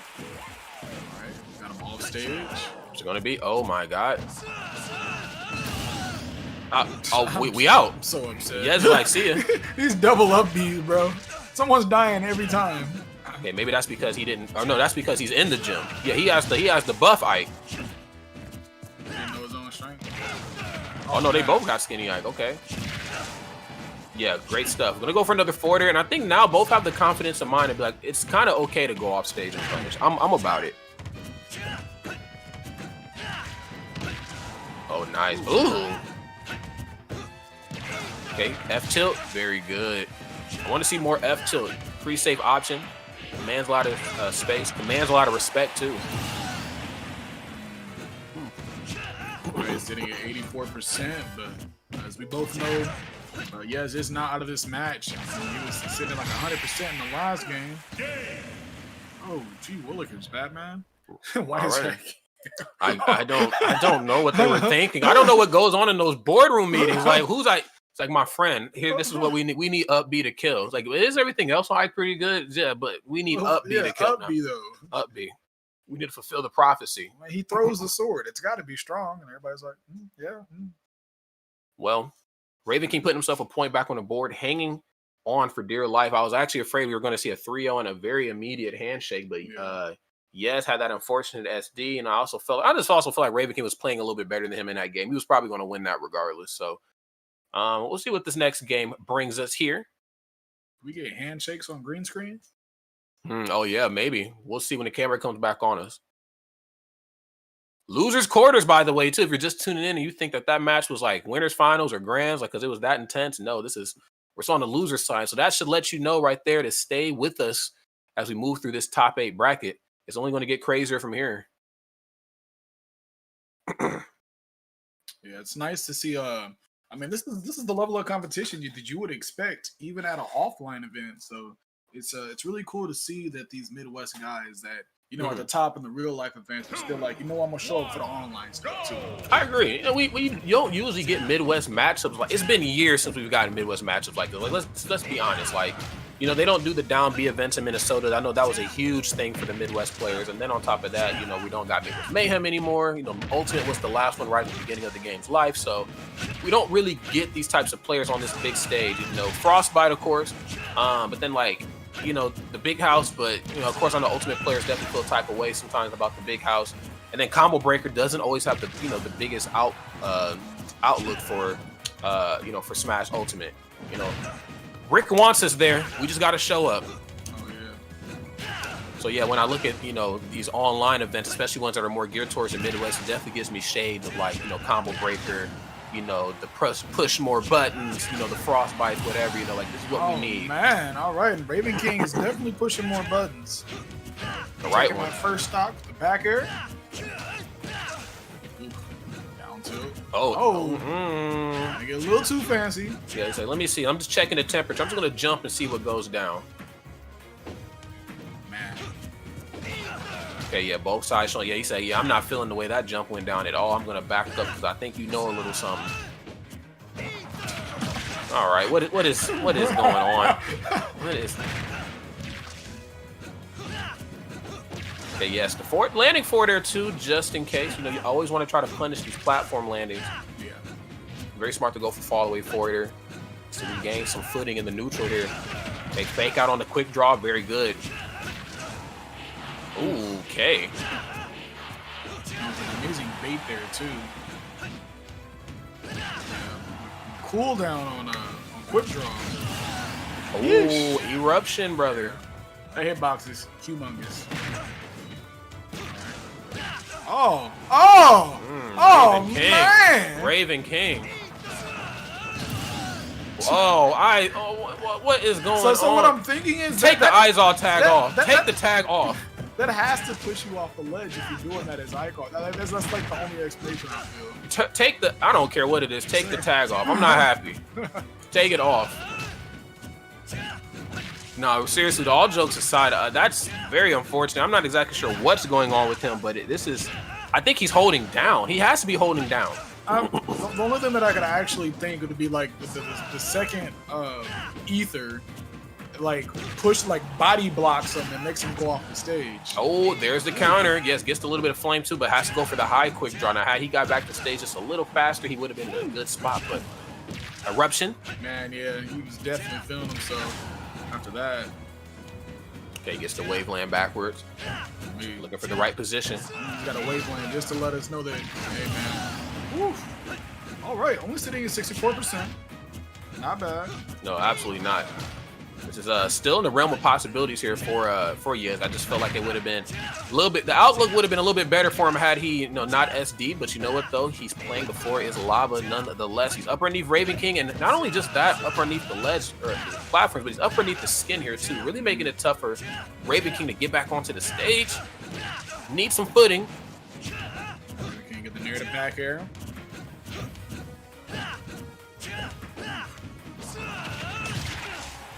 Oh, jumps right into it. Okay, yeah, it's gonna go for the long jump right there into the back air. Oh, and what is? I don't even. What is this madness? I don't know, man. Okay, F tilt. Ooh, that was in the. That looked like. That one looked painful. My goodness. Oh, that was sexy. All right. Okay, both are getting a little too antsy up close and personal. Why not bring something a little different to the table? That was definitely like a Smash 4 flashback right there. You used to see that all the time. Oh, up tilt. Yeah, just the tomahawk. I've been on the receiving end of a lot of up tilts from Oscar. I remember there was like a month where I just did not know how to fight. I was like, I just can't fight. I can't do it.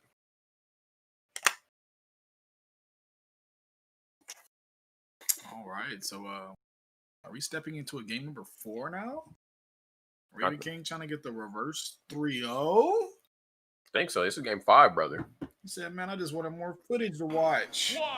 Well, we shall see. No matter what's going to happen here, this is going to make for a great Red Bull highlight reel once this is all said and done. Oh, yeah. But before we get to that, we definitely got to get through this match here. Now, we got some platforms again, and not surprised that we're on Battlefield. Love the platform extensions. Obviously, these platforms help both of these two characters recover awkwardly. Yeah, we're going to get back thrown. Get off stage, boy. That was a great directional air dodge back to the ledge. Raven King thought he had him there. No grab for you. And he said, just when you thought it was okay to punish my overextension, up B. Don't touch me. I mean, I'm gonna be honest. If I could do something like that in real life, like throw my sword up and then do the flip, I'd use it a lot too. Use it a lot. Date's going wrong. I'm about to ether. This is actually making me wonder. I was just like, oof. Got jury duty. I'm about to just up B out of there. Man, I wouldn't tell anything to anybody that could jump up and catch their sword. Yeah, I definitely need some respect from on end. No counter. Oh, man. No counter. Maybe he wasn't confident there that time. It's okay though. Both of these two are very well aware of what's on the line though. All that being said, they're playing very safe around each other. But maybe you touch the stove, you get burned. So didn't expect that one to kill. Been like watching like the up specials. It seems like one of the earlier games around like 120. It was kind of maybe a little bit of rage or maybe some suboptimal DI. Yeah, that DI was definitely under investigation. That's gonna put in the interrogation room. Okay. We'll go for the up throw. Forward air there that time. And he's just getting a lot off of this platform pressure. But yes, if you get on top of me, if you reach, I will teach. I love that up B. And then catching the quick draw. I definitely want to know who taught Ike how to fight with a sword. Like, it's almost as questionable as Link's fighting style, because Link didn't have no type of training for combat. He's just out here flinging his sword. You look at Ike, and I'm like, man, he's just kind of doing it too. Yeah, I mean, what is? If I know somebody knows the Fire Emblem, Path of Radiance, Radiant Dawn lore in the chat, somebody let us know. Because the way Ike is swinging his sword, it makes it seem like he was destined to be a lumberjack or something. It doesn't seem like it was probably Robin. Maybe. It was like, oh, my tome is gone. Throw a sword. Okay, up B, very good. There. Okay, this would be very unfortunate if Yez lost. Just looking at the two SDs that he had in the sets prior to this, just pretty much one of the definitive reasons of why he's here. But Yez right now really has Raven King against the ropes. He's gonna go for just the up B, back to the ledge, the lazy quick draw. So we are out, but no, we're not really super out. We're just a little out. This music is actually too beautiful to fight to. I wouldn't know, bro. I don't have the headset on. What are we listening to? Whatever the Fire Emblem song is, bro. Somebody's singing their heart out. It's kind of rude to fight right now. Oh, you must be listening to Lost in Thoughts All Alone from the You Are the Ocean, whatever. That song? That must be that one. That is a fire song. Wow. This is a fire match right here. Love that F tilt right at the the beginning of that platform right there on the right. Make it. Oh, okay. Jab check. What you gonna jab check, homie? Woo! And that up B. So the last one killed there on that percent, but he didn't have the rage though that he had in that last time. No, he did not. Oh yeah, he tried to put that hand in the cookie jar again. He tried it. Very smart right there. Yes, very on the up and up about that. Yes, gonna go for the immediate directly air dodge up, get off that ledge. That's going to end it on the top platform. No, okay. Said I'm keeping the eyes on tag, bro. All right, man. Well, hopefully he lives up to Izal's my dude. Air into up air. He's sitting at 60%, bro. This is nowhere near over. Whoa. Oh, right as you say that, it's over, my brother. Raven King. Okay, let him know the crown belongs to me, my friend. Wow. That match definitely. Obviously it was a high octane. It's Ike Diddles, but if more than anything else, I definitely learned a lot about how those type of diddles go. I thought, there was no method to the madness of up being back and forth, but of course, like you talked about, it goes down to, who's going to do it first. Then I got to figure out how to play around it. We definitely saw the ones where we would see one up special, and they would kind of fall back to where he wouldn't land on the top platform, and then went up for another up B after they up B, and I'm like, okay, this is actually. Yeah. Most definitely. Oh, Dizzle. But speaking of those up Bs, I think we want to take another look at those. Yeah, let's do that. To Red Bull for these replays we got coming up here. Let's do it. I'm gonna set the mood. See, here we go. Ooh. Mood has been set. All right, now give me the replays. Let's do it. I know they're coming. But yeah, and again, if you're just tuning in, this is GOML Online. It's 2020. We're taking it on the road. Here we are, the Midwest version. I guess we're actually not getting a replay for this set here. Oh, so no replays. Yeah. But you know what though? Like I was saying before, it's GOML. We're taking it on the road here. You know, we've been hitting a lot of different regions. I know there's East Coast, there's West Coast, there's Midwest. I'm pretty sure there's going to be a European one as well too. So huge shout out to the waveform. Florida recently, like that South area. I think Ness is West when we were looking at that with some of the names that we saw on there. Yep. So big shout out to them for you know, for just adding a little bit of innovation into this. You know, I think, you know, we definitely are going to live in this type of realm of Smash for quite some time. So why not give people what they want? They want more games. So yeah, we're going to move into loser semis here. Looks like we got who is next actually? Do we have bracket? I guess you're going to show us here in a second. Oh, okay. Raven King and Apollo Kage. Oh, I mean, yeah, I guess we are at that point in time in losers where, yep. Well, wait, didn't Raven King just win though? Yeah, he won. Oh yeah, that was losers. I'm tripping. Yep. Man. Raven King, aka Ryan McDonough. See, that match was so good, I just assumed it was on your side. It's gonna be a good one. This match is gonna be clean. I'm excited.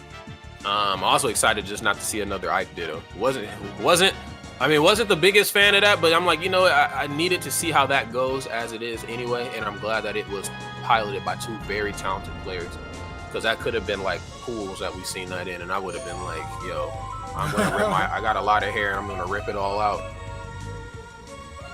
I think this would be an interesting matchup just because, so just like a normal rule of thumb when you're fighting against Snake is you don't want to trade with Snake unless you're heavier than Snake. Now, I don't think Ike is heavier than Snake, but I think Ike is one of those characters where it's like, hey, you know, I ain't got no issue trading with Snake just because I can hit just as hard as him. He's a pretty explosive character. And I also don't think it's a matter of like, I mean, also, sure, the trades or whatever, you always got to make sure your combo systems are airtight versus Snake because, you know, the explosions or whatever, but I'm also thinking about Ike off stage versus Snake and vice versa. So obviously I'm trying to cipher back. Ike is like, no, you're not. Here's forward air, my brother. Here's up air. But then I'm also thinking about, man, I'm trying to come back. I don't really want to go off stage, so I'm just going to Nikita at the ledge and see what I get. So we'll see. We could definitely see some lopsided matches in this one. All right, starting off on Town and City, just like the previous set. So that's making me actually wonder if maybe we won't even see the Ike. Maybe we'll see the Joker come out again. Maybe. Because, that's what we this is the stage that we saw last time, and we saw Joker. And then it looked like from matches from on there, I believe Town and City was getting striked when the Ikes were coming out. Somebody said this is elegant matched with sharp. That's what they said. Paulo Kage looks like. Tony Z-Tank put 106 versus 107. Is he talking about like experiments? 106, like Lilo and Stitch? What are we talking about here? I have no idea. Man. I'm old. But anyway, though, yeah. I'm excited to see how this is going to go. I don't think I've seen any Snake yet in bracket, so this should be fun. I like Snake. It's going to call it for what it is right now. I know a lot of people don't, but I rock with Snake. I don't play him as much as I should, but I always appreciate, you know, Snake being played at their, you know, highest extent. I'm sure Apollo Kage is going to bring that type of mentality to the table. Raven King, of course, coming in this match a little bit hot. You know, he figures, you know, I reverse 3-0'd. I over triumphed the Ditto. My hands are warmed up. Comfortable Ike. Ike that got that movement down is a very dangerous Ike. Oh, it's the weight chart. Oh, Ike is 107. Snake. I thought he was talking about like Lilo and Stitch. Like, oh, okay. I'm like, wait, what are we doing here? So they're pretty close then, I guess. Okay. Yep, most definitely. Well, here we go. Game number 1 right here. And this match is starting out the way I expected it to. We're going to get our grenades. We're going to get those in order. We're going to set up shop. And, of course, we're going to try to keep Ike at bay as much as possible. Because once Ike gets in, Ike becomes very terrifying towards Snake. Alright, we got a C4 here on this platform, I believe. They gotta respect dash attack, no throw for him that time, and yes, the explosion right. Oh no! Oh. Yeah, and see, this is what I'm talking about here. You gotta get back onto stage as quickly as possible because he will. Nikita down throw. Yes, you're trapped. Man.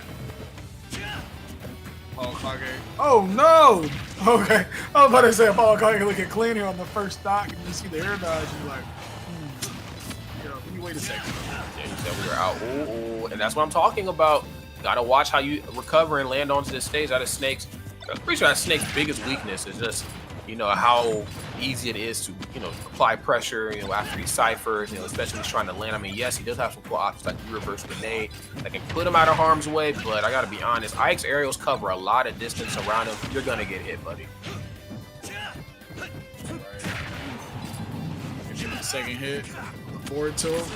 Some explosives there on the ledge. King using the up special to get back to the ledge. Yeah, tosses out the laser. Nikita just drops it right in place. Bit of a bait in. Yes, gonna have to hold shield. And this is one thing I think Apollo Kage is really good at, is just, you know, obviously he doesn't need to be up close and personal to apply real pressure. That's the beauty of Snake. He just knows how to pin you down at that ledge. And then from there, he's waiting for you to make an ill-advised roll in or directional air dodge in. And from there, he can punish you with like a tilt, F smash, whatever he really wants. Ooh, back here onto the shield. Was not able to get a punish afterwards. Back here gets Ike off the stage. Oh man. Okay. He lived the up tilt during the ether. Two very silly. Oh, wow. What? He died. He died.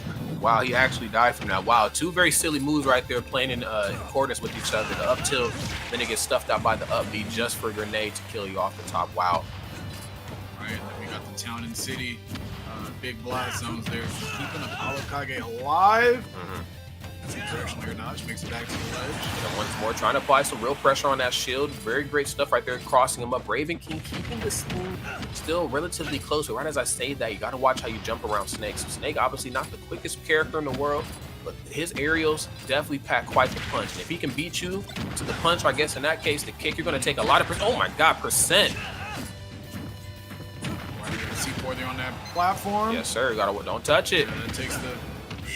Okay, he goes for the immediate 1-2-3 jab, and he's very well aware where that C4 is. Does not want to get to it. Yes, gonna go for the down throw right into the F tilt.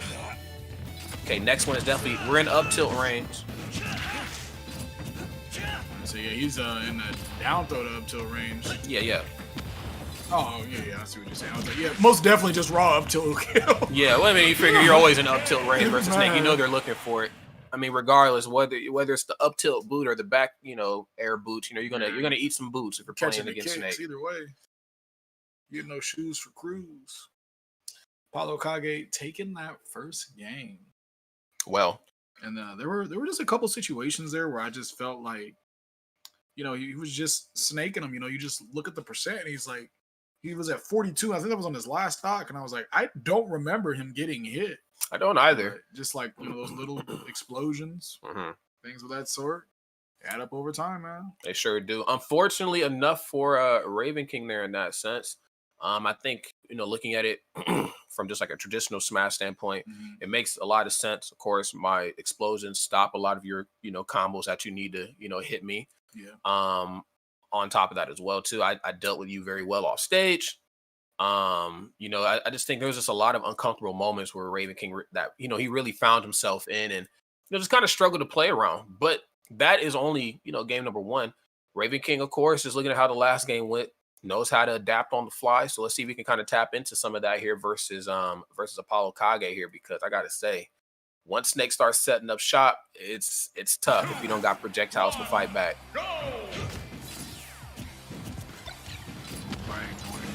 Two here. Stage both of these two guys are pretty good on, especially Snake.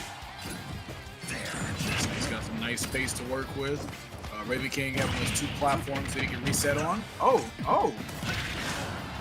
Okay, yeah, look at it. I think he probably, since the percents were kind of low, he might try to go for the directional air dodge in. I'm not exactly sure what that was, but I know that there's a rhyme and reason to that F smash. And oh yeah, that was definitely, was like, you know what, he might roll in. Yeah, I'm just going to run right up and go for the dash attack. I'm no longer playing these types of games here with you anymore. He's up close, has a bomb in his hand, very good, but finds himself getting grabbed. Oh, okay. That's totally spaced on that too. Like, you know, those those setups, you know, that position you get put in after down throw, like, are you going to go for get up attack? Are you going to go for stand up? Are you going to roll? You know, he doesn't fear that as much as other characters because of the nature of his up special that demands a lot of respect.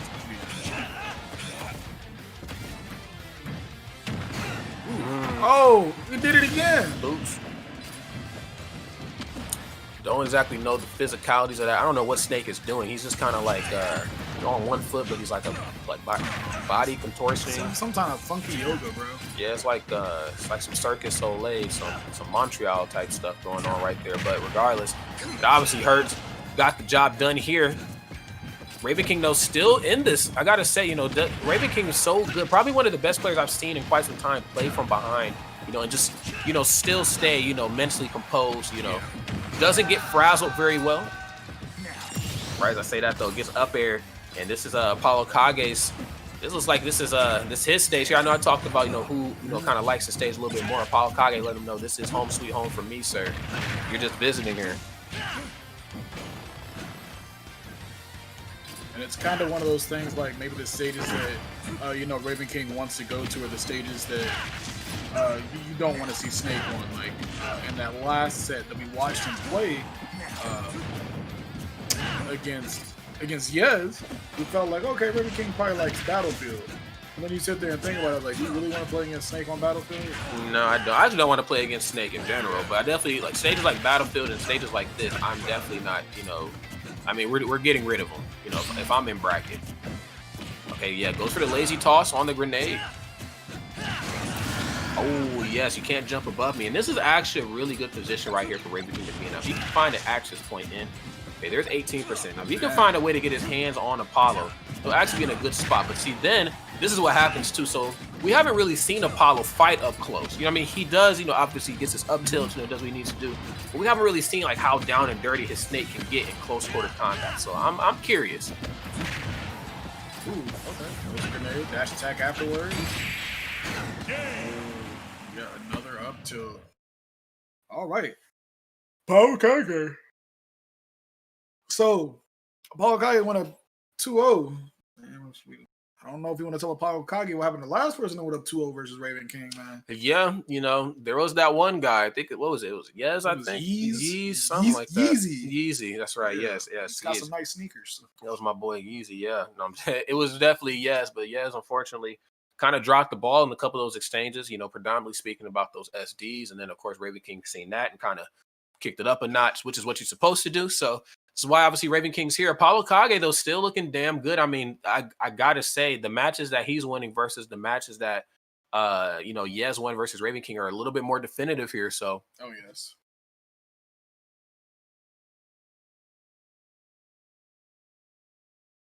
All right, well, let's see what's gonna go down here. This next game, a potential final game here for Raven King. I know Raven King is a very well-liked, very well-loved player. So, if you're voting for Raven King, he's definitely going to need your energy here in this match because this does not seem easy here.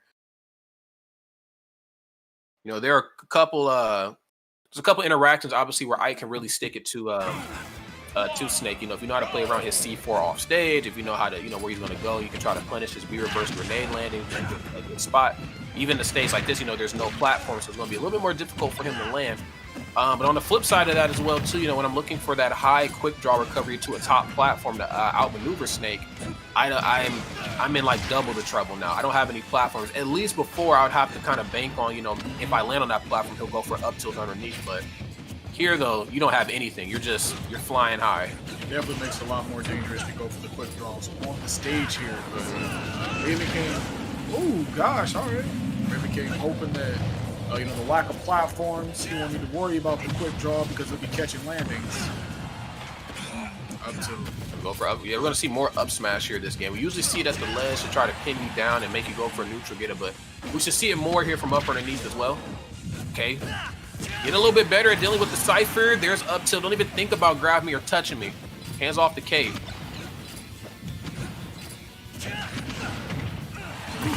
Oh, into the back here. A great option. What's the actual purpose of a cave? Wow.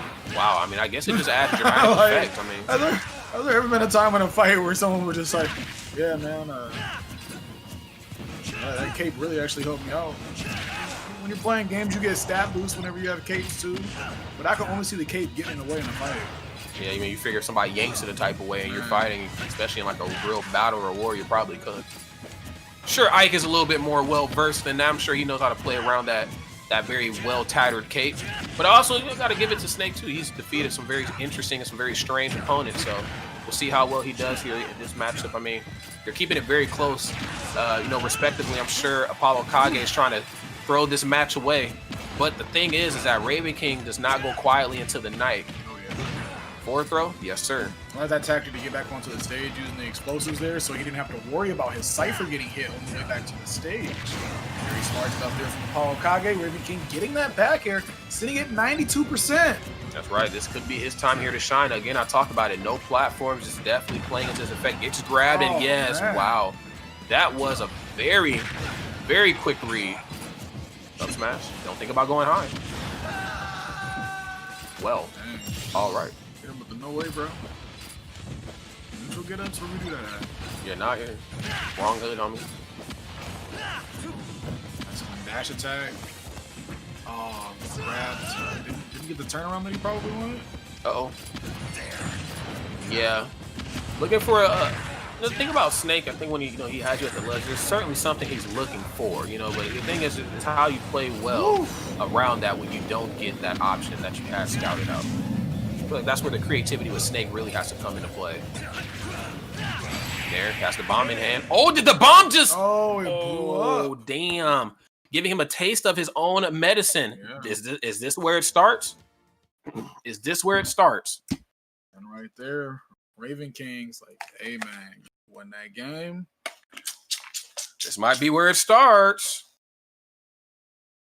But so we do want to talk about that last stock. Mhm. I think there was a point where Apollo Kage did not have a jump, and Raven King was just able to string together some hits that put on a massive amount of damage, and that's why we saw the pick of Final Destination, because if you catch Snake without a jump there, Ike's just gonna have a field day, man, and that's what he did. Yeah, Raven is built. I don't know exactly how Raven King's built, but it's definitely different though, and it's different in a good way. Raven King, I mean, really putting on a show right here for the people who are supporting him in the chat. So maybe that energy that they're donating him is, you know, starting to pay off. We'll see what Apollo Kage is going to have to do to try to, you know, dig deep back into this. You know, I still don't want to call it too early. Yeah. You know, I think Apollo Kage there's a very good reason why he's here, obviously in loser semis, and why he did not lose the round before. So, And Apollo Kage is getting the battlefield pick. This is one thing that we had discussed. We didn't know if Raven King would want to go to battlefield, even though we know that Raven King likes this stage. And shout out to Snake's downer, man. yeah, very definitely good at checking pressure, that's for sure, man. Like, yo, are you alive? Let me just throw out a multi-hit downer on your shield safely and see what you do. Just started clumping on him. Okay, well, this match definitely starting off in Apollo Kage's favor here. But, you know, as I say that, you know, I don't want to get too caught up in percents, because Ike can certainly cut away at a percent very, very quickly. But the thing is that I think Apollo Kage has been doing a little bit better at closing out percents into stocks. You know, it's one thing to chop away at a lead, but it's all about getting the stocks taken. Uh-oh. It's a little bit of the back air there.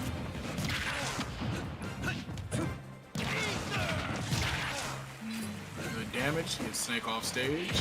I like that option. You know, I see that up tilt come out. I'm just going to go for up. Like, when they get up close, it's pretty much a draw of who's going to up B, who's going to up tilt. Especially when you got that little bit of boost up there on that top platform. You know, now you're pretty much banking on that attack, killing it a little bit early. And, you know, the blast zones. Oh, man. Sub 100.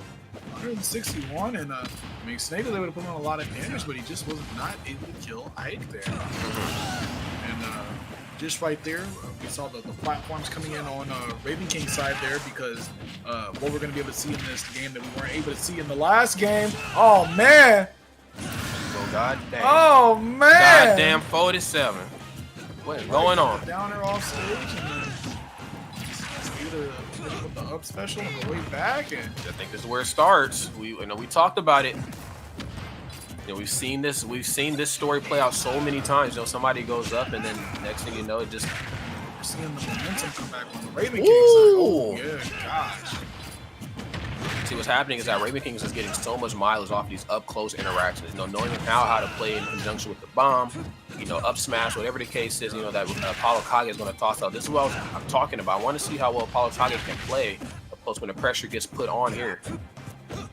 Yeah. Oh, yeah. He said, look, I got too much percent right here. Just be getting handsy with you like that. Go ahead and toss out something on shield. I'll up B. I got time today.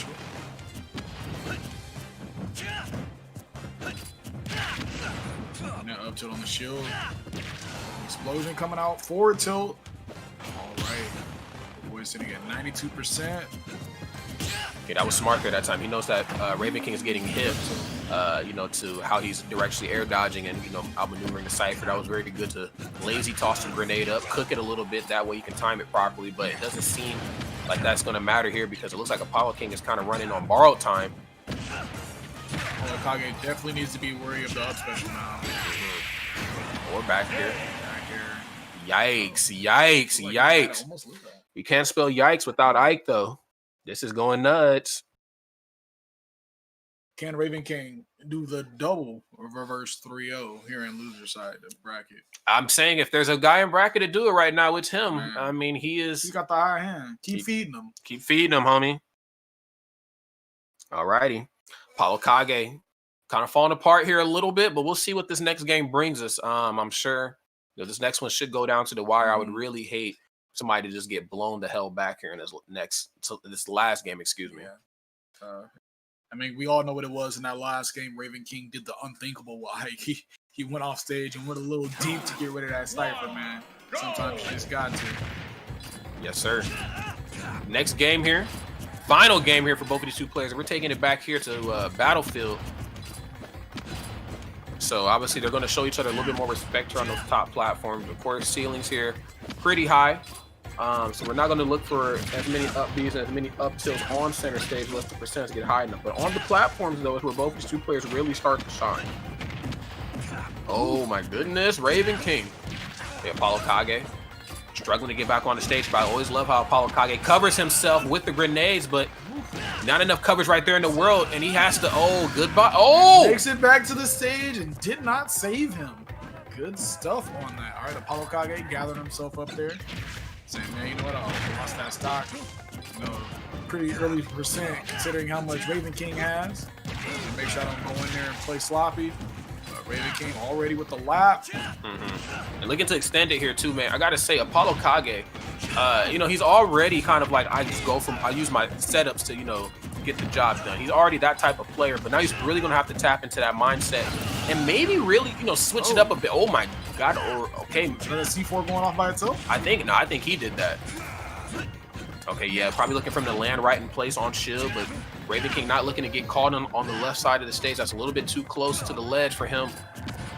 Let's go up to the top platform here this time. Apollo Kage still sitting pretty comfortable. 79% is not a bad spot to be in the world, especially when your opponent does not have any projectiles to go against yours. And just like that, man, look at this. Apollo Kage taking the lead. Oh, okay. Easy come, easy go. Getting that up there. Up tilt on the platform is going to be enough to do it. Gotta respect the up tilt. Yes, Apollo Kage knows how to play up close. That was really good. And that's what I was talking about. When it comes to that top platform, you're always going to either see up tilt or you're going to see up B. It's just a matter of who's going to show their hand first. Okay, there's another up B. Again, doesn't quite get the final hit here that time. Holds it out. Has a grenade, though. Has to watch how you jump around him, and he's going to hold that grenade out for everything it's worth. That was nice there. Just painted that with that down tilt. I was like, you know what? I don't know if I can kill you right now. So make sure I'm far enough away to where I can't get punished with an up tilt. It's actually still an okay spot to be in. You know, Ike with a little bit of rage definitely will pay off for him. He has to figure out a way to get this stock taken. So there's still not one. Yes, there's only one you know, difference in weight separating both of these two players, or characters, excuse me. I don't know about players actually, but they both look like small guys. Wouldn't be surprised if they're close in weight actually. Might not be heavy hitters in real life, but on the sticks though, I'm not to be messed with, man. And I love that about both of these two guys here. Oh. So Raven King sitting at 132. I mean, he has to play as close to perfect as possible, man. Okay, yes, can't go high because then you got to worry about grenade, but you can't hang out forever too. Oh, that looks like a C4. Oh, that's a grenade in his hand. I mean, that's kind of what he needed to do there, though. Okay, lazy C4. Or lazy Nikita, excuse me. There ain't nothing lazy about the C4s. Man. Okay, a lot of nairs. Nair. Oh, back in a second. Oh yeah, he said, I know what you want. Oh, down tilt. Okay, is he actually gonna go for it here this time? He does. He wants to chase it down back to the Back to the opponent. Very dangerous spot here versus Snake. That's grenade. Oh, what's he gonna do with his grenade? Oh my god. He is just jumping around. Now he's like, you know what? There might not be any rhyme or reason to my jump, but I know if I keep jumping, you won't be able to hit me. 228, bro. It's a death percent, yes, but the boots. Right. Now, if you're living to 228 before he hit against Snake, that's something to brag about. I think so. But yeah, Apollo Kage was able to pull through. Things were looking pretty bleak in the beginning of that game. It looked like Raven King was going to do it again, but you know, Apollo Kage had a very clean second stock. Nice composure coming in, realizing, you know, I can still do this, and was able to take that set back. Yeah, it was a wonderful set. You know, if nothing else, I know the chat is pretty split on who they're voting for, but if nothing else, you know, we got to really tip our hats to just how great, how fun that set was to watch. And hey, it's us again. What's up? Were we frozen? Okay, there we go. Yeah, what's up? It's Rod. It's my boy Sensor. And there actually is no green screen. We're actually both here. But I think are we freezing? I think sometimes we might freeze. Let's try that again. If I move too quick, do I freeze? I do freeze. What the hell?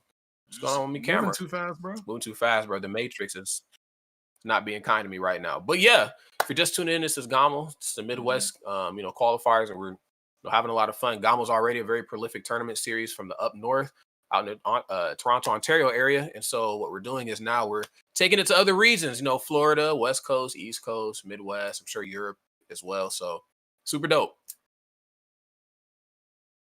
All right. And we should have some Red Bull replays from that last set. Let's see. Maybe. I know there was a couple cool interactions there. I mean, I don't call the shots on the replays, but I'd like to see a couple. You know, for those of us who are just tuning in too, I see that viewership just went up a little bit. Maybe they want to relive some of that hype. I'm with it. Maybe. No. All right. Well, anyway. Maybe nobody just wants to see Ike, man. Who wants to see Ike do good, man? What's wrong with this, man? Wow, man. Ike is just doing his best, man. He's fighting for his friends. That's more than a lot of people can say. It's more than a lot of people can say, man. More than a lot of people can say. But yeah, I see again more recognizable names are in the chat. Tactical Bacon, Tony Z Tank, Notched with 2 D's at the end. So these are names I've definitely seen. Oh yeah, time to time. Not St. Louis. Steven Matchup Gaming. Steven is that what we're doing? And Ken says nobody wants to see you.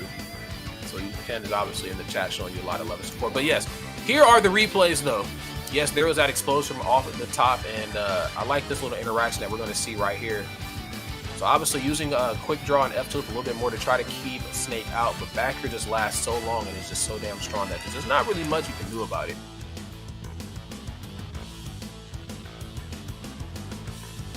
Okay, playing very well at the ledge.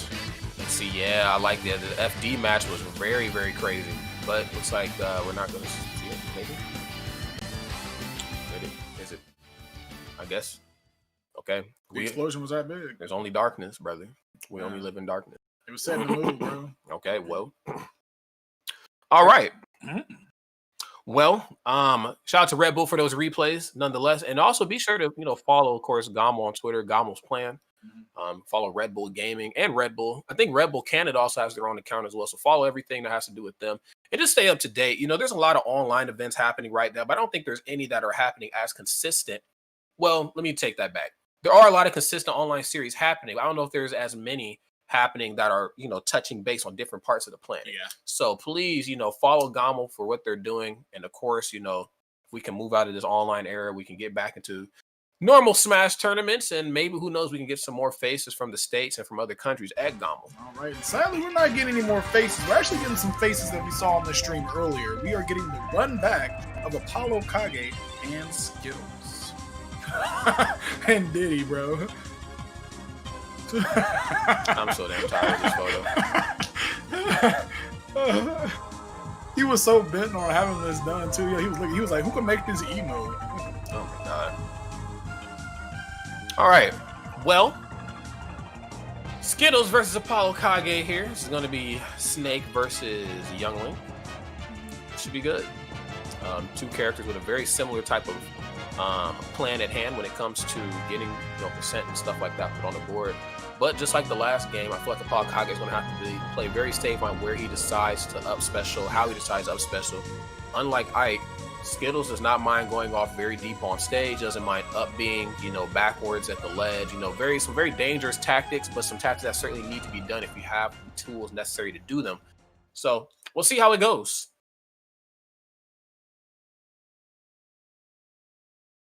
This is definitely a matchup that Skittles is very well versed in. He's definitely played against, of course, Apollo Kage and Skittles have played against each other earlier, but Skittles has a ton of sets versus Welfare Pickers. Oh gosh, all right. Vlad the Impaler there. Oh man, I don't know what this first match is right now, man. I really don't either, but it's definitely looking like the Skittles show here. I thought we were still watching Ike with all them up airs. Okay. There's Nikita again, trying to pinpoint which way he's going to go. See, the thing too is, Young Link has a little bit better mobility than Ike does. So, using Nikita to try to scare him might not pay off for you like how you probably anticipated it. Ooh. Just like that, Apollo Kage was able to fall his way back into the game. Young Link not being the heaviest of characters, so it's not going to take too much damage to get that stock on. No, definitely not. And you should definitely be careful as well, too. You're approaching down throw up tilt percent. So I'm sure the stock will probably be taken long before that conversion comes out. Yep, forward throw. Not going to be enough, but does get the red stuff. The bomb for the coverage. So I don't care about your C4, homie. Or your Cypher, rather. Oh, the Matrix. That was a nice retreat there. Platform, we didn't want to do with any of that. Okay, shooting arrow. Make sure we can't land that forward tilt. It's going to get rid of Young Link's stock. I mean, this first game where it just looked like Skittles was going to run away on that first stock of Hokage. Able to regain himself and bring it back. Go with a slight lead, but just like that, Skittles answering back. Yeah, in a very definitive fashion too. Yeah. Oh man, yeah, I love those down air combos. They're so just out of nowhere. Like you always expect like the forward air or the up air, then it's just like boom, down air, homie. Actually, there's actually nothing more satisfying than hitting both hits of the pogo as well. Oh yeah. If the opponent really doesn't know what they're doing, then you up air them afterwards too. Or if you're a thug, you up beat. True. Hit the shield once. Okay. Yes, and see, this is the problem. One guy's going to set up shop, the other guy's going to zone you out. So these are two similar type of play styles, but they're not quite the same. One's trap based, one needs one zone. So it's going to be like it's going to come down to who's really going to try to show their hand first. Like, yeah, I see you're setting up, you got the grenades, you're doing everything you're supposed to do, but I know how to break that zone. But if I break it too haphazardly, you will punish me properly. Starting to get the feel of that first stock where Skittles went up a ton in percent, but it wasn't able to get the kill, and Apollo Kage was just able to come back. Just barely gets away from the kill. Oh yeah, I'm just gonna land. Yeah, he said, look out below, homie. Move. I don't think Apollo Kage felt like he was gonna go for that. At the last second, Skittles was like, I'm a down air, hanging myself back towards you. They're going to go for a back air again. Very, very smart, very safe as well. Not doing too much here versus Snake. Yes, I know he is a big body and he's easy to combo, but you'll definitely want to try to keep some of that to yourself. Oh my God, Nikita, can we get one more? He's out of a jump. Oh God, yeah, goodbye. Missing an attack there, or maybe he was at a too high of a percent.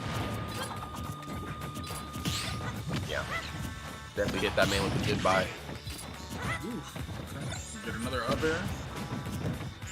He's definitely been Skittles to go to here in this game. Yeah, I mean it's a good move. I mean, especially versus a character like Snake, who's probably going to struggle to land properly. Though I do know Apollo Kage. Oh my God, that was very, very sexy. But just definitely knows how to get his feet back onto the stage. Goes for the one hit of the up tilt. Very sneaky up close and in quarters combat. Going for the one hit, then expecting your opponent to DI in. And then, of course, going for whatever you would like to afterwards. Oh, that's up tilt. Free. That was up tilt. Like, what's wild is whenever you see something you don't know what happened, you just have to assume it's up tilt, bro. Yeah. Like, oh, there's a move that killed that I didn't see. It's up tilt. Oh, up smash though. Wow, we saw that. Yeah, we definitely saw up smash. Okay, Apollo Kage. Let him know. He said, I'm warmed up. Very great stuff. Apollo Kage closing that out. Just knowing how to deal with the projectile pressure that Skittles is going to bring. Because again, Skittles is not going to hold grenade. He's not going to try to set up shop. What he's going to do is he's going to try to, find that opening and then try to milk it as much as he can, while it's still his turn to hit you. So with this in mind, Paul Kage is sitting very comfortable with this first game lead. If I know Skittles as well as I think I do, I know he has something up his sleeve here for game number 2. Now, definitely what we saw there in that game was Skittles able to rack up the percent, as we know that he can, but then just having issues getting that kill because Snake is so good at holding on to his stocks, being able to tack on damage without really having to approach. That's right. With all of its explosives. That's right. Also want to give a shout out to Apollo Kage. He's already updated his bio as Snake/Steve. So yeah, he's already he's ready. He's ready. That's actually gonna be one of the that's gonna be those will be hype matches to cast, man. Ooh. Alrighty, well, Skittles first one drawing blood here in this game number 2. No surprise there. He's going to go for back here after the upbeat, and he's going to try to follow up with the Nair. See, that's the thing. Again, your combos need to be airtight. You got to make sure they're confirmed here because a proficient Snake will always try to grenade out of it, especially if he has percent or stocks to work with. Oh, yeah. It's like getting caught out on Among Us. He was like, this is sus. This is sus, homie. You acted funny. All right, some down air. Ooh, okay. Nice check there with his air. Sometimes you kind of forget that Young Link has it. Oh, you didn't put a C4 on him, did you? Nah, I don't think so. Okay, I was scared. I say if you did, it's on the same now. Oh, double arrow to the forward air. I know that's like a very traditional Young Link combo, but man, it's just hype every time I see it. How is this character a combo character with projectiles? It's nuts. It's like some anime fire. The one thing you always got to give the Young Links about it is, it's kind of a tight window when you're doing it. Remember the first time I tried to do it, I was like, oh dang, you actually got to try when doing this? Yeah, it ain't free. Man. Okay, Young Link, Skittles on this Jets right now. Oh, Z drops the grenade there that time. No fear at all for Apollo Kage. So I'm just going to dash attack through that. Oh, where are you going, sir? Back here on the shield, played it safe afterwards. It didn't go for the grab there that time. That was the full backer, so he had the I gotta get up animation too because my boots in this. Double up here. Oh man. That was an up tilt and a half if I've ever seen one. Get off of me, don't touch me. Boomerang coming back and he was like, yeah, I actually get to grab you now. Apollo Kage using dash attack to get himself out of these sticky moments, those times where like dash or boomerang's on its way back, and whatever he's just hit has missed. He'll go for dash attack to try to keep himself out of harm's way. Great repositioning, and of course we know the properties of the head of dash attack as well too, but doesn't seem to matter here at this point. He's going to need way more than the dash attack to bring himself back from this deficit here. Oh God! The sex. Oh God! Good Lord Jesus! Oh man! Good Lord! Oh, and that dash attack not yet killing. Not Nikita though. Yeah, he's not making that one back. Is this where it starts? Skittles is like, you know what? I got enough out of this stock. Let's come back fresh. Okay, goes for the up throw on the grenade, trying to catch him. Double down tilt. That could have been on purpose. Goes for the double down tilt to make it look like it's safe to come in. Then he finds that opening with the grab. I do know the characters that have tether grabs have to be a little bit more well thought out with when they want to do it. Smash is not yet gonna take out Snake stock. Snake is a big boy. So back to the stage. We got the Nair into the stage. Very good. Very good right there from Skittles. That it's one thing when like somebody beats you up game 1 and then game 2 is like a close one, so it's still like, hey dude, you might still want to, keep it a little tight, but that was a very, very Skittles-esque, win. Yeah. So this lets me know that I should get excited for game 3 to see who's really working with, the most momentum here. Looks like we banned Yoshi's, of course, because what the hell? And then we've gotten rid of PS2. Yeah, PS2. Very good. What the hell? All right. So looks like we are going back to Town and City, and I just feel like this is going to be one of those sets where we need to get used to seeing this stage, man. I think so. I'm about it. Town and City used to be my favorite stage in 4 because I, cheese some early kills off top. Not the biggest fan of it now though. Back and forth, give me an excuse to go to Town and City. I'm gonna take it. I'm gonna take that. I think Town and City still remains my favorite stage. That and like closely after Battlefield. I'm back and forth on Battlefield sometimes. Some days I like it, some days I don't. The days I don't, I really hate it though. Like the days I like it, I'm just whatever about it. That's my issue. Little platform game never hurts any character in the game, so I mean, I'm pretty neutral on it. But man, like when I'm playing against a character that does better than me on the platform, like for instance here, the way Skittle was playing Young Link, not happy. The immediate turnaround F tilt though, and just up B's right through it out of a jump though. Oh my goodness! Catching the recovery. Finally makes it back to the stage. Oh no, spoke too soon. Okay, yes, this is what Apollo Kage was doing in the last couple games, just pinning you down. You've already fought longer hard to get back to the stage, and I just lazy toss a grenade down, and now you have to hold shield. I'm going to grab you, boom, rinse and repeat. Man, you just kicked the mess out there. Yeah, imagine having boots that strong. Fireproof boots. Oh man.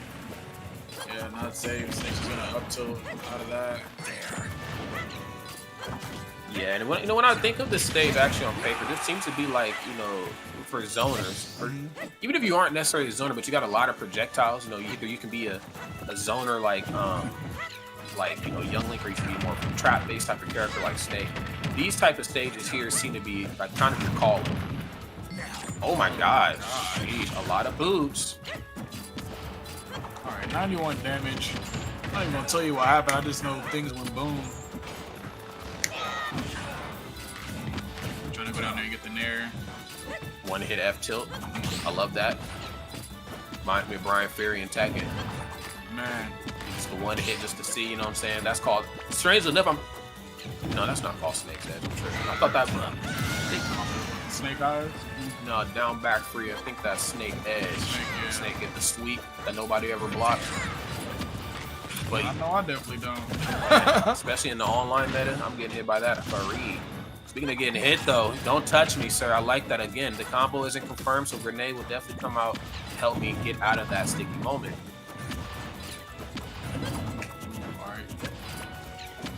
Okay, a lot of grenades being tossed here. No platforms now, so the matchup changes just ever so slightly here. Both players want to keep their feet onto the ground, and they most certainly don't want to be off stage. That up smash was supposed to connect. Very good right there from Apollo Kage to use his tools to escape harm's way once more, but he's working with borrowed time. Not a lot of percent here. Oh! Great finish. And Apollo Kage with the B reverse grenade just to avoid that up air that was so menacing in that first game to him. Then was able to get under Young Link himself and kill him with an up air of his own. Yes, sir. You know what? You kind of taught me something earlier this set. Kind of learning things. Things I never knew, my brother. All right. And just as I said previously, we need to get used to Town and City because we are going to keep seeing this stage. Yes, sir. This is at a Zoner's home sweet home. This is a Zoner's pilot town. Paradise. The Zoner's new Bark town. This is where they start that journey and hopefully finish it too when it's all said and done. But let's see how it goes, man, because sometimes when it's all said and done, more is always said than done in the matchup. And I gotta say, Apollo Kage has been doing a really great job at just pinpointing, the movement options from Skittles, trying to figure out which way he's gonna come back on stage. I love the beginning of how that last match went. Just the dash attack, Nikita, something very simple right there, really gets under Young Link's skin, and right when he gets back onto stage, bomb makes you have to hold shield, and he tries to set it all up again. So we'll see, man. Skittles certainly knows what's on the line here. Apollo Kage certainly does as well. Man. Oh no! God dang. Yeah, I seen that one coming. If you jump into the dash attack. especially at these low percents. Yeah, just jump right into my arms, why don't you?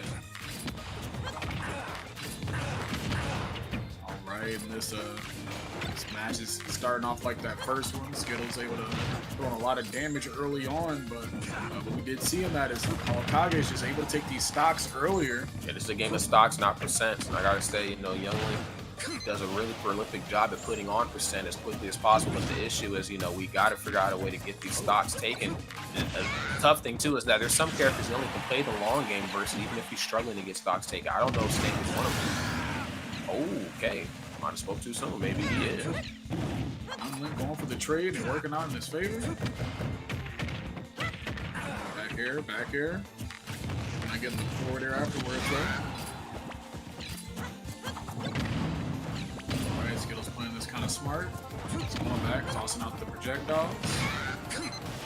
Yes, and Nikita wants more. Yeah. Okay. See, what's happening now is that not Youngling, Skittles is a little bit more well aware of what's going to happen when he gets tossed off stage. So he knows, like, okay, he's forcing me to the ledge. I need to have a bomb in hand. That reset would, of course, let me up B again, but it'll also put me out of positioning, if I'm lucky, out of Nikita, which allows him now to tether back to the ledge too. So great adaptation as we go on through this match. Z-drop, of course. It doesn't, not enough percent to hit him out of the cipher, but still some unnecessary percent. Solid damage. 137 on Snake. Gets out of there. Some arrow action. All right, platforms are on. Back up. They're there. Okay. Couple dash attacks here never hurt. Okay, but Apollo Kage is certainly working with borrowed time. I like to see him figure out a way to try to get the stock taken. It's tough, man. He's allowing Skittles to just jump around him. Okay, fancy. Wall jump was nice. The V reverse bow and arrow, very, very clean. See, that's the difference between a great player and a person that's just a player. A guy like me, I would have just grabbed the ledge and then, you know, reset. Skittles was able to continue his combo because he did the wall jump there. Yeah, definitely, you know, not short of tools, and, you know, and just maneuvers. I think, you know, push that advantage forward. That's one thing that really makes not only just Skittles scary, but I think Youngling as a character, you know, that movement is just so damn great. Problem is here, though. You know, that movement seems to be a little bit under Apollo Kage's skin. 133% though. This is definitely a tough spot to be in, but it's not undoable. We're seeing more grenades come out here now. Now Apollo Kage is sitting at that percent where if you stand next to the ledge, forward throws within his life, man. Okay. Here it is on grenade. So I'm tapped in. I'm in the matrix now. I think he put a C4 down as well. Gotta stay mindful of that. And this is here's that long game I was kind of mentioning a couple stocks ago. You know, you gotta figure out how to get that stock taken as fastly as possible. You know, if it's like DK or somebody like that, that's really easy to beat up and hit. That might be a little bit better for Youngling. Snake has tools. Snake has kill options. We can go, you know, blow for blow in the long sense. But game 5 here is among us. So let's see how this all plays out here. One more game. They're moving to grand finals where Chicago's very own Ned is sitting comfortably with that baby photo of his. I hope he's warmed up and he's ready to make it happen.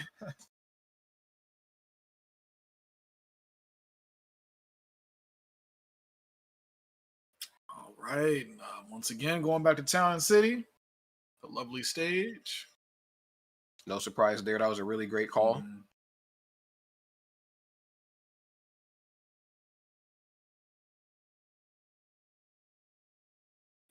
Let's see how it goes. Final game right here between these two players. They've done a phenomenal job so far, keeping it very close, not really giving one side any real breathing space, any sort of real wiggle room. So it all comes down to this. Once more, Skittles was able to put a little bit of percent on the board here early on. And that just, you know, that really goes back to, you know, just how easy it is to combo Snake, especially once you break that fortress of his.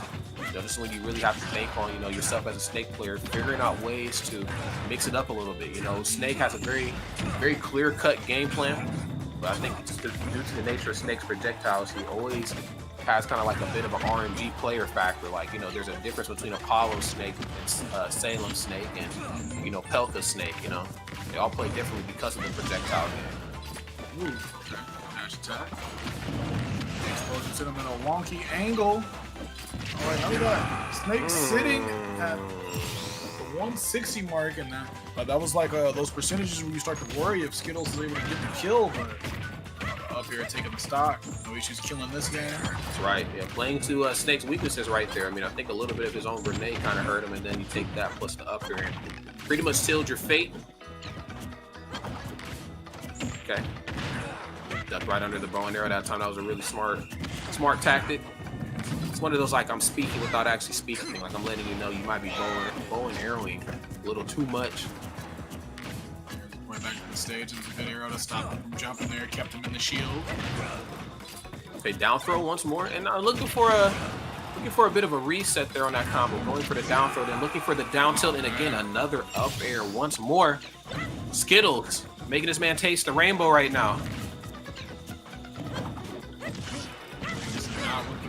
Apollo Kage, game number 5. Okay, the up tilt. Got the parry. I don't know what. I think there's two scenarios going through Apollo Kage's head. So obviously, there's the I'm using Snake the way he's supposed to be used. I'm using my projectile gameplay. I'm zoning out. And one thing that Apollo Kage is really proficient at is getting the conversions after grenade. You know, like you can tell he labs a lot of this. But there's also that, do I want to fight Skittles up close? Because anytime Apollo Kage gets to parry, he gets his money's worth out of it. He knows how to parry, he knows how to bang up close. It just hurts that he only ever gets the opportunity at some of these later percents. And to be on your final stock, I mean, fighting up close, especially versus Skittles, is pretty much moot. Like, it's done now. Ooh, one hit there. Bomb coming down.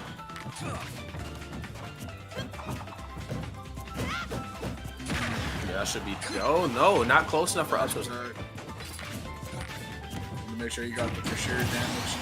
Also sent him off stage. All right, 135 damage. Now let's see what Apollo Kage is made of here. Let's see what the game plan is going to be. Has his bomb, as if Snake needed any more explosive. Okay, breaking this fortress here. Nice attack to the shield. Good stuff from Skittles to block the grenade from behind. Realized Snake was too close to it. That's right. Now Snake's playing with his back to the corner. This is a very dangerous position here. No matter what the percent speak up, you can get quite a bit off of a back air. He's just going to run up. Very good. The long game is what I'm afraid of. There's the up smash. He has to get stuffed out. Some strong gloves he got on. There we go. Arrow to down air. Skittles like, finally! Man, he's battling those grenades, trying to make sure he didn't get any damage and shooting them down. Yeah. Wow. I'm really surprised that went down the way it did. I was expecting a much closer match, but I understand why it kind of trailed out of the way for Apollo Kage. You know, just sometimes, just the movement and the mobility is a little overwhelming. Of course, characters that can move quickly enough can certainly get in between Snake and his projectile game, but then on top of that, you're also matched with a character that kind of has a similar system to putting damage on like you do. So it really leaves you to having to play to your opponent's big weaknesses, and I feel like in Youngling's case, it's the off-stage meta, but played so well around Nikita, man, what are you really to do? You know? And Skittles did an amazing job in that last game, making sure that he was able to get those kills at earlier percents and not let Apollo Kage hang around. And we can actually show you that with the Red Bull replays that we have here. Let's get it. That's what I'm signed up for. I'm tapped in. Let's get it. Maybe. I came here for the replays. Not even the guys, but there it is. Okay, so yes, double back air. Then he goes for the bow and arrow. One up air. And he goes for the third one as well too. Almost a fourth. You got to remember, you can't quite air dodge the up airs from the links, so they last forever. There's an up smash. It's a great DI right there. Of course, Snake is a heavy boy. And then yeah, Nair, homie. Ye old boots.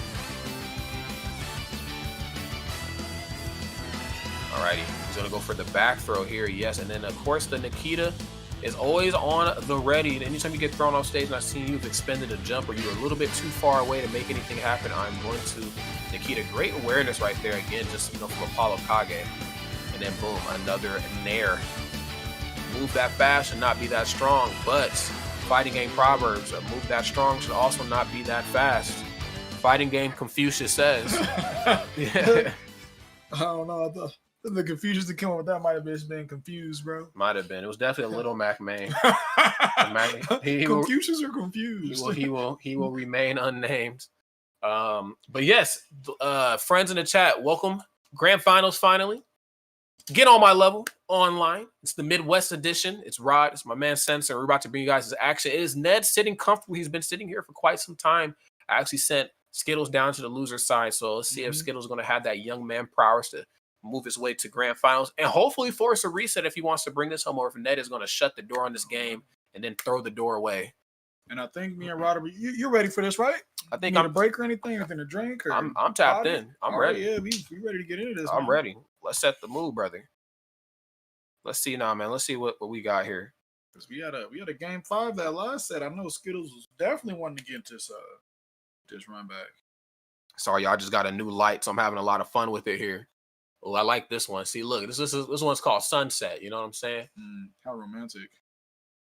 Make me feel some type of way, brother. True. Sunset definitely making me hungry. My boy Tony Z-Tank said the blue. No, sir, there will be no blue cheese around here. No, sir. The blue light? Bro, we're in the red light district. It's a red light district, sir. Alrighty. The Red Bull District bringing us another prolific GOML event here online. Huge shout out to all of our friends up in the Great White North. Let's go ahead and do it. There it is. Look at that. That's a mouthful of teeth. Man, that's the cheese. I just beat your butt in Winners Finals. That is a face of happiness before Smash. That is before Smash wore you down as an adult. Like before you know any of that, you're still playing with items on. All right, well, it's time, friends. Let's go ahead and do it. Grand Finals. You waited long for this, and we pretty much knew who it was going to be. I mean, I hate to, no bias. I'm not saying this because I'm from Nebraska or whatever, but I'm pretty sure Skittles is going to go to Grand. Okay, like I'm not, this young man's working with some different type of magic. Okay, but the thing is that Ned used to be kind of Skittles, back in the day too. Ned knows everything about being the young man from the Midwest that just beats ass and takes names. You know what I'm saying, in that exact order. I think remember he played against. Oh well, I guess I can't say his name anymore. But I remember at a Midwest Mayhem he beat the best player in the world. I was going to call him that at the time. I think I commentated that with Technique, and that's when I kind of knew like Ned he's that boy. He's the real deal. Every once in a while he'll pop up to a tournament too to let people know like, hey, I ain't going nowhere. Was it DreamHack Atlanta? I think maybe. I know you might be right. Maybe it was DreamHack Atlanta. Definitely had to go and put some pause on some people. Yes, sir. I'm just gotta let people know, it's more than just a Midwest thing. And I think that's one thing that it gets like some people, they get so known and renowned in their own region. But then it's just like, all right, but can you go other places and do it? Can you go other places? And I feel like when you live in an area like Chicago, you have O'Hare Airport, you have Midway, you can fly pretty much anywhere in the day. I mean, I flew to Australia from Chicago, so you can fly just about anywhere in the world for virtually nothing. So, if you're stacking your chips and your coins and you really want to make a name for yourself like Ned did, then you'll do it that way. Between DreamHacks and Evos and whatever, like we've seen where he ranks in the Midwest. I just remember very early showings at like the early Frostbites, Showdown Battle Royale, of course, Combo Breaker. And of course, that is a thing of the past. Here we are again on my level 2020. We've again taking this show on the road, the Midwest edition. And we got two very usual suspects who are probably really comfortable in Grand Finals. Guys that definitely know each other as well. Definitely casting some very hype game 5 sets versus these guys. Yes, sir. Just as that one earlier where, it looked like that Skittles was going to go away with it, but we'll talk about that scary character that they call Charizard, man. Yeah, Charizard is terrifying, man. I'm starting to think that might actually be Blaine's Charizard. I know you're not a Pokemon fan, so you don't know what that means, but just know that Blaine's Charizard is not to be messed with, all right? Like, the way that Ned pilots this guy, you would have thought that he would have been a fire-type gym leader. I mean, that Charizard is just nothing to sleep on. But that's not to take anything away from Squirtle and Ivysaur either. I mean, these two characters certainly get the job done, but I think there is a bit of a level of fear, going against Charizard, that ability to KO at, like, I've seen backer kill like 40, bro. Down tilt, nothing afterwards, runs in, doesn't want to overextend. Okay, got Ivysaur in the air. Yep. Not having the best movement there, and then there's Charizard. Now, see, like how Skittles had to figure out how to play around Grenade in that last game versus Apollo, he has to figure out how to punish Pokemon Switch. Know what moves of yours are going to force him to Pokemon Switch, and then know how to punish it accordingly. Of course, not going to land with Nair. The flamethrower was a bait off the ledge. Great stuff. Keep Charizard out. Oh, man. I talked about that passive aggressiveness. You know, that's one thing that Ned was really known for when he came into the community back in Smash 4 is like his movement. Remember, he had a lot of great movement options, and then Cloud came out and that just really pushed him to the next level. You know, it's that stylized aggression. You gotta watch because sometimes that movement was never meant to hit you. I'm just waiting for you to hit my shield. He's definitely not that guy. I'm not gonna use my limit. I'm just gonna keep it for the buffs and increase my movement. Yep. Always while watching something, man, like gonna throw it out. Just like, nah, man, I don't need to. It was wild to think that that was actually a thing. Like you could hold limit the whole game. Thanks, Sakurai. That was cool. Very cool. Our bodies weren't ready. But yeah, this game here though, staying a little bit closer. Looking for his money's worth here out of Squirtle. One thing I really like about Squirtle is that, of course, you're going to put on that very small, that very minuscule, that minute percent, but Squirtle's really good at pushing you off stage with those combos too, and that's some position, of course, that Youngling just does not need to be in. I think all three of the characters do a pretty good job at edge guarding. I guess a not proficient Youngling, like a novice Youngling. I mean, of course, Skittles is, you know, very great with this character, but still, just on paper, I think all three characters in, you know, Pokemon Trainers Trio does a good job at pressuring Youngling out there. At least if nothing else, if you don't hit them, it still applies pressure. Like, it still forces you to think. Like, you just can't recover for free. You know, like how you probably could versus, like, you know, Ike or some of these other characters that might be a little bit hesitant. Okay, Nair pushes him back onto the stage. Alright, we got an arrow into an up here. We got Charizard back once again. Take that last stock. Oof, fair. An immediate fair too. Back to the ledge. Very dangerous spot to be in. He said, I know you're going to try to flamethrower. You're going to try to keep me off stage or stuck in a rough spot. I'm not going to let you have that. Oh, that was almost a throw. I feel like he was only going to go for grabby. He's looking for it. Looking for him to touch shield here. What he's doing now is using bow and arrow to kind of cover that space between him and Ned. Oh, Nair? Bomb?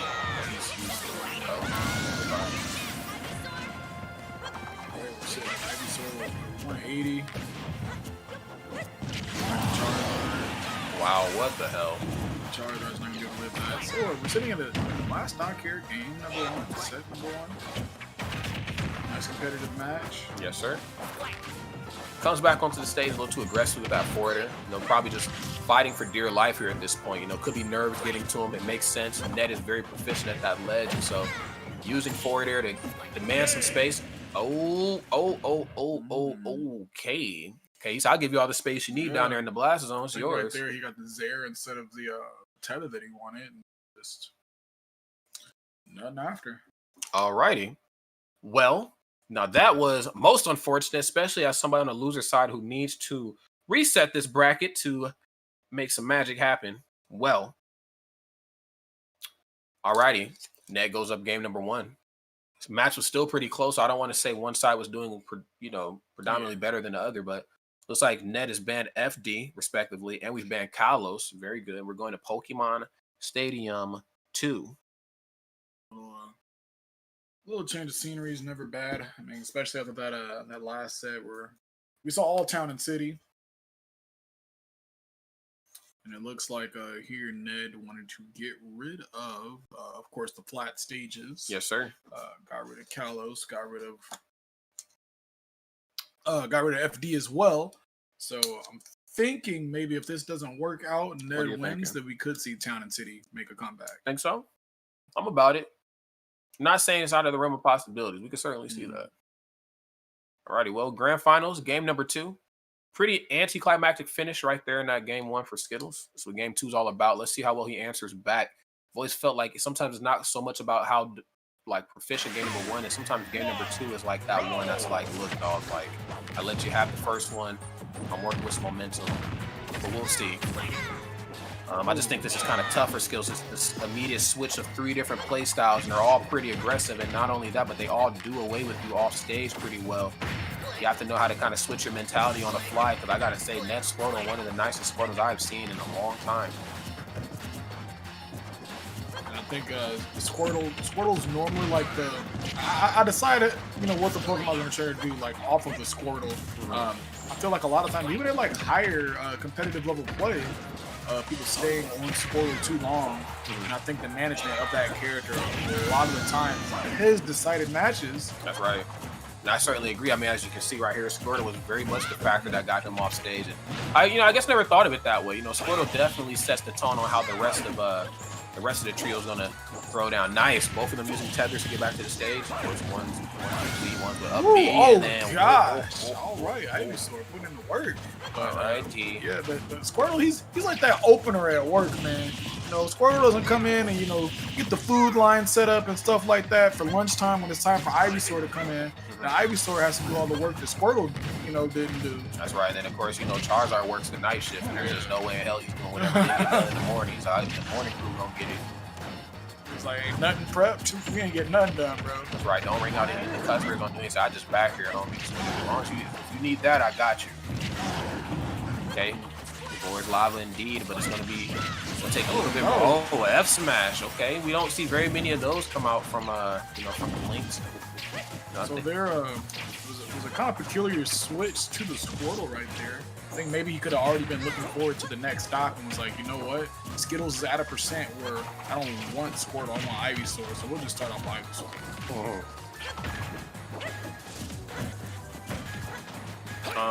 Okay. Oh. Okay, yeah. Great spot dodge. Oh. Okay, that was great. But yeah, you gotta punish the Pokemon switch. Yeah, no choice really but to switch the Charizard there. Now see, here's the thing. So we talked about how Squirtle sets the tone of the match, right, for the Pokemon trainer. But fighting against Pokemon trainer, if you can be in charge of when he switches Pokemon, you see what I'm saying? Like, if you can force him to switch, that's how you know you're in his head. They can do something you don't want to do. Yeah. It's like, oh boy, didn't come into work. I need you here. Yeah, now I gotta come in early. Oh my goodness. He said, that's cool, bruh. I don't mind the overtime on the paycheck. Charizard getting it done. One game close here to closing this out here in a potential 3-game finish. I get, it's Ned, bro. I mean, Ned just beats ass. I mean, I wish there was something cooler to say about him, but he's just that damn good. He just wins. He just gets it done. There are definitely those guys that you watch and was like, oh, they got cool, they got style or whatever. And sometimes there's just a guy who's like, hey, bro, I'm just a guy that knows how to win. I'm just a dude. I'm just a guy being a dude in my Lordstern voice. We're just guys being dudes, my brother. All right. So, okay. Look, there we go. Town and City coming out for that game number 3. Shout out to these guys for actually making it seem like I know what I'm talking about with these stage picks today. Right, because you've been getting really lucky. No, I'm kidding. Sometimes you're like, oh, yeah, and they just go exactly what you told them not to do. And it's just like, I've had times where I've gotten off the mic and I look at the person and I'm just like, what was that stage pick? Why? Why, bro? Why, brother? Like, you got beat up on Pokemon Stadium twice as Donkey Kong. You don't need to be there. Well, for everybody that's in the chat, we are definitely happy you've been kicking it with us for this long, all 600 or so of you. I know it's fluctuating a bit, but thank you for kicking it with us here at GOML 2020. Potential final game here. Ned up 2 games. The first one, we got an SD. That second one was very much like, I got this in the bag. So we'll see how this last one goes here for Skittles as we kick it off. Got a little bit of latency issues here, thanks to Nintendo HQ. Get that fixed. Man, I'm just sitting here like watching. I was like, okay, this is a game number 3. Skittles is gonna come out. He's gonna do his dang thing, and then Charizard's gonna seal that last stock, bro. Watch. Okay. Yeah, back up, man. Water gun. Just chill, please. Ned is actually feeling himself too much. Yeah, this is when Ned is kind of at his most dangerous, and he's showing shades of like his Smash 4 stuff. I mean, he's always been good. He's pretty damn good in Ultimate. But Smash 4, like when that movement starts coming out, he starts doing what he does best. It's a bad time for the competition. Okay. All right. We got the taunts coming out from Young Link. It's a bit of a game of mental. There's some mental chess here. Oh, that bomb. Okay, throws the bomb down here that time. Probably thought he was gonna try to run off most of there. And yes, that's like the Puppet classic there. That's one thing Puppet really likes to do. Like if the pressure's a little bit too thick, I'm just gonna up B out of shield. Out of shield options in this game. Pretty wild. Love how every Pokemon trainer's play differently. You'll never find 2 that are the same. Oh yeah, I mean they better not all play the same. You got 3 characters. Yeah. We're do something different. there right into the shell. Oh, yeah, I'm learning. Wow. I'm learning. Watch yourself. Probably didn't want to go for the parry there that time, but he probably dropped shield because he wanted to move closer. You know, that way he can get that throw. But regardless, still sending the message. I am very well aware of when you're going to up me on some grounded stuff. And they're just keeping Skittles off stage. There goes For him in the corner, Skittles finally regaining some stage positioning. Right there, hoping to get a roll out of the Squirtle. You know, we got a Pokemon switch. I'm not exactly sure what the rhyme or reason was behind that, but if it's because Young Link is putting on a lot of pressure, then Young Link Skittles certainly needs to try to use this type of mentality that he's in charge of the Pokemon switches to his advantage. Sitting at the 86% with your back to the wall versus Young Link, I could definitely see that. Not want to lose an early stock and give Skittles any type of momentum to bring himself back into the set. Woo! Gosh, claw to the face. Try to cover himself just a little bit too much. Boomerang wasn't quite on its way back, and so he goes for the forward air to try to, negate that.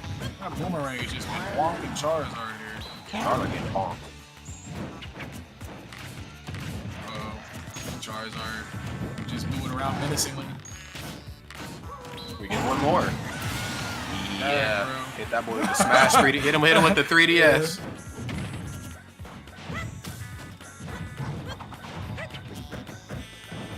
Charizard is over here doing his thing.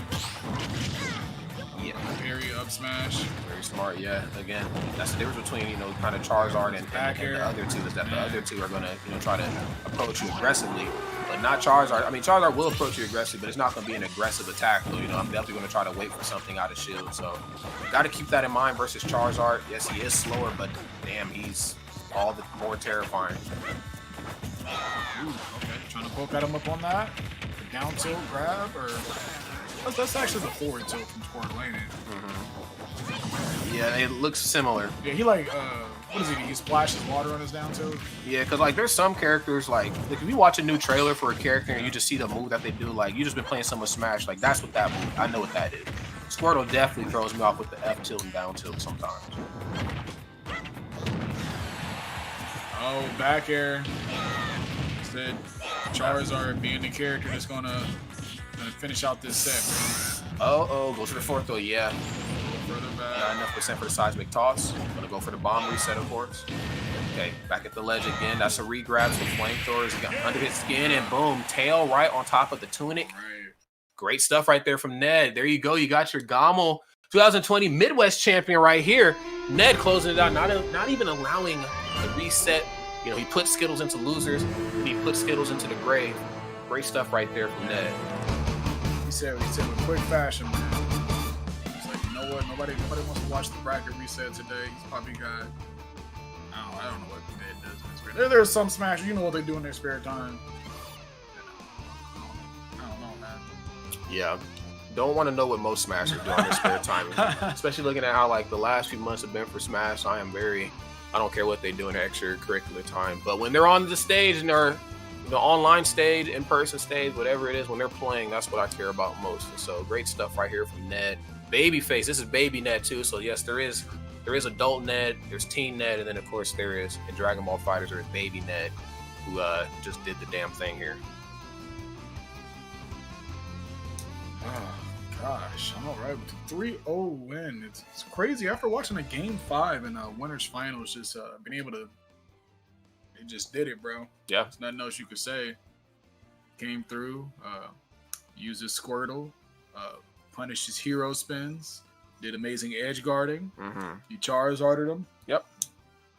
Yeah, and not only just that, but a lot of that actually, but just also how well that they all three characters dealt with Skittles off stage. I don't think there's both of those two characters have some very clear weaknesses, and of course to be as talented as they are, you have to figure out how to play around them. And I think Ned did just a slightly better job at playing around his own weaknesses, not allowing himself to Pokemon switch when he wants to, not allowing Skittles to punish the Pokemon switches. If I'm going to switch Pokemon, I'm going to do it way away from you so you can't even, because I know up air lasts forever, but I'm not going to allow you to have that. But when I think of just how well Ned did Skittles off stage, that was just Yeah. I mean, both sets too. Like the winning winners and of course this winning grands. Yeah, the one where he avoided like the forward air. They're in that last set. I really liked his switch off of Squirtles at those safer percentages where a lot of times, you see people stay Squirtle and they die at 80, and it's like, bro, like, I mean, you knew it was gonna happen. It was a liability. Yeah, most definitely. Well, with that in mind, friends, do we got replays? Are there replays, or is that it? I think that might be it. Benjamin, we got replays. Could have replays. All right. What do you say? We'll find it out right now. Find it out right now. But in the meantime, though, what you should do is, first of all, don't touch that dial, okay? Because we might have some replays online. Mm-hmm. Hashtag GOML on GOML 2020, GOML online on Twitter. Of course, keep spreading the word. Follow GOML's plan. Follow even matchup. Follow waveform. Follow everything that has to do with, not just Canadian Smash, but just Canadian gaming, okay? Remember, this tournament won a video game award, won an esport award in Canada, okay? Like I knew, I said, look, I was like, Joe, you're going to win this award, right? He was like, nah, man. You're like, it's like events like EGLX and DreamHack, like this more, esports, whatever. I was like, nah, bro. I said, forget the esports, bro. This is about events for the people. You know what I mean? Mm-hmm. And when Red Bull and GOML get together, those are events for the people. Happen. Yep, for the people, by the people. We knew that they were going to win. I knew deep down in my heart, I was like, there's no way if GOML doesn't win, because there are tournament series that wishes they had the camaraderie and the community togetherness that GOML has. And not just Canada, just in gaming, period. So I knew that they were going to win. But anyway, though, damn, I wish I knew what Rod knows. I just know about stages. Yeah, there's just some things you can just feel in your bones. Like when I looked at the lineup, I'm like, oh, GOML has this free. Like this is free. But are there any no replays yet? So right now, me and my boy Rod are gonna sign out. Okay, so no replays. And then we have some replays after. So don't go away. This will be kind of like sum up the top 6. Mm-hmm. See some of the nice highlights that we had. But thank you for tuning in. I'm Censored. Yo, I'm Rod, and we'll see you guys next time. Peace.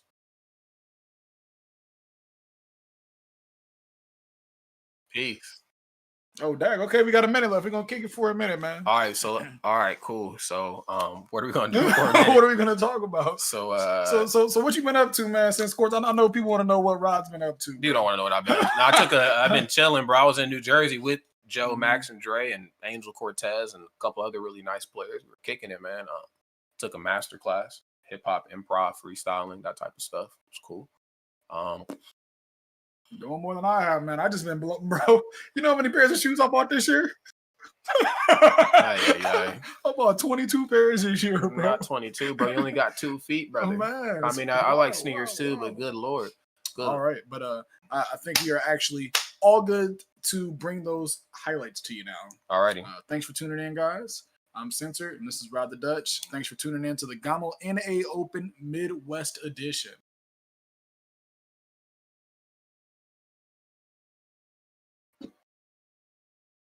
We're just gonna hold it. We're gonna hold it. We're gonna hold it.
tough.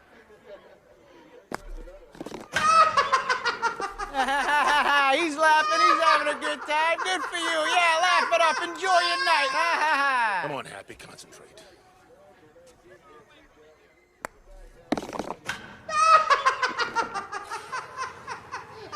Hate that clown. Easy. If you can't beat the clown, how you gonna beat Shooter McGavin?